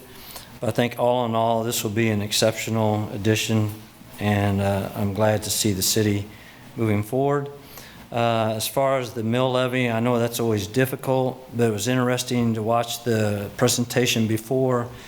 We're talking about $18 million as it relates to infrastructure, and I know that's not mills, but still that's about 18 mil increase per year for that work. And when I pay that out of my wallet, it doesn't care whether it's a mill levy or whether it's a tax that's on my water bill that I'm paying or sanitation. So I know a mill levy will be difficult, but in light of what I saw earlier, I don't think it's as great a challenge maybe as we see. But thank you. If you move forward with this, I appreciate it, and it'll be a big service to the community, and I do feel it'll be a challenge for the firefighters for the next couple of years as they wait for that to be opened. Thank you very much. Sean?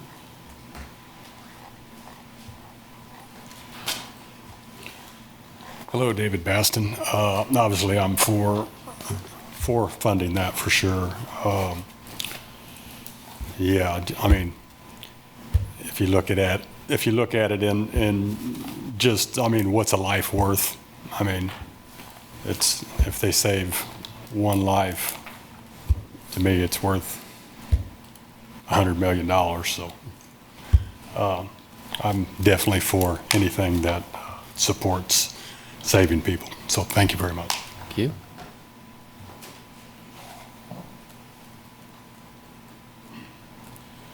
Anybody else want to speak to this in the room? Okay. Sherry, anybody online? No, Mayor. All right, back to the commission. I guess we probably should get a clarification on that slide with the 23 firefighters, 3 battalion chiefs. I assume there's not 3 battalion chiefs in Station 6. No, so what you saw on that slide is if we were to go back to our 64-36 Exactly. split. So the county has took on a higher percentage this budget, which covered those battalion chiefs and a couple other positions, a training lieutenant things. And so if we go, Yeah. we couldn't afford them in future years if the county weren't paying for them. So putting those back in our budget. Yes.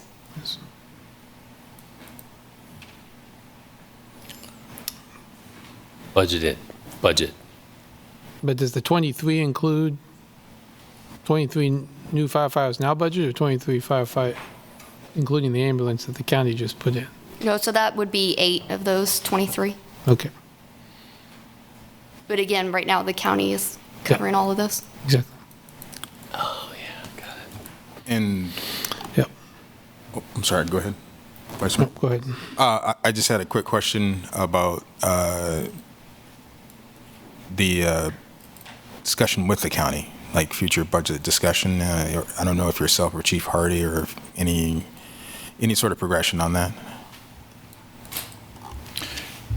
Yes, we've continued to meet. I think there's a lot of anticipation for the outcome of this meeting and the budget that you passed. But yeah, it's progressed, and we are understanding. I think we did this in 2020. We had Wichita State help facilitate those conversations where there were a lot of different big picture things put on there about the different ways that we could address the funding and the split and their share, our share.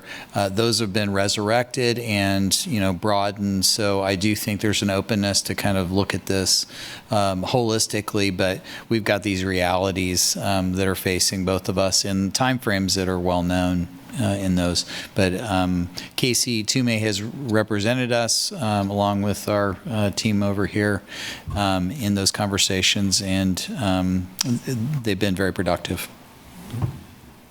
Do those discussions look at either expanding or reimagining kind of the funding model or criteria? Because I think we've condensed it down to it's a matter of we cover fire, they cover medical, but from a usage perspective, and there's a lot of different other variables that go into it that I feel like are not taken into consideration as we talk about splits, and that maybe sometimes it gets lost in this simplification of it. And I get it, but at the same time, this idea of I'm committing, we have to commit to so much to a 60-40, is the rationale for that?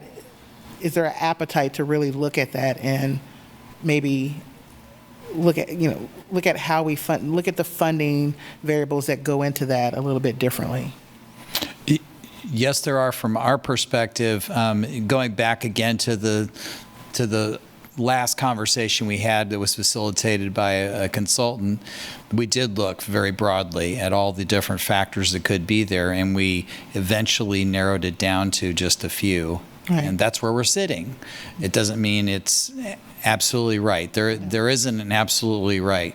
There are many, many factors in a very kind of unusual county and city trying to do something that's clearly we do as a joint operation. Yeah. And even going back to, there will be some people that were around when the 98 conversation, I think it was 1998 conversation when we did the merger, those conversations also bear on this. Looking at what other counties in Kansas do, those are all things that we're looking at as well. Time will run out on this. We had to extend the agreement so that we gave ourselves more time, and it's still getting shorter. So eventually, these conversations have to narrow down to a few factors, and then we move on with what's going to happen. But when you talk about fairness and equity, those sorts of conversations with two political entities in a very critical service, those are complex. Yeah. So I think we are enthused with our partners in the county and how they're approaching it. We're trying to reciprocate with that.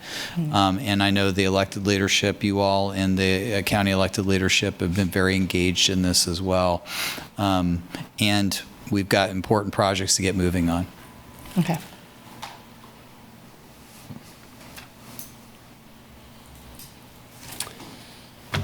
So we have to decide if we agree, whether or not we agree on the location. I think overall give guidance on whether 555 is a reasonable location. I don't know if we've heard much about that. Yeah, I just want to make sure I understood this from the design in the packet. I noticed that the initial design had the bay facing 6th Street, but now it's looking like it's facing Stone. Is that putting it more towards the residential area and less? So is the proposed area for the station more closer to the residential, so it's north of the water tower and not south of the? Yes, north of the water tower. Okay. But we were striving to put the more residential side of the station towards that side of the residential development to the north. So as we get into further design considerations, we'll be looking at scale and potentially keeping that side of the station at a smaller scale that is more akin to the residential side of the site, with the apparatus bay, the emergency generator, all of those more noise generating components, buffering those towards the southern side of the building. But still, I mean, a fire station inherently comes with noise. Yeah, I'm not complaining. That's just right down the street from where I live. I was just thinking, and I get it all, so I hear it from Walkeroo, from Station 6 as well as Station 3. So I'm just thinking, I'm not, I didn't graduate with a fire science degree. I'm just thinking about just curve and response. I just didn't know if that turn, and I know the light will be, there probably has to be some reconfiguration of the light there, and just didn't know if that impacts as it relates to it being closer to the street, and just what was the rationale for the changes in. There is some infrastructure, major water lines that are coming from Stone Ridge into the water tower. So that is limiting us a little bit as well. Okay. But that response path is nice because it gives visibility to the intersection, and then there's potential for whoever is operating the apparatus, they could potentially control that signal. And so they have better, you can go east-west or north-south with that. If you were to respond closer to 6th Street, you're a little limited with the median and that being a divided road. So it ended up being a more optimal position. But we're very early. That test fit you saw was just an initial, can all of these space needs fit on that site? Can we make that work? So we will be going through additional iterations of that layout with the Station Design Committee. And so this is really just the first step in making sure this site can accommodate the space needs that we've identified. And I know that the westbound traffic, there is that narrowing westbound with the median, so thinking about that, so okay. Just curious as far as the different layout formats there. Thank you. Okay. I support the proposal. I appreciate that we are using land that we already have. I really do appreciate you finding that and being able to use that for this purpose. I believe obviously we need another fire station, and this has been 10 years talking about it since I first got on the commission. We'd been talking about it, the need for this, and the various reports that have been written about it. And I do believe that it will require a mill levy increase in order to pay for this going forward. So I'll support this. Okay, thank you. Would you like to weigh in on this? I talked about it earlier. I support the location, and I know that we have to do, I support the budget that supports it. So on the record, yes. Yeah, I as well. As Commissioner Larson said, it is city-owned property, which is a benefit. That kind of cuts out one component of it. But yeah, I support the kind of stations and what comes along with it, and as far as the financial discussions. And it's something that's got to happen. Something we've been talking about for a long time. So I think moving it in motion is prudent. So great, thank you. Commissioner Sellers, do you have anything to add on this and your opinion on the location? Okay. Yeah, like I said, it's right down the street from my house, so I've gotten used to all the different noise. I mean, and I live right down the street from the police station, so it's almost like a public safety symphony that I hear every night when I'm not here. Sonic sirens. Yes. So yeah, I have no qualms in regards to us committing as a commission to addressing this as a mill increase. I know that we're not alone in this. Municipalities have had to utilize it to do it, so I don't have any issues with that. I just hope, I can't speak for future commissions, but, again, this is a proposed 3.25 mill levy increase, so I don't want other commissions to lose sight of that's just for this and not to use that to kind of consolidate all other. And so that, to the point, I think we've heard it here, that if we're going to say 3.25, that it is 3.25 for this. And so if there's any other considerations that need to be had for additional mill levy increases to address other budgets or other provisions or programs, that we don't lump that into this 3.25, so we shortchange. So that would be my only Yes. point to add, is Appreciate you that pointing that out. don't subsidize. It's all in one bucket right now. Yeah, that's a very good Say point. 3.25 for this, it's 3.25 for this. Okay. I feel the location makes sense. Obviously, we are going to need to increase the mill levy, and I think the community needs to know that we're going to have to do that in order to pay for the personnel and the equipment and facilities. So the commission, whatever it might be at that point in time, needs to be prepared to move forward with those kind of things. But that's, I think, what we're trying to relay is this is going to require a mill levy increase. There's no extra fluff in the budget. I've had these conversations with the city manager. He's probably tired of hearing about it, but we've tried to find whatever savings we can. And, you know, we believe that there's not much more within we can do. So I guess we have to ask for more if we want to do more when it comes to public safety. And that's going to mean a sizable, one of the largest mill levy increases we've had probably in a long, long time. So and it's going to be for a specific purpose. But we need to be serious about this and consistent with our thoughts. And I appreciate everyone being honest about what we're going to undertake in the future. But that we need to be a good partner to the county. And I think by this agreement tonight, I think we're trying to reflect our commitment to public safety and to our 60 or less % investment in this organization for now. And Mayor, I would just add to that, I know Craig has stated this, so as we talk about further discussions on agreements and whatnot, and just to really maybe call upon this commission to think about the nuances and conversation around what a shared cost is to this. I think that it likens me to previous commissions' conversations around addressing houselessness, and how there have been, you know, previous tones of saying, well, that's a county responsibility, it's not a city, and how we've evolved in that conversation.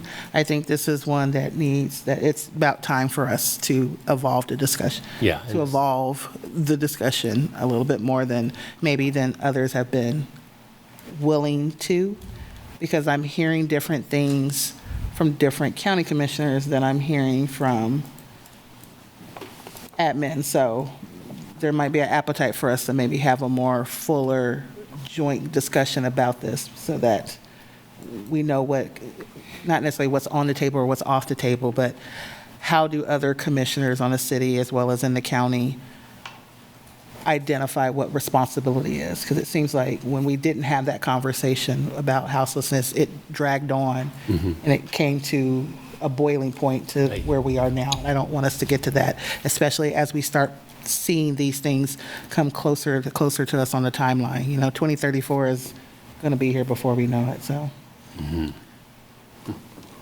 Okay. I think we move forward on that item, and so is that the action? Do you want to make a motion? Or is there any kind of, We need to move to approve 555 Stone Ridge as the selected location for LE CFM Station Number 6. As a motion? Yep. I think we should get this on the record. Yes, please. Yeah. So as a motion by Finkeldye. Do I have a second? Okay, a second by Littlejohn to approve the location at this point in time at 555. Correct. So there's a motion and a second. All in favor say aye. Aye. Those opposed? Motion passes 5-0 on the location of the station number I 6. move we direct the city manager to develop a future budget proposal that includes property tax increases to support staffing for Station 6, followed by construction of a redeveloped Station 3. Second. Okay, that's a motion by Finkeldye and a second by Littlejohn. All in favor say aye. Aye. Aye. Those opposed? Motion passes 5-0. Thank you very much for that, Vice Mayor. Thank you. Go ahead and move on to our commission items, if there are any. I know we've had a couple of constituents, just wanted some clarification on last week's minutes. We did approve those. There was a question in regards to the conversation around the Community Connect program. And so I know that the minutes states that, that there would be additional public engagement, working with community stakeholders. And I know that the group had stated about having a work group, and so I think they were asking for clarification for that, because I think there was the idea that what they saw in the minutes didn't really interpret as to what their request was, and I didn't want that to be lost. So I think it was more like, it may be a potato thing where they're asking, the request was for a work group, and we said that we would want staff to go back and have those discussions.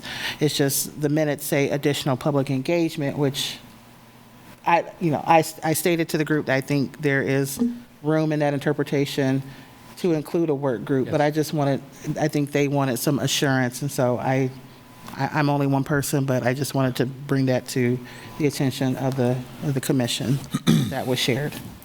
So our intentionally vague statement needs to be more specific, perhaps. Well, as long as we believed that what is going to happen is what the group wanted, then I think that's what they're wanting to know. If it's not the intent, if it wasn't the intent of the commission to have staff create a work group, whatever that means, ad hoc or whatnot, then I think that's what they're wanting to know. So, Okay. community engagement doesn't necessarily equate to a work group. No, it does not. You're right. So I think that's what they were wanting to know. I think we'd have a majority of people would approve or agree that we want to clarify that point. I think community engagement is part of it. Don't you, Commissioner or Vice Mayor Finkeldye? What do you think? Yeah, I mean, I guess the question is it like a work group, or are they afraid that public engagement just means a session at the library or something?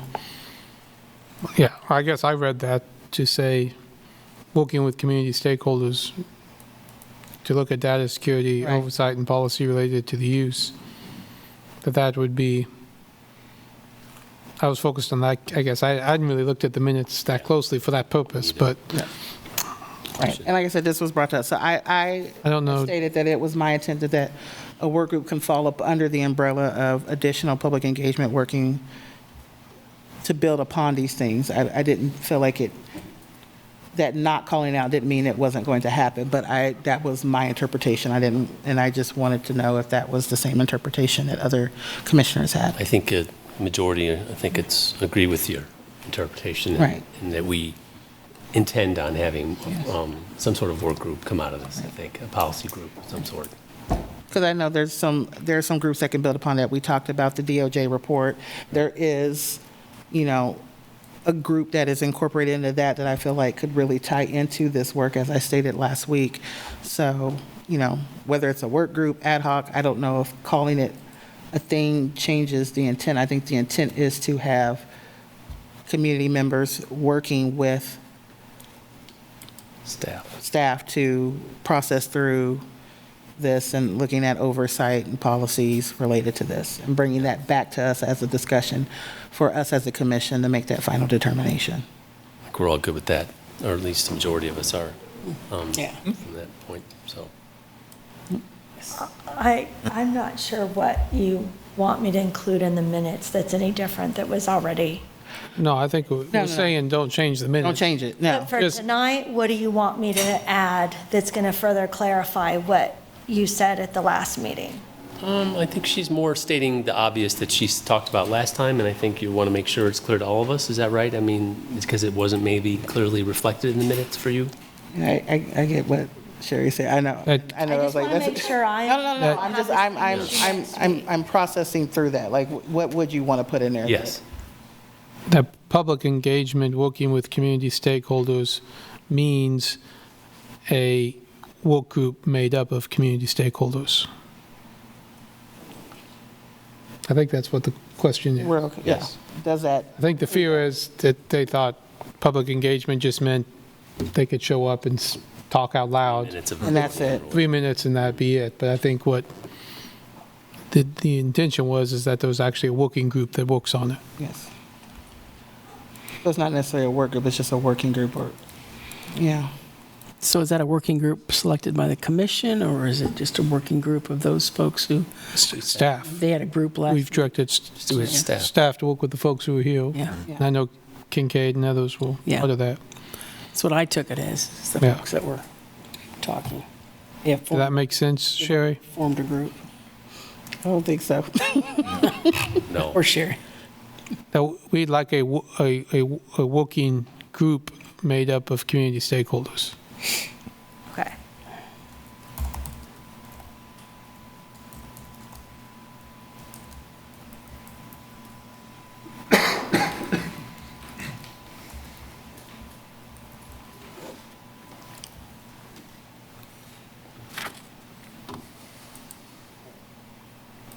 We'll work with that. I'm quite sure that we're going to hear if it's inadequate.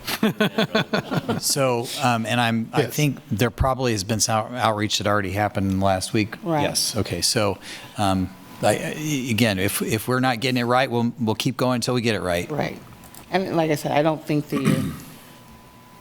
I think the intent was to ensure that, to the vice mayor's point, that we're not just saying this is getting together, let's have a conversation, that's it. It's the idea of processing through this. And so what does that look like?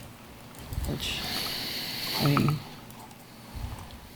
there are entities and groups within this that could be doing this work. Since we do have a group dedicated based on the DOJ work that could be pulled into this in addition to individuals that represent the coalition as well as LKPD staff.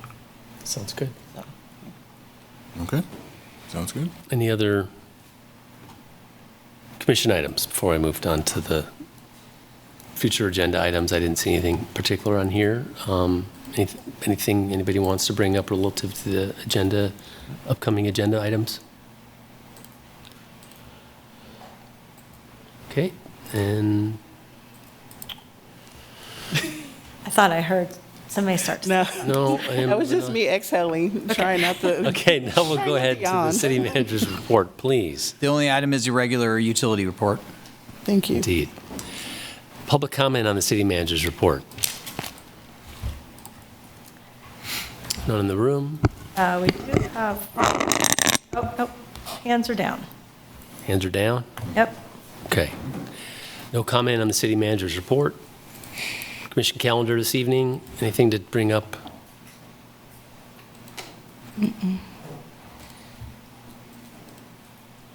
All right, anything? I think, yeah, I'm going to be on board the inner city visit on the 14th. Of October? Yeah, I don't think I'll be around for that one. October 14th. And I'll be in Hrvatska on the 21st 21st, are you? in October.